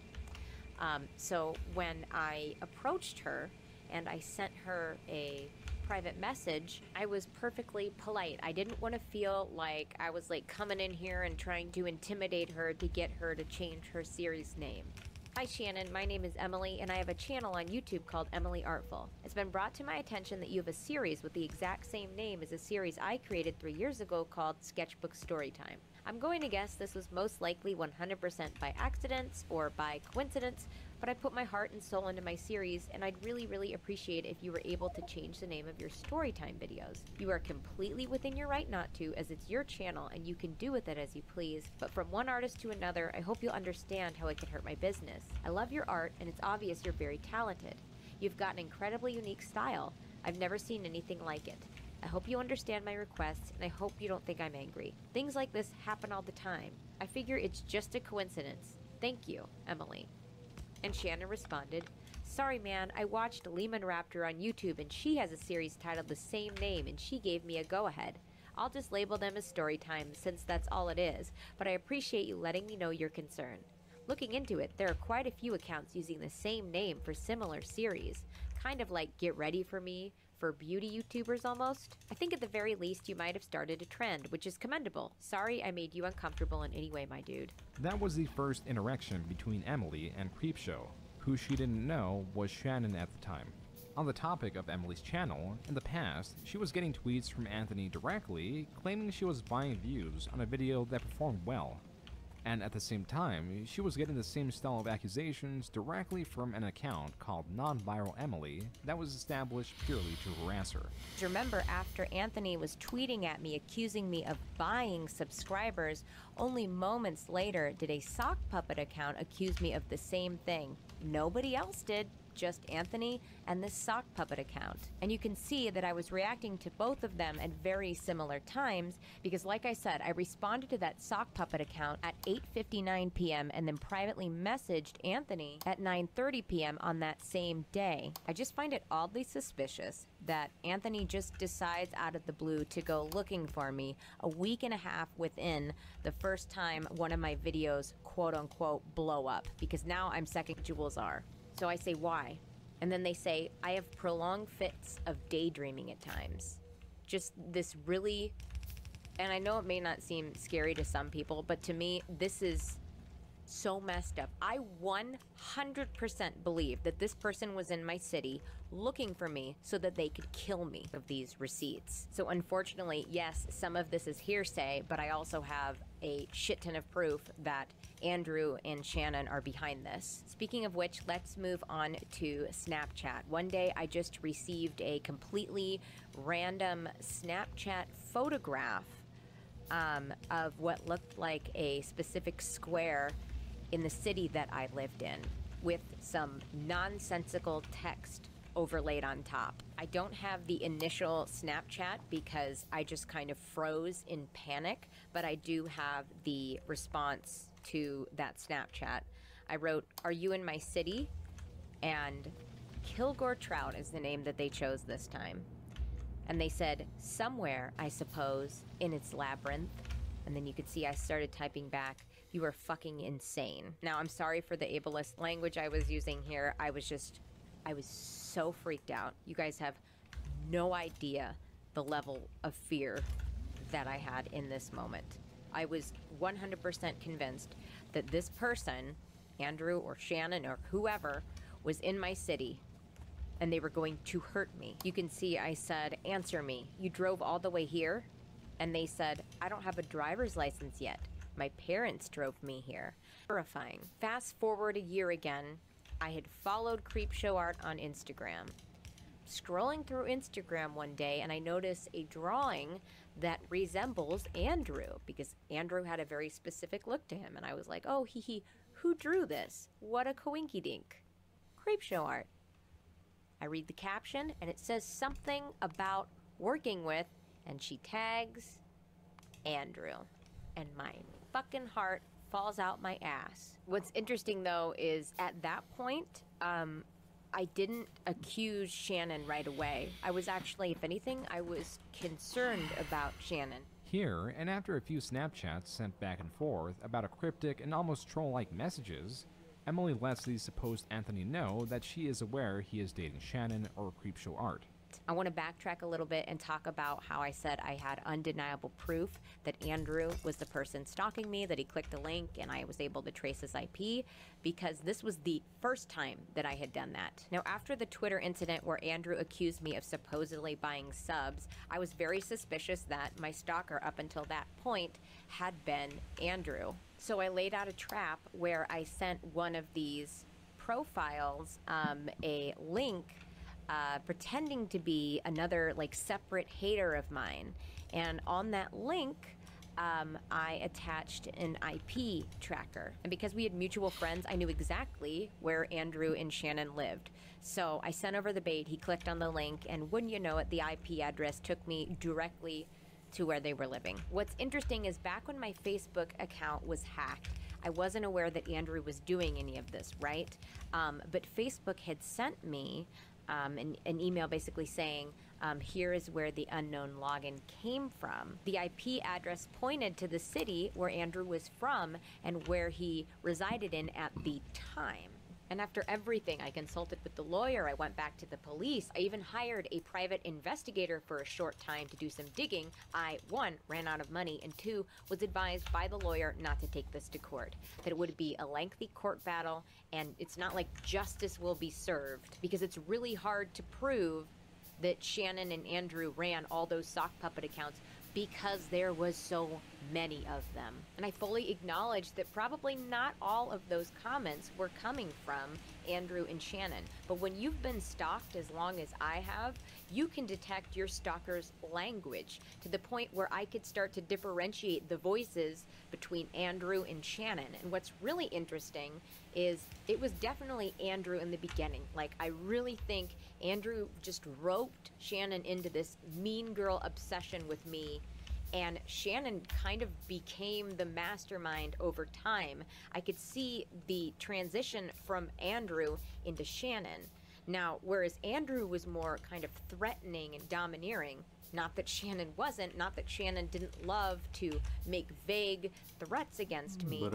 Shannon was...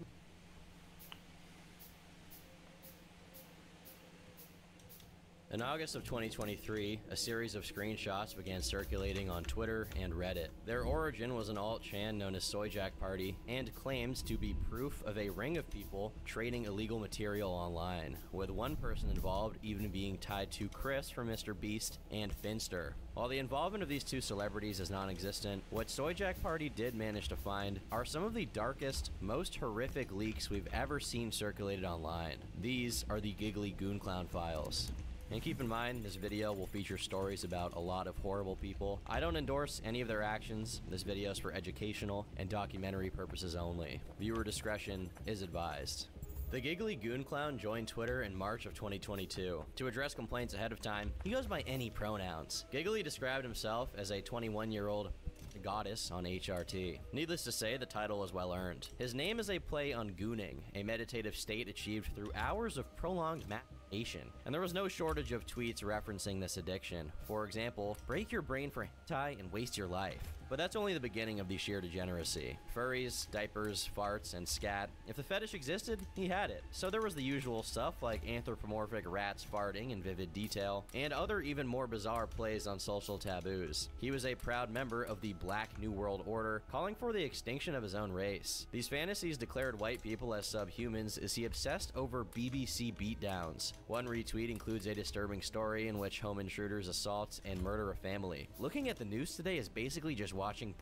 This perversion of identity didn't end at race, though. He was fond of degrading himself using ableist language. I've always been infected with the hump virus. I just know it is autism. Humpy humpy. I'd be hard-pressed to explain this further without showing off his original work. You see, Giggly was first and foremost an artist who loved to put his feelings to canvas. Here's a naked minion spreading his butt cheeks.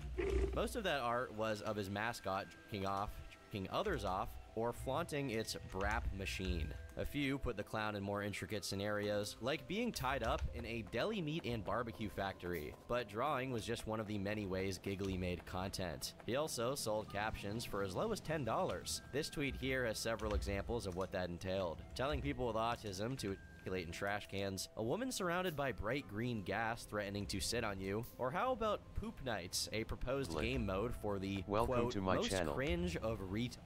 Take laxatives, boot up Fortnite, and every time you die, squat down and push as hard as you can. It recommends players to use poppers and shout poop over and over. Once you've pooped yourself, make sure to tell everyone and squish in it until you're kicked for being AFK. Of course, being an exhibitionist, Giggly frequently shared nudes. He once posted a picture of his bare rectum, inviting viewers to take a whiff. A month later, he filmed himself masturbating to that very photo. What kind of autistic freak huffs poppers and jerks off to pictures of their own asshole while listening to insane clown music? This clown does. It was one of many videos adorned with Autism Speaks as circus music blasts in the background.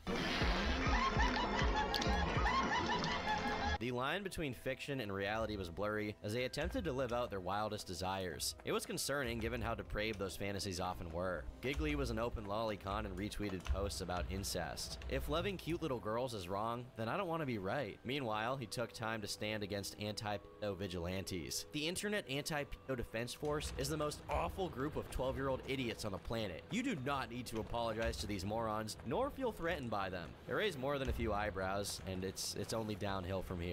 Giggly wasn't just into furries, but also actual animals. That February, he tweeted, "Oh no, my mom bought a dog," visibly throbs in pants. With tweets like these, it's anyone's guess as to how Giggly even remained on the platform. Instead, he got a surprising amount of traction, amassing almost 7,000 followers. These people were just as, if not more, willing to humiliate themselves publicly, with weirdos kissing toilets and putting minifigures next to their That was usually at the clown's request, as he slowly built up a cult of personality. He was quite proud of his ability to get others into his fetishes. I hope I've influenced at least a few of you gooners into becoming total stink-obsessed fart slaves.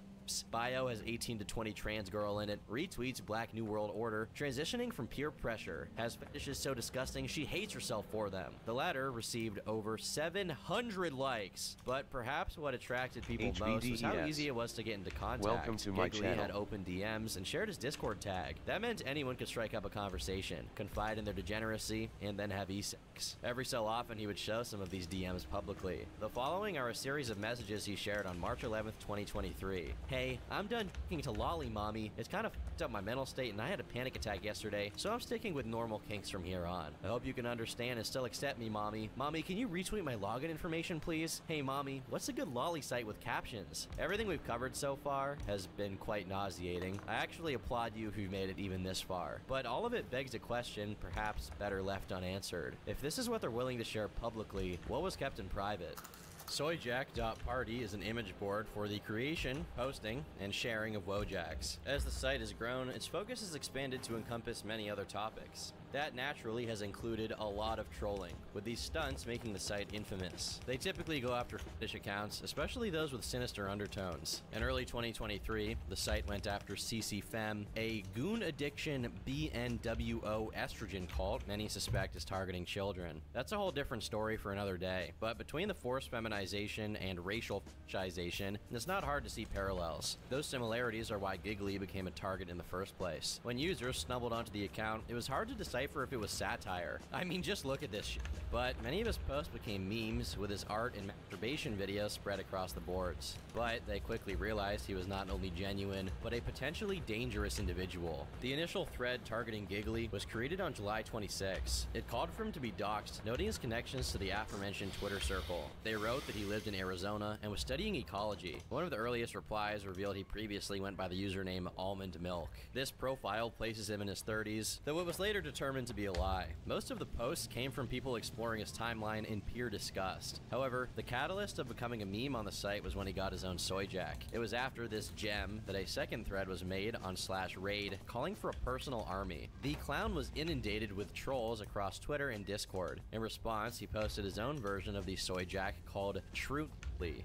You realize not letting me intoxicate you with my rancid farts is transphobic, right? Giggly then claimed to have always wanted to be a lol cow due to his humiliation fetish. In spite of this, he deactivated his account later that day. Once he returned, he began mass blocking all of them before changing his handle to Silly Gay Clown. The back and forth only escalated from there. Before long, he was sending Nikocado Avocados whole to the trolls and claiming to never post on their dumbass site. For someone who embraced being the epitome of cringe culture, he seemed to not understand the pitfalls of this antagonization. With more and more users becoming aware of his existence, it was only a matter of time before he got doxxed. On August 1st, a thread was created simply titled Goon Clown Lost. The post is exhaustive, identifying him as Orion Grant Passmore. It contains not only his personal info, but usernames and passwords. These details were used to compromise his Discord account, which was then scraped and released publicly. Immediately, Orion deleted himself off the internet as trolls piled in. They posted his address on Craigslist, ordered pizza, and sent several religious scriptures. It was everything the original call to action had asked for, but amid this raid was a growing sense that more serious action needed to be taken. Those paying close attention may have noticed an image attached to the original post. In addition to many of the tweets we've read before, it contains evidence of criminal activity. For as nauseating and bizarre as his fantasies are on their face, Orion's reality was even worse. Because it was through these leaks that they finally saw a clearer image of who he actually was, an unabashed predator. The Discord archive not only contains proof he was actively grooming minors, but exposed a ring of pedophiles distributing CP. So much proof, in fact, that he was reported to both local and federal authorities, as people were warned against downloading the file. The following is an in-depth exploration of the logs, spanning over 21 servers and 170,000 private messages. Viewer discretion is advised.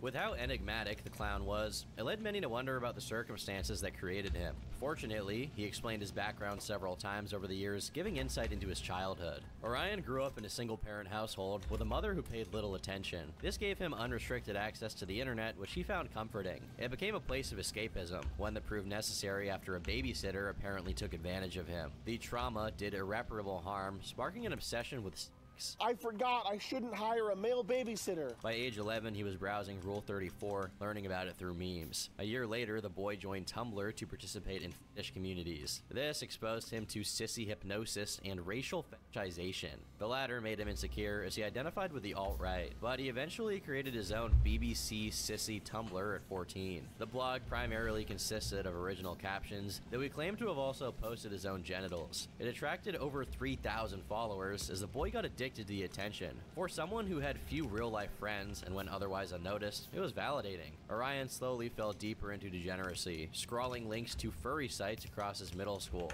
Yet, there was still a sense of shame as he attempted to quit masturbating several times. Before I was 17, I would delete all my like once every few months in a no-fap fit, trying to get my life back together, and I would just come back over and over. That all changed one fateful night when he finally gave in. I remember going outside completely naked except for my shoes at around 3 a.m. Eventually, when I came, I shouted quite loudly, "Hail Satan!" This wasn't something I planned beforehand, it just happened in the heat of the moment. Everything about Orion's personality changed, devoting his entire identity to Up until this point, he sat firmly in the alt-right with a Twitter that got no more than 400 followers. The account was banned a year after. Shortly thereafter, he created the Giggly Goon Clown, which quickly surpassed 2,500 followers. It was no coincidence this was around the same time gooning became a viral meme. Perhaps he'd been inspired to embrace the degeneracy. Regardless, by 2020, he was posting videos of himself in diapers and selling captions. Sometimes, I feel like he made me an unlikable alt-right loser just to swipe that from me and make me into a perfection piggy. It became impossible for him to do anything else, evident by a journal in which he logged his daily routine. August 21st, 2020, 4 hours of gooning. August 23rd, 2020, 5 hours of gooning. August 22nd, 8 hours of gooning. That regression also included urinating all over his floor, hoping for gingerbread stains and a comfy piss smell. By November of 2022, Orion had over 500 gigabytes of NSFW across 300,000 individual files. He was now desperate enough to beat off while at work. I'm wanking at work because this job. The smell of boys' bathroom as drunk fat bikers grunt and burp and piss loud as while I stroked a cartoon horses 4 feet away from them. He even contemplated jizzing in people's food. What's your job? Cook. Cut the food. I've thought about it. If I brought a little container, I could slip it in the pizza sauce really easily. No way anyone would notice. These compulsions ultimately led him to identify as sexual, going so far as to give up on dating real people. That came after a particularly messy breakup, which he recounted as follows. I would send her and tell her my fantasies, and she thought I was flirting and wanted to suck my weenie. Then she started asking me to bring her over to my house like every day. It was annoying, so I told her I want to be left alone most of the time, and she just started crying and being like, so you don't love me? I realized, OMG, I don't, because you're not even a cartoon horse or something comfy and awesome. You're just a human woman with a who doesn't even like me either. You're just desperate and stupid. I didn't say that, but I told her I was a pornosexual and I don't want to have sex or date real girls anymore. He fell deeper and deeper into the depths of his own depravity and was met with support every step of the way from his community. I'd like to read this message he wrote explaining the difference between his actual self and Giggly. You begin to become more invested with the internet than real life. You feel insecure about your real self and how people don't really like them. Meanwhile, there's all these people online who will give you attention from being depraved and perverse. The second me sort of split away, became someone else, and now I'm someone totally different than the person in here. Giggly, you might say. Giggly does what she wants. She doesn't need my permission. Sometimes she does things and I don't even know about it. I feel like this dilemma is very, very common, but it feels so real to me. Orion wouldn't do these things. He can't. He's so sweet. At least I think he is. He buys presents for his nieces and nephews on their birthdays, visits his parents often, is always wanting to help, and gets all sad when he thinks about the state of the world and just wants to fix it all up, even though he's basically like a tiny helpless puppy. He even put on different voices to emphasize the difference. This is his. Oh Lord, please don't let me be misunderstood.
doing this the hard way. Wait! It won't work! Anomaly. Step aside. You did it. We're here. This is our one chance.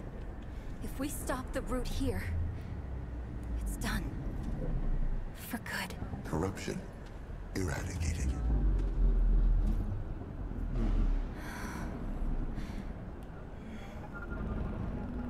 I can break the shield, but it'll take everything I've got. I'll be powerless. All right. Once we do this, there's no turning back. Either you win, or... Say it. Or it's the end of everything. Anomaly. Your chance of success is greater than 0.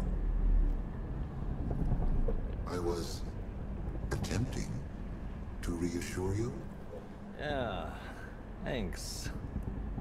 Very comforting. Come on. Let's do this.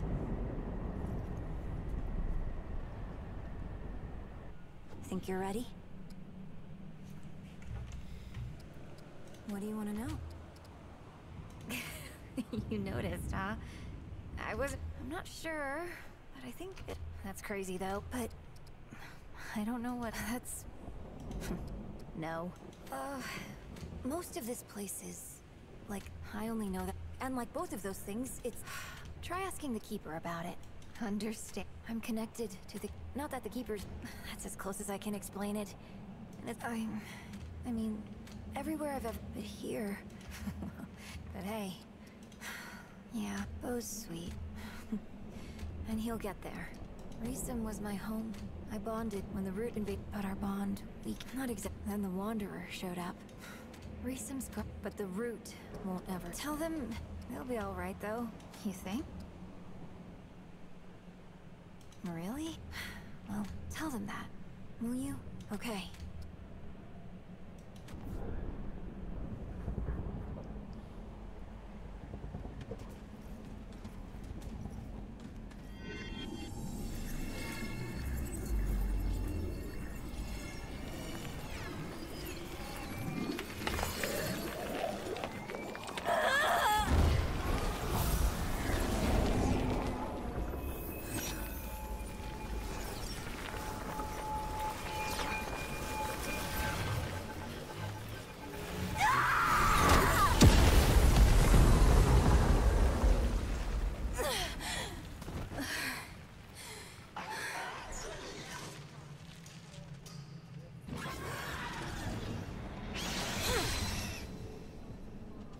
I got this.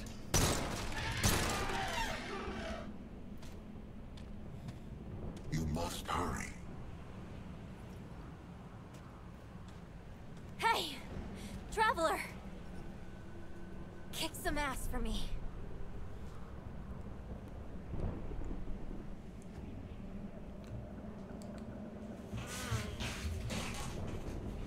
Mother of God.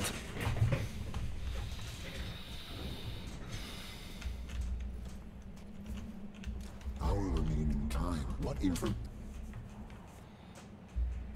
The corruption was preserved for further investigation. Though I did not recognize intelligent beings or the Guardians, all other I wanted to understand. Was the corrupt, even as we speak, other worlds fall? Curious. Would you sacrifice countless sentience for your... If you don't, the cleansing, even now, had the core become uncertain, as I am now unknown, the possibility, the existence of the core, the children, we this not difficult to explain. One may simmer, therein lies the index. If anything is put, it does not work. She and it, but more, as a her present. All of that, perhaps that is the difference. If corrupt, alternatively, if the intended can create the unintended questions produced, you are near additional.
was nice.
Oh, wow.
Recovery, recovery. Jebote, stalno kon. Nevjerovatno.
Marš!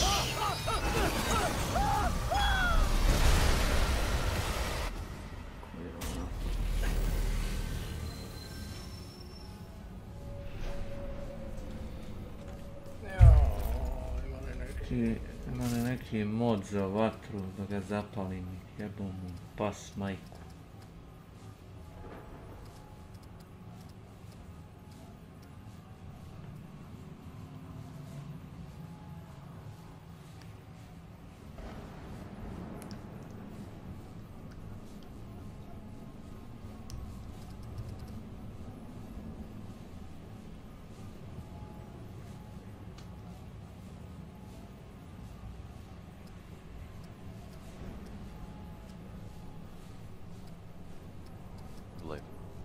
Welcome to my channel.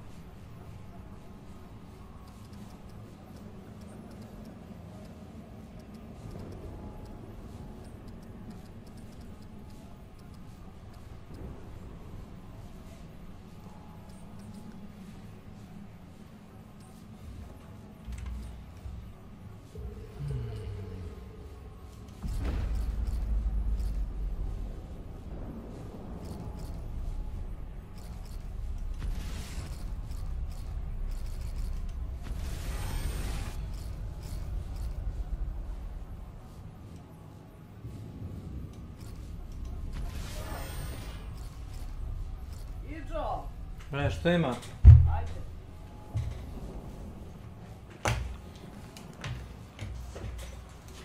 What the fuck? No.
Ziki. Welcome to my channel.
Okay. Welcome to my channel.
I can probably kill it, but there is like a couple of influences here,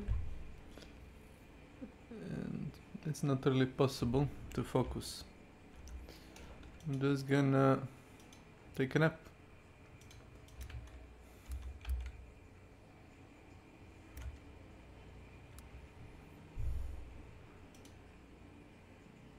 An hour probably, if possible.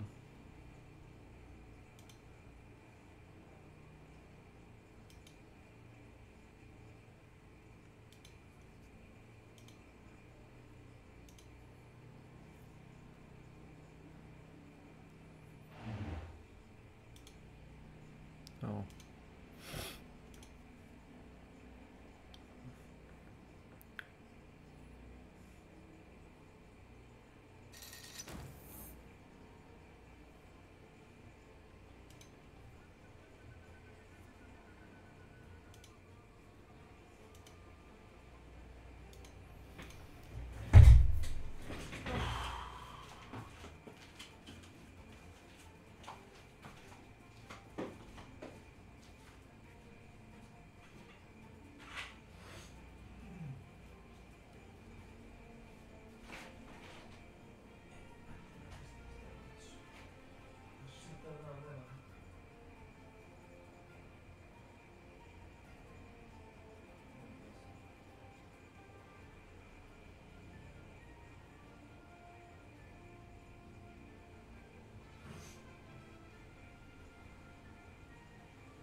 Ziki. Welcome to my channel.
Blit.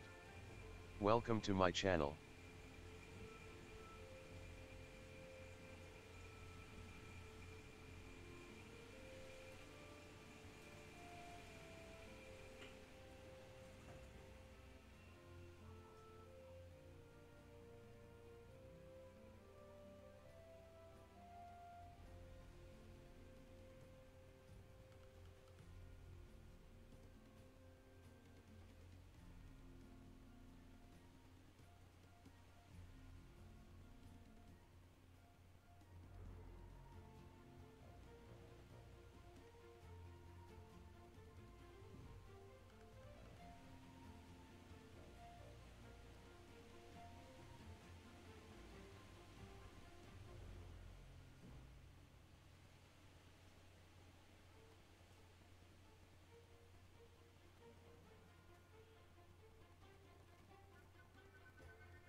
Outlaw. Welcome to my channel.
Veal Mercy. Welcome to my channel.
Spafa.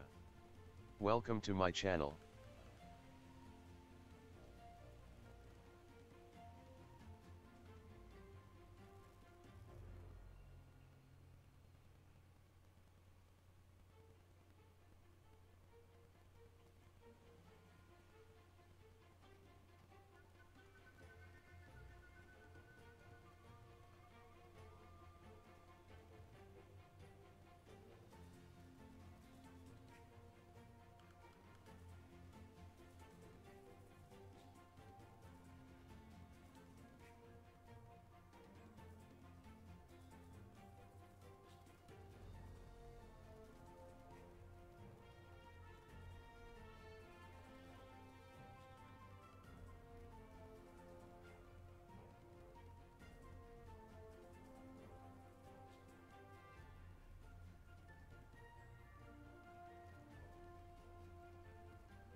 Welcome to my channel.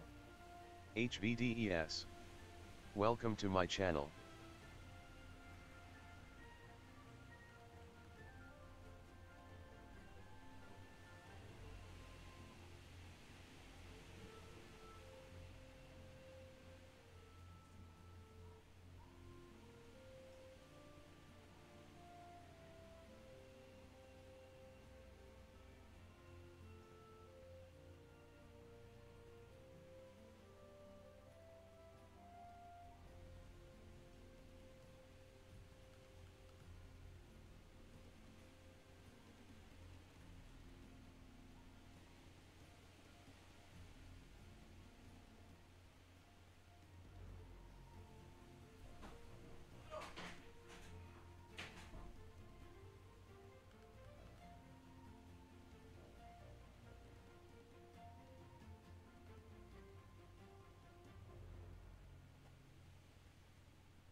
Ziki.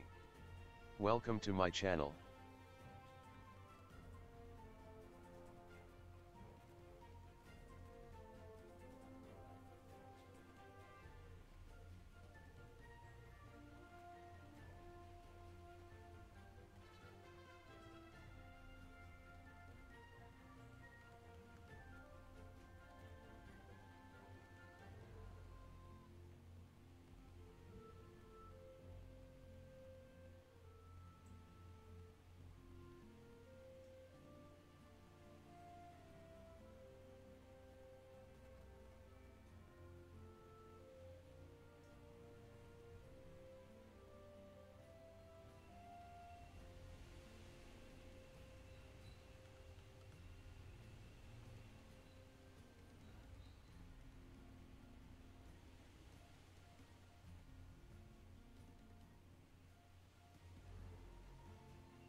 Anyway.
Zeke.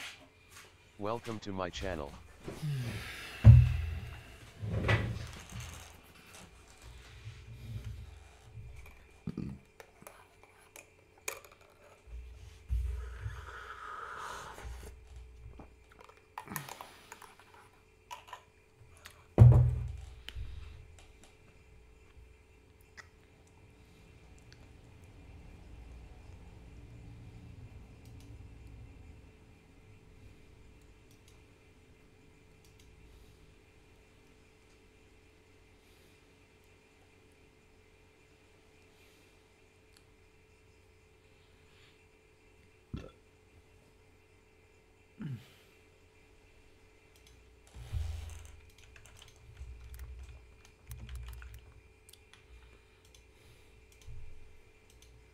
Voice for the giggly goon clown. I'm just a little silly bimbo. I would put this in the same vein as his worship of Satan. It's self-aggrandizing and performative, but most likely rooted in some truth. By creating this disconnect, he's able to absolve himself of guilt mentally. You see, there's one aspect to his online activities that's so far been ignored. In a message from June 19th, 2023, Orion admits to having looked at CP for 6 years, starting when he was 15. At the time, he would do so before crying immediately after. However, upon embracing this new outlook at life, one that favored hedonism over any and all morality, he began to feel proud. Bro, I'm serious. I'm such a hardcore pedo. My friends and family have no idea. I couldn't muster the strength to tell my therapist. I'm constantly taking risks and clicking on things and talking to perverts. I have no idea how I haven't been arrested yet. I've given up on stopping. Yeah, if you're planning on clicking off, now is a good time, because it's not going to get better. It may seem like a drastic jump from one thing to the next. To understand how this happened so quickly requires an explanation of his new social environment. If you'll recall, Orion amassed nearly 7,000 followers. Many of these would end up joining his Discord server, Giggly's Cringe Circus. I just want to read the list of channels real quick because it is truly ridiculous. Lewd Gaming, 2D Humans, 2D Furries, Captions, Animated, Audio, Cringe, IRL, Gay, AI, Autism Speaks, ENWO, BRAP, Plussy, Corpo Worship, Diaper Sexual, Drug Addicts, Emoji Sexual, Feet, Feral Fuckers, Fursuits, Hog Sexual, Hypnosis, Latex, Macro, Objectophilia, Photomorph, Pink Pill, Plushophiles, Satanism, Scat, Vor, Bugs Bunny, FNAF Sexual, as in Five Nights at Freddy's, Fap Night, as in Fortnite, Homestuck, Pony Sexual, Sonic Sexual, Stitch, Memes, DM Me, and finally Hook Up. This server became quite popular among gooners who gravitated towards his dominant persona. They referred to him as their mommy, with the most loyal simps getting a special role. I'm not quite sure why, but they were really susceptible to his bizarre demands. It was something not even limited to direct interactions. Orion was a frequent user of 4chan and often spammed boards with his f***es. He went on to receive messages from 40 different people, claiming his insistence got them into farts. I had over 40 people message me saying that they started masturbating to fart because of me. That's literally 1/3 of the people in the 4chan thread. I love having that power. I can just change someone's entire sexuality and make them something else. else. I'm doing it right now. That power extended far beyond mere fetishes or roleplay. He was able to get several people to submit full control of their social media. They came to him for things as innocuous as what to order from McDonald's. 20 nuggets, 2 large fries, a large Coke, and a Big Mac. Then there were times it seemed to cross the line. It was also that power that got users to cut for BBC and imagine their own mothers getting assaulted by black studs. He begged a user to post creep shots of his girlfriend for him, but perhaps most controversial was his influence on their gender. By his own words, he convinced 6 or 7 gooners to take HRT. He always had a map of clinics that provided it without psychological evaluation. This is extremely concerning given his views on trans issues in private. Now, Orion himself began transitioning in September of 2022, but it had been done with ulterior motives, intentions he only spelled out in private. The first excerpt comes from DMs between Orion and a user named Manadrain. Every single trans girl is a horrible pervert to some extent. I haven't ever heard of one who isn't. I should become a T-slur too, just to pile on. And women don't feel safe around you, dude. They just know they'll be canceled if they don't act that way. God.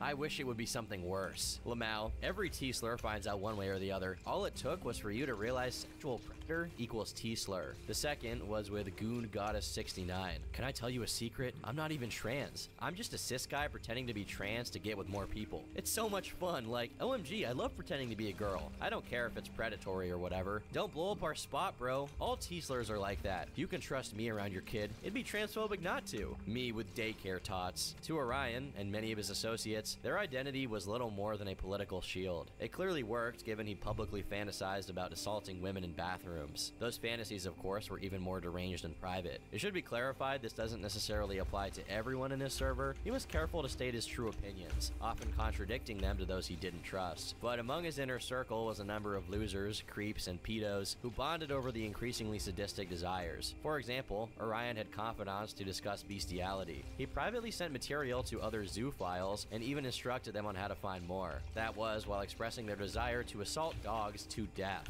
It's only real dog sex if it makes them cry. Like they loved it though. He was also convincing other users to engage with the material in an attempt to get them addicted for life. He even tried to get someone to abuse their dog on camera for him. That's the level of severity we're talking about, which is already horrifying in this context. Now, you can imagine how dark the story is going to become as we start to approach the matter looming over the entire story. Take a look at the DMs between Orion and Dizzy Ditzy Izzy. In early 2021, Izzy approached Orion for help with transitioning. It was framed with language likening the experience to bimbofication. 2 years later, Izzy was trying to get his dog to lick his genitals and calling his girlfriend's corgi slutty. This was at Orion's encouragement, alongside a newfound interest in lolly.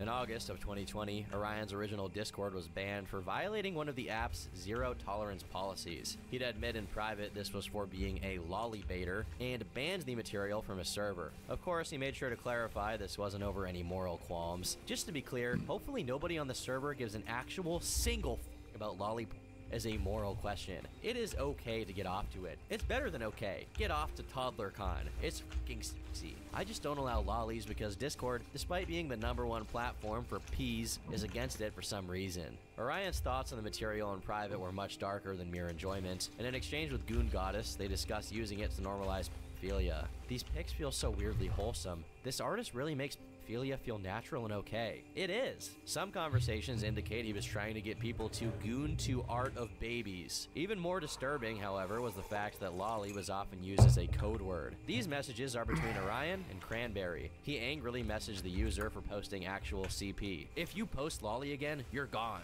Manadrain, a close associate, would admit to thinking of real children when looking at lolly. The owner estimated at least 90% of the people in his server are pedos. And I mean, it wasn't really a secret. Proof exists of members straight up asking for CP and attempting to sell it on the server. Yo Giggly, somewhat serious issue here. What, bitch? That I have issues person in your server? They're advertising selling nudes of themselves when they were younger. Pretty sure that's not something good to be associated with the server. OMFG. Faggot ass. I can show you the DMs if you need proof, but in the DM channel, they're advertising wanting to talk about P stuff, which I now obviously know meant pedo shit. I assumed they were just talking about lollies or whatever, but nah, IRL stuff. No, I don't care. Mind you, Orion was a self-admitted minor-attracted person. He frequently used emojis of the map flag, and even bought a map pride-themed bikini. That makes it a massive issue given minors were knowingly let into his server. Publicly, Orion expressed otherwise, making sure to ban any kids reported to him. But he viewed those people as snitches and went out of his way to look past it. I only block minors so I don't get in trouble, but I wrote it in a way that makes me seem right. Even stating twice that if you just lie about your age, I won't block you, just in a way people won't be upset with. In a conversation from July 25th, Orion discusses underage sex with Sunflower Femboy. This excerpt is when he discovers Sunflower is underage. Because when I was younger, I tasted sugar. How young? 13, 2 years ago. Oh my, you're not mad? Just don't tell anyone in my server unless you're 100% sure they're a full-blown pedo, or else they might snitch and I'll have to ban you. Yes, Giggly, but more on that sugar. It was sweet. I crave it. Even once went on Redacted for it. For the record, Redacted is a Mastodon instance notorious for openly hosting illegal materials. Let's pull back and look at the full context of their conversation. It began with Sunflower admitting to Orion that he enjoyed lolly. Orion uses this to label him a pedo, encouraging him to fantasize about children. Eventually, Sunflower starts to talk about his 9-year-old sister. I shouldn't. My little sis is 9. And, unless you're thinking about your little sis while you look at these pics, it's no big deal. It's completely normal. And like you said, even if it's not real, it's awfully sweet. Especially when there's so much good. Especially when you have depraved pedo perverts whispering encouragement in your ear. This is the crux of their methods. A recurring phrase you're going to see a lot in these messages is EPI. EPI is a shorthand for early introduction, in which minors are exposed to adult content. They fantasize about perverting their innocence, often by utilizing Rule 34 to flood sites with a younger demographic. It's a form of fetish mining explicitly used to groom children. The next conversation between Orion and Memnicine occurred on June 18th, 2023. It starts with the two admitting a shared interest in EPI. I imagine you know about EPI then? Of course, I've done it personally. What exactly? Have you made some captions yourself? Orion proceeds to post examples of captions he made. The first instructs readers on how to make new gooners by offering NSFW in public Discord servers. The second instructs people how to masturbate using a Nintendo character. The third praises DeviantArt's lax policies on what qualifies as safe for work. The fourth is a screenshot from a YouTube video of Fortnite characters twerking. They express being turned on by the fact that the comments are from children. Then there's expose kids to blacked tunes. It's so easy. Groom them to like your sick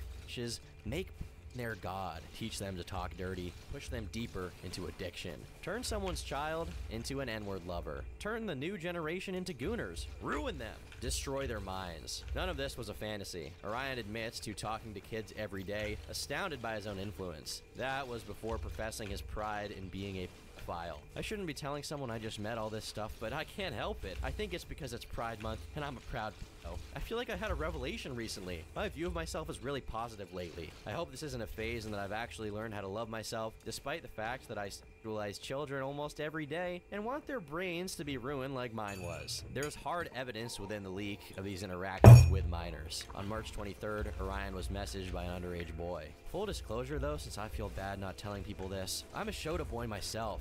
You can block me and I'll 1000% understand, in which case I'm sorry if I caused any trouble. Elsewise, I'm happy to talk about anything and everything and answer any questions. I love the idea of cute to their favorite games. That's how I got a addiction. I'd look at Rule 34 of everything I liked and download it like crazy. I remember when I was younger, I would constantly get off to Overwatch stuff. 4 days later, he met a 15-year-old trans girl who loved Taylor Swift. He used this adoration of pop stars to groom her. How do I become a gooner? What does that mean? Oh my god, I'm surprised you don't know. You're gonna ruin me. This is so hot, but like, you're trying to make me addicted. Shh. It's okay, just trust me. In DMs with Charlie Death, they acknowledged flirting with Charlotte when they were only 16. I actually feel bad because I'm 75% sure I'm the reason your old Twitter got banned. It was when I felt it was a bad thing for me because I was 15 or 16 at the time and you told me you liked me and that you were ashamed. I was so happy to be there. The aforementioned goon goddess may have been underage, although it's arguable if it was just age play. Arf arf, put it in my hole. The alleged teenager went on to send nudes to Orion. They also discussed looking for CP on Twitter. Trying to find convince to get off to on Twitter is so hard. I remember when map Twitter was a thing, and you could find it all over the place. SMH. Orion also sought to meet with children through video games. Roblox, as you all know, is a widely popular online platform whose fanbase largely consists of children. This has led it to attract many predators looking to befriend them. Several members of his server created profiles with highly sexualized models. Their accounts make heavy references to content. Lexicality created a profile called Lexi for the BNWO. His skin is a skimpy woman with a censor bar over her eyes. The description reads, "Last bio nearly got me banned. Chocolate and snow bunnies only. Fuda preferred, cute bowls allowed." Mr. Postcard posts an even more lurid character, Cow for Black Loads. Orion made several accounts for this purpose. The first was Blox Gooner with the description, "Just a dumb Roblox Gooner. Look up Gooner captions if you don't know what a Gooner is." That was shortly after discussing the possibility with Mana Drain. I love Roblox players. Show them the funnest stuff there is to do. You're basically handing out drugs on a playground. I was always in a medieval roleplay server when I was a kid. You should show up to it and show them real roleplaying. Roblox is full of role-playing games. I was thinking about pretending to be a girl and becoming friends with girls just to tell them about gooning. There are screenshots of Orion in-game telling kids to look up NSFW terms and harassing young girls. Me when transphobic little girls ask me what I'm doing in the women's restroom when I'm obviously a woman. But perhaps the worst of Orion's potential victims are those within his own family. Orion frequently sexualized his nieces and nephews who were as young as 5 years old. On June 6, 2023, Orion sent a photo of his youngest niece to Pink. He then imagines having intercourse with her. "I need her to get a phone and take irresponsible pics for attention." He bragged about getting to spend hours watching them at the pool. He wrote about one such visit to Pink 2 weeks later, which is so disgusting I don't even want to read it. But it is him fantasizing about his nieces. Pink was not the only person he sexualized them to. On July 14th, Orion told Mana Drain several explicit scenarios based on his real life. They're framed as if letters addressed to the 7-year-old that we'll call Jane. The first was inspired by his nieces walking into his bedroom alone, and once again is really too disgusting to read out loud. The second was about helping her swim at the pool, which, once again, I just can't bring myself to read out loud. Orion contemplated grooming them into being interracial addicts. He played porn without headphones in hopes they'd hear it. He even joked about feeding them his semen, but it's unclear if any actual physical abuse occurred. In late 2021, he admitted to lying about abusing his niece. This apparently killed the buzz for Mana Drain's edging, but that was 2 years ago, before he made plans to EPI his nephew. "I'm giving my nephew a tablet for his birthday coming up so he can look at NSFW. His parents are weird and won't give him a phone. He's 13 now and he needs it. The more cooped up they are as kids, the more likely they are to be super degenerate later on." Yeah, to be honest, I'm not really too trusting of this guy's opinion on what's degenerate or not. With how disgusting these conversations were, it's clear the parties involved were at similar levels of sadism. It should be apparent by now that Orion was far from alone and often had co-conspirators who enabled and assisted in his grooming. The evidence seems to imply a degree of organization that requires scrutiny. So far, we've not even mentioned the existence of their secret Telegram. Telegram is a messaging app popular among those who try to stay anonymous. That can range from drug dealers to furries to even Kiwi Farms users. This is because of their privacy policies, where they offer end-to-end encrypted secret chats. Because of his original ban from Discord, Orion didn't allow Lolly or Shota on a server. This led him to create a Telegram group for that material. Now, this is already questionable given what we've previously outlined. Many of the users invited were the same ones using it as a surrogate for real children. You're a fucking pedophile, you freak. Affectionate. However, there's also evidence it wasn't just cartoon depictions. In December of 2022, Orion received CP from a user named Patowu. He first sends him Lolly and Shota before asking if he wanted the real stuff. Okay. Can you delete these now? Do you have a Telegram? You can message me this stuff on there. They both work together to create EPI content. On May 1st, Orion and Stoner Piggy refer to kids as and talk about underage girls. Stoner Piggy encourages him to free his urges. "I'm a fucking pedo. I'm a pedo too. I love child. Do you have a Telegram? No. You should make one. I'm twink_T. Instead of using Telegram, they decided to use an app called Elements that doesn't require phone numbers. Can you see my messages? I saw your hello. CP. That was so fun yesterday." Orion went on to record himself getting off while professing himself to be a pedophile. I am a gross pedophile that can only get off to children. This next section is going to broaden the scope, again, from just Orion to his associates. From this point on, we're going to be separating each of the conversations by user. This structure will allow us to emphasize the severity of other individuals who have so far gone under the radar, mostly because many of them aren't micro-e-celebrities like Orion. Drooling is one of the individuals Orion sexualized his family members with. This allowed him to become one of Orion's close friends. Oh, sweetheart, you're truly a friend to me. I've known you for over a year and talked to you nearly every day. I've missed you. I've seen you in dreams. I felt guilty for taking you too far and not taking you far enough. You're one of the few people who truly know me, of my greatest sins, and that, in all honesty, I don't even care. That honestly makes you very special to me. Besides your already wonderfully teasable and adorable personality, they were both members of EPI Discords and often got off together. That included once, as Drooling wore his own mother's underwear. The DMs have Drooling getting off to children. I'm sorry I'm like this, but I've seen stars pose the exact same way. Underage people shouldn't dress like that. He fantasizes about forcing kids into adult roleplay using VR. Just hook them up to VR headsets for hours. Unknown Forces 21 came to Orion with a fixation on young boys. They talked about these fantasies at length, while at an airport, Unknown saw a kid in the public bathroom. He contemplates taking a photo before fondling the memory. I wish I did, not gonna lie. Wish I could get a picture. Pink deleted many of their messages, leaving mostly a one-sided conversation. However, Orion's messages say enough. Mommies that force themselves on their little girls. God, anything trans-pedo related makes me triggering my pedo urges. This is so dangerous to be sending on Discord. Thank you, though. They discuss temptations at seeing little girls at the pool and refer to them as whores. Their conversations are also the source of this quote. I shouted trans rights while talking to a kid the other day.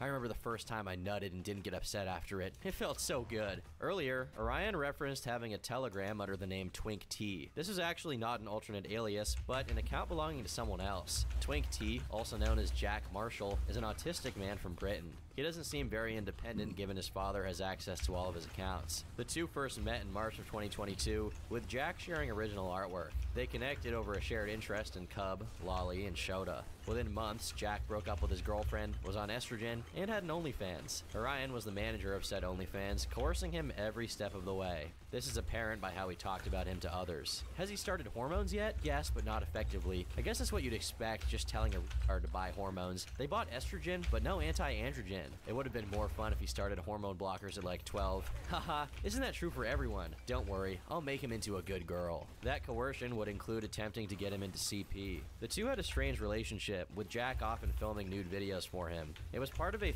fascistic roleplay, which Orion tried to steer towards pedophilia. He used specific language to connect the artwork to real children. Once you post that video from your Google Drive on your OnlyFans, you can post this on your Twitter. If you do, I'll reward you with that evolved to claiming it was natural to be attracted to tweens. By December, Jack was asking for no-limit profiles and calling Orion his pedo mommy. It was around that same time that Jack created an account on Telegram. He sent the login info as well as credentials for his email. This would end up causing some conflict over how it was being used. Jack started using it to look at CP, but drew the line at teenagers. They argued over the difference as he denied being a nonce. Eventually, Orion began instructing one of his providers to help erode the boundary. Hey, just so you know, every time you send stuff to twink_T on Telegram, I see it too. He said he was scared to message people like you, but I told him to anyway. I mean, I have way more fucked up stuff I can send him. Always feel free, but you can lead him into it. He's still a little bit of a scaredy cat about it. This is reflected in their DMs as he exposes Jack for stroking to kids. Aw, reading you struggle is so cute. What do you mean, mommy? On Telegram, saying you don't want to get off to kids and being forced to anyway. Please don't get me in trouble, mommy. Where do you find these people, mama? He would end up scaring away one of Orion's suppliers, making him upset. Did they delete their chat? From now on, don't tell people I'm sharing the account. Yes, mommy, it's your account. Retard, pull it back up. I don't remember their name, to be honest. Neither do I, mommy. I'm sorry. I think they stopped messaging me and blocked me on everything. Orion also used Jack's Discord to help a minor bypass the minimum age requirement. Thank you for letting me use your Discord account. It's allowed someone who is very interested in my server to rub their brains out to all the lewd, cringy Why didn't they just join the server? My server is marked NSFW so they couldn't see anything. I'm confused. Sorry, I don't get it. Well, on Discord, you can't view NSFW servers if you're under 18. In the end, the sense of control proved enough to overlook his incompetence, because on January 8th, 2023, Orion asked Jack to be his girlfriend. They continued talking in the following months, with only one significant road bump. Jack was studying forensics and attempted to join law enforcement. This caused Orion to threaten cutting him off. Thankfully, he didn't get the job. One of the final logs in their history is Jack sending the N-word before apologizing and saying he was horny. Happens to the best of us, guys. Mr. Postcard is a furry artist whose online presence is hard to trace. He had a profile on Barag, a Mastodon instance that allows for Lolly and Shota. His artwork focused on Cub, including this perversion of a PSA against online grooming. Once again, he deleted many of his messages, leaving one-sided conversations. But what does remain is more than incriminating. I don't know, I'm not super into Lolly, but I like encouraging videos on YouTube. I'm a PO in an EPI way, definitely. He attempted to move the conversation to Telegram, but Postcard refuses. Then they share bestiality videos and links to Redacted several times. In this exchange, he admits to posting illegal material on Redacted. On December 5th, 2022, Postcard made an edit using audio from Real CP. Orion recognized the source immediately. With a common understanding they were both sadistic videos, there is a sickening level of transparency. For example, the two fantasized about assaulting J.K. Rowling's grandchildren.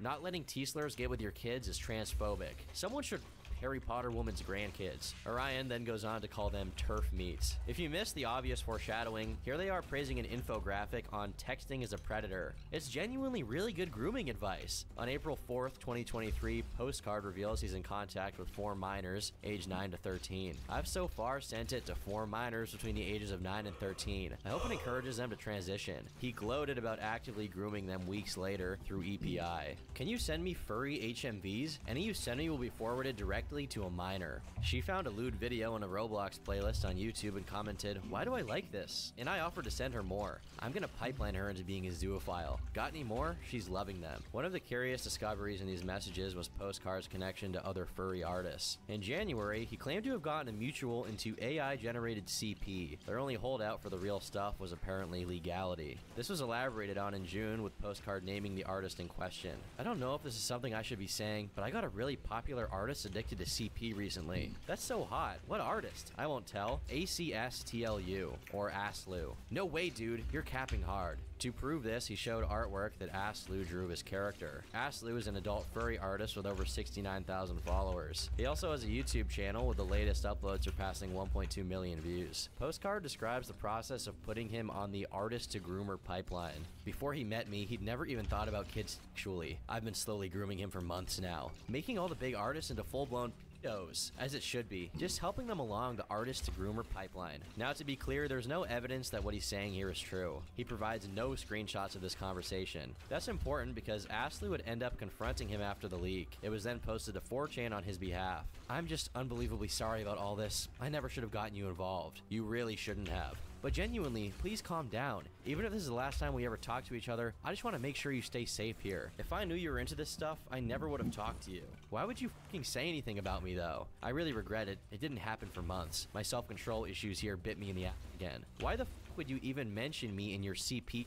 out of nowhere? I'm not a fucking pedo. Yeah, I know you aren't. I was embellishing a story to try and make that friend come, because that's probably the only reason they like me. If Ashley was implicated as a part of a fantasy he wasn't aware of, it'd be unfair to assume guilt. He wasn't in the server or Ryan's DMs. Because of this, I'd wager he's telling the truth. However, it is worth pointing out he wasn't the only artist identified by name. Postcard also involved Doc Friendo, who has over 14,000 followers. Look at their They confessed to me that it turns them on knowing the kids follow them. He actually sent me a video of him to some CP I sent him. Given we obviously can't view the video, its legitimacy is unclear. Postcard would end up making a public statement which has since been deleted. He admits the messages are real, but tries to handwave all references to CP as fantasy. I want to make it clear that despite the monetization of it, no CSEM was traded between myself or anyone mentioned here, and I haven't ever been sexually in contact with any minors in real life or on the internet. I often referred to Lolly/Cub artwork as CP in my DMs with Gooners and other NSFW community members who I trusted. In claims claims I made about contact with minors were purely a work of fantasy. No one bought this laughably bad excuse, so he deleted all of his accounts, likely to return under a different name. Pump Pig Parker, also known as Pump Hog, is an old friend of Orion. Their first messages indicate they'd known each other even before 2020. He'd tell Orion to check Telegram often. Though it's unknown what was shared, the DMs inspire very little confidence. Pump Hog had a specific adoration of Lilo from Lilo and Stitch. He referred to her as bait and a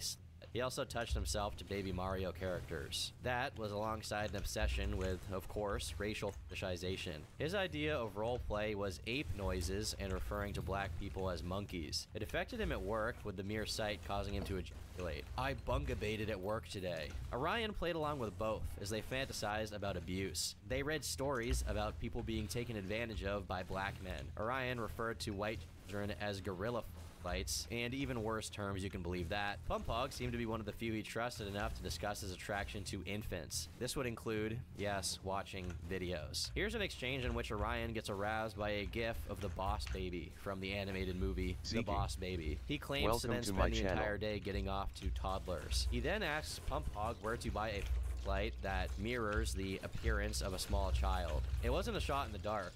Pump Hog deliberately purchased small toys. Perverted AF appears to be one of the most dangerous individuals from the chat logs. He first reached out to Orion in May of 22, asking to join a server, but he soon revealed himself by talking about little girls and minority babies. This white supremacist had elaborate violent fantasies, deriving pleasure from murder. He also admits to grooming underage boys. He posts a video of one victim calling himself a slur. I make F slurs hate themselves for being gay, and he admits to initially catfishing them by pretending to be a child. Orion was on the same page, suggesting they do so to manipulate girls into sex work. Make them addicted to social media. Be a total creep. Make an Instagram pretending to be a modeling service. Post pics of girls her age and say they're models working for you. Buy bot followers. Then message girls saying you want to make them into professional models. Get them to send you pics in whatever poses, whatever outfits, doing anything you want. That took them both to Telegram. Hey cutie, can you not say so explicitly that you want pics of CP sent to you on Telegram? On August 30th, 2022, Perverted AF invited Orion to an encrypted chat. He called it a Telegram kid chat, as it served to connect pedos to each other. I'll send it on Telegram, except the secret chat. Been finding the worst pedos. Me included, obviously, although I might be the worst, hehe. Too much or no? Not much else is known about the group, other than this exchange that gives insight into what it was like. Asbestos is a 20-year-old college student. They met in 2020 and have over 7,000 messages together. Asbestos even credits Orion with warping his mind. Their friendship was partly motivated by his inability to move on from an ex-girlfriend. Before long, he was creating EPI and getting aroused by nature documentaries. I was watching some nature documentary with my parents, and there was a bit about rhinos. I felt something come over me, so I excused myself, went upstairs, and busted a nut to the rhino tag on E621. Orion held some amount of power over Asbestos. He was able to convince him to piss himself on camera. The gooning became an addiction as he started getting off at work, in class, and at porta potties. I've hit a new low. It's depraved. I'm on a car trip and we stopped at a rest stop, but the men's room was closed and they had porta potties. It was like a PA truck stop, so obviously they were disgusting. But the smell, the stink, the raw stench, I came in like 10 seconds. The latter was apparently so pungent it stuck with him afterward. His fetishes started to impact his relationships. He became obsessed with the idea of being even skipping class to watch BBC videos. It got to the point of dysfunction as his lust became directed towards his family. He developed a taste for granny goddesses, which led him to salivate over his own grandmother. In the fall of 2022, Asbestos was assigned a roommate we'll call Rachel. He became obsessed with her, taking several compromising photos without permission. He then sent those creep shots to Orion. This only escalated as he began stealing her clothes to smell. I sniffed my roommate's used shorts last night. Those green ones, she wore them 2 days in a row.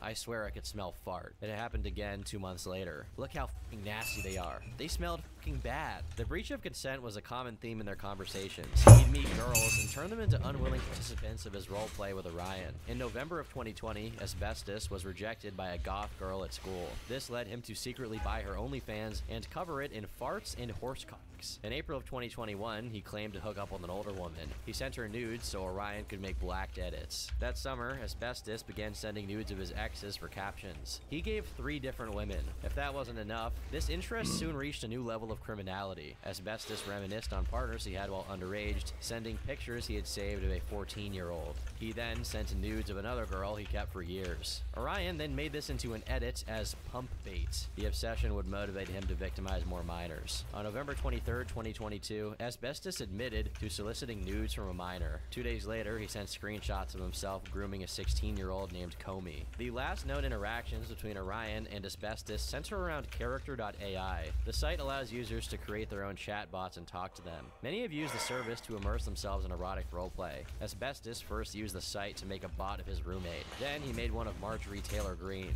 By July, the two were attempting to make a pedo bot. Thankfully, it was unsuccessful, though that didn't stop their other AI efforts. They began sharing AI-generated CP and using 11 labs to generate the voice of teenage girls. The final user left to cover in his inner circle is Manadrain. His messages have been littered throughout previous sections, from the fantasizing of nieces to grooming in Roblox. Not much is known of his identity as of now, other than that he's older than Orion. This account appears to be an alt, meaning it goes straight into degeneracy. When my mom had cancer, it took way more precedence, far and beyond. Manadrain beat off constantly, with a fetish for eating his own skin. In one instance, he froze it as an ice cube and put it in his mouth. And they used to know two users named Keeper and Neo. Orion alleges one of them to be a zoo sadist. I'm just not super into real taboo stuff anymore. He would just tell me to buy pets and put them on camera for him. Like, I'm not gonna do that. This must have been imprinted on Manadrain as he admitted to kissing his dog. He was easy to influence. A person named Vriska demanded that Manadrain only get off to them or his own mother's underwear. He wrote about doing this several times, lying about using her shower to get access. That Vriska was apparently also responsible for him becoming a nonce. Me and the Vriska, who isn't Keeper, kind of broke up. I said I'd get better. I kind of wanted to mean it, but I don't think I can leave. We're okay and all. It wasn't angry or annoying, and it was an acknowledgement of how unhealthy it all was. Leave what? All the people who want me to get off to super effed up things. Ha ha ha. You told them about that? They encouraged it. Showed me nude pics. They get off to them. TikTok girls. Yeah, well that stuff would be too much for me now too. It's a strange conversation given what they previously discussed. Though they feigned remorse, it wasn't long before both of them relapsed. On August 16th, 2021, Manadrain relapsed and went on tour to look for CP. He struggled to find any, a plight that made Orion upset. Can I be honest? If I knew how to get it, I would go back to the CP site. I seriously would. I need it more than anything in the world. I'm so f***ed up, but I'm afraid to go searching because I might go to f***ing prison and have to kill myself. I'm really serious. This is a horribly shameful confession. I throbbed typing every word. They desperately clung on to any illegal material they could find, including of Orion himself. On September 13th, he sent pictures he had taken while being groomed. The man blackmailed him into making out with pictures of his toilet. A month later, Orion sent Manadrain an account filled with CP, but somehow the desperation took them to even darker avenues. On September 23rd, Manadrain received an Amber Alert on his phone, and that apparently was fuel for him. Just got an Amber Alert. Do not want to talk about how I feel. I wish Amber Alerts had pics of the kid with sensor bars over their eyes. In response, Orion sends Manadrain pictures of children who died in terrorist attacks. The file name implies it's an edit of victims from the Manchester Arena bombing. By spring of 2022, their conversations devolved to spamming I love CP over and over as Orion browsed missing children's sites. They had fully relapsed by this point, accepting the risk of being caught. The two then began using Telegram and supplying each other with CP. Orion started browsing the previous redacted Mastodon instance, which he admitted was full of the material. He even filmed himself getting off to it, sending it over a secret chat. Now, it shouldn't be surprising that both of them were into EPI. They spelled their intentions out pretty explicitly and posted on various sites made for children. When the Onkazone animation became a meme, they got excited over its virality among kids. Manadrain and Orion also fantasized about getting kids on hormones, because of course they did. That's only the tip of the iceberg in regard to grooming. In August of 2021, Mana admitted to soliciting news from an underage British boy named Paige. This only stopped after Paige began planning a child abduction. Yeah, I don't really know how it keeps getting worse, but it does. The men also talked about minors that were knowingly allowed in the server. They laugh about flooding their DMs with one of them was invited specifically for Manadrain to prey on. The last messages indicate their relationship was becoming even more bizarre. Orion began cutting for him, slicing BBC Loser and a pentagram into his leg. That, thankfully, concludes our exploration into the Goon Clown files. For as comprehensive as this video is, there is still a lot that's gone unexplored. This has largely neglected his servers, focusing primarily on his DMs. However, it's more than enough evidence to confirm that Orion Passmore, as well as his associates, should be in prison. That was apparent even within the first 24 hours when only a fraction of this had surfaced. After the docs, Orion joined his own server on an alt account to imply he would soon take his own life. Alright guys, I've been fully doxxed and lots of incriminating things are to be sent to my family. It was fun being alive, I guess. Then a supposed Goon Clown AMA was held on Soyjack. It wasn't real, as the video was made to capitulate to the hacker. Hey yo, shout out Soyjack Party.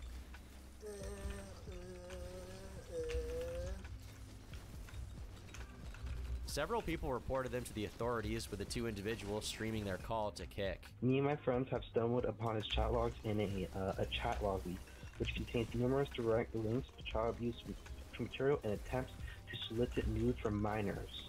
And he may be in contact with these minors too, by direct contact. What's the person's name? His name is Orion Grant Passmore. He's a 24-year-old white man who lives with his grandmother. I'm going to put this in, and like I said, a deputy will call you. A deputy will have the better questions and know what information they need, okay? Okay, we'll do.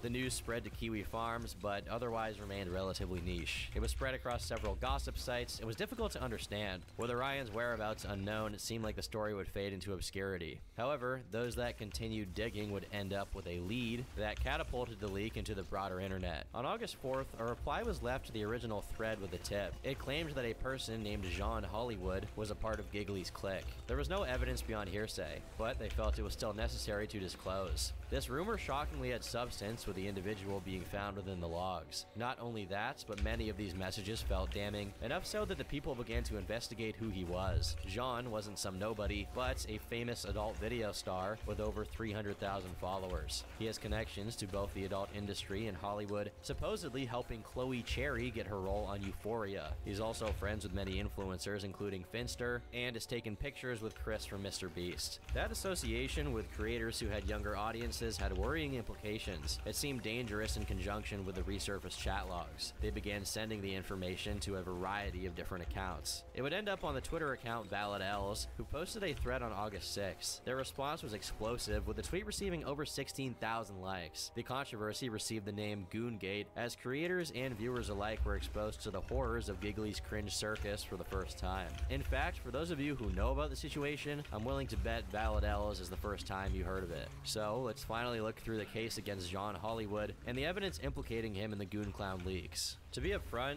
John Hollywood has gone by a lot of different names online. He used to perform under the name Ella before detransitioning. That came with a rebrand of his social media to SodaCat_XXX and SodaCat TTV for streams. However, what many fans didn't know is that there was a third secret account. On November 4th, 2021, John made a tweet referencing Gooners. He later admitted it was to follow people on a secret Gooning alt account. That account was apparently called Toon Soda, which he explicitly described as having no limits. From this snapshot, dated that same week, we can see he followed nearly 300 people, including Orion. They would have a private conversation 2 days later. These screenshots were originally sent to Manadrain. The first image shows Orion sending an EPI video, to which Jean responds that he loves Bad Bell. This leads Orion to send another, which contains uncensored lolly. Jean then sends an EPI he made for Bad Bell. The preview shows the text CP, though it was apparently a reference to artwork. The third screenshot contains the following exchange. I was with my innocence by degenerate creators like you. I did it to you, and I bet that you're doing it to other Gooners who are 18. You really think that there aren't 11-year-olds looking at your stuff? Well, you should edge to that. I know there are. They're gonna be so f***ed. Now you're probably wondering, who is Bad Bell? Bad Bell's notoriety can be traced back to 2021, with a thread describing them as the main pedophile captioner. Her content was focused entirely on the subject, as even a glance of her profile reveals. It wasn't some secret. If you're aware of her by name, you know what she's into. Manadrain and Orion affirm this themselves, praising Bell on several occasions. They explicitly talked about showing Bad Bell's EPI videos to kids. Jean joined Giggly's cringe circus on November 10th, 2021. He wouldn't leave until March of 2022. In that same time frame, he sent over 700 messages to the server. There are several messages indicating an interest in EPI. He first references it on November 23rd. EPI ruined us all, lol. Not even a week later, he praised My Little Pony for its ability to be used for that purpose. Because what autist didn't get off to pony? Clop your brain away. My Little Pony was made for autists. I'm convinced. It's the perfect blend of colors and cute designs. It's an absolute EPI engine too. I have no freaking clue what EPI is. Hush. Ask someone else in DMs. He also cheekingly joked about Bad Bell with Manadrain. Jean later referred to himself as a cute little Shota boy and described a jailbait outfit that, if leaked, would be career suicide. I bought a cute outfit for the party anyway, short shorts, baseball tee, and a little Lego backpack. His association with these shady communities didn't go unnoticed. Ella Hollywood was called out publicly as early as January of 2022 for interacting with underage teen grooming content. He vented about it on the server. Block this retard. If you're incapable of nuance too, let me know so I can block you. The tweet in question was archived, allowing us to see the images. Jean can be seen on his alts praising a pedophilic EPI. It has art of an anime child underneath blurbs about young boys. Robbed you of your youth and innocence. When you were most vulnerable, you never stood a chance. The last message from Jean on the server was sent on March 2nd, 2022. He gave no farewell before leaving, though there is an explanation. As you can imagine, the Tuned Soda account was deactivated after his connection to the Goon Clown files went viral. However, by pure chance, it was preserved by an Anon with access to the profile. The Anon recorded an 8-minute video scrolling through every tweet before uploading it to Soyjack Party. This revealed more evidence of them posting Shota and discussing EPI. He also gave further thoughts on the original callout. I went to go retweet this here and saw a screenshot of my tweets, so which one of you fuckers is sharing when you shouldn't be? You're gonna ruin it for the whole class. But more to the point is this tweet from 2 days after his last message. On March 4th, a Twitter user made fun of him using a screenshot from Orion's server. Talking in public channels like this convinces me you are maladjusted to society and require being manually reformatted like a hard drive. Jean did not take this well, calling the person a stalker. Cool that people join the Gooner discords I'm in to take screenshots of what I say and send it to someone who stalks me. The timing of this post and expressed concern seemed to indicate this was the impetus behind leaving. That's all the evidence against Jean in relation to the Goon Clown files. There are no Discord DMs between Orion and Jean. It's unclear if they remained in contact afterward or drifted apart. It is worth pointing out that what I've described here differs heavily from the Valid Els thread. Valid Els claimed that Jean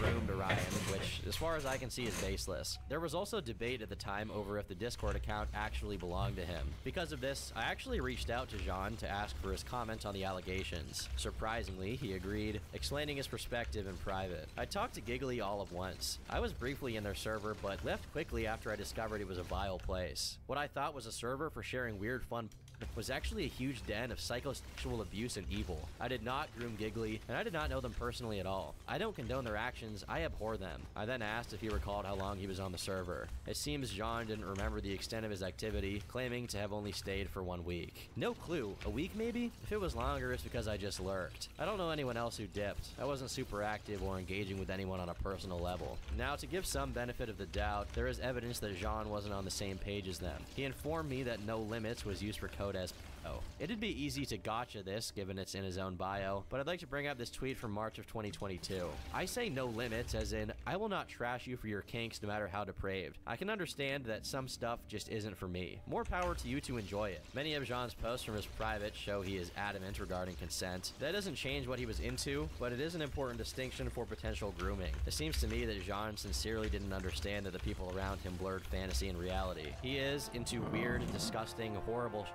that frankly makes me think he should probably be in a padded cell somewhere, but there's no evidence of criminality from him specifically. Following the Jean Hollywood scandal, the discussion slowly petered out. It was unfortunately not enough to incite a deeper investigation into the leaks. For weeks, the Goon Clown's whereabouts remained unknown. I mean, most people assumed he was dead. However, it was around this time Orion was given access to his account again by Discord. He broke his silence on August 10th to proclaim his innocence. To those of you that haven't left, if you aren't aware of what's been going on, a group of right-wing teenage boys hacked my account and doxed me for being gay and weird. They took screenshots of age play convos I had and are posting them out of context to make me look like a pedophile. I'd never hurt a real-life child, nor support anyone who would. Those conversations were strictly about Lolly or Shota and were complete fantasies. I also block all minors that talk to me and personally wish they would f*** off. I don't even need to say anything at this point. You've already sat through the video. This person is lying. The message ends with Orion discussing his future, or lack thereof, online. Whether you believe me or not, it doesn't matter because I'm just gonna give admin to someone else and let them run this place. I'll also be quitting the giggly persona sadly out of necessity. If you want, you can DM me, and if I think you're cool, I might just keep talking to you. Also, don't get scared by these dudes. Keep being you! He deleted his account a few days later, resigning to only his closest confidants. It's uncertain if Orion or his associates will face face any serious repercussions for their actions. The most unsettling part is that if action isn't taken, they'll be able to return to obscurity. It was only under those circumstances they were able to get away with it for so long. But unfortunately, other than exposing this information to the public, there isn't much that can be done. Ever since the Goon Clown leak, Soyjack Party has fallen victim to a deplatforming campaign. First, the site lost its domain registrar, followed by its host. This was amid a series of DDoS attacks. Then an identical copy of the site was made, distributing CP. I gotta go soon to job, take it down, so, which ultimately proved successful. you know. On August 14th, Soyjack Party And was I gotta hacked, go and off. all of its user IPs were leaked. The agitators banned Yeah. every poster from the site before it was taken down. Take care. They then vandalized the wiki, which had pages on the Goon Clown. Even the bunker forums, which had images disabled, were flooded with ASCII art of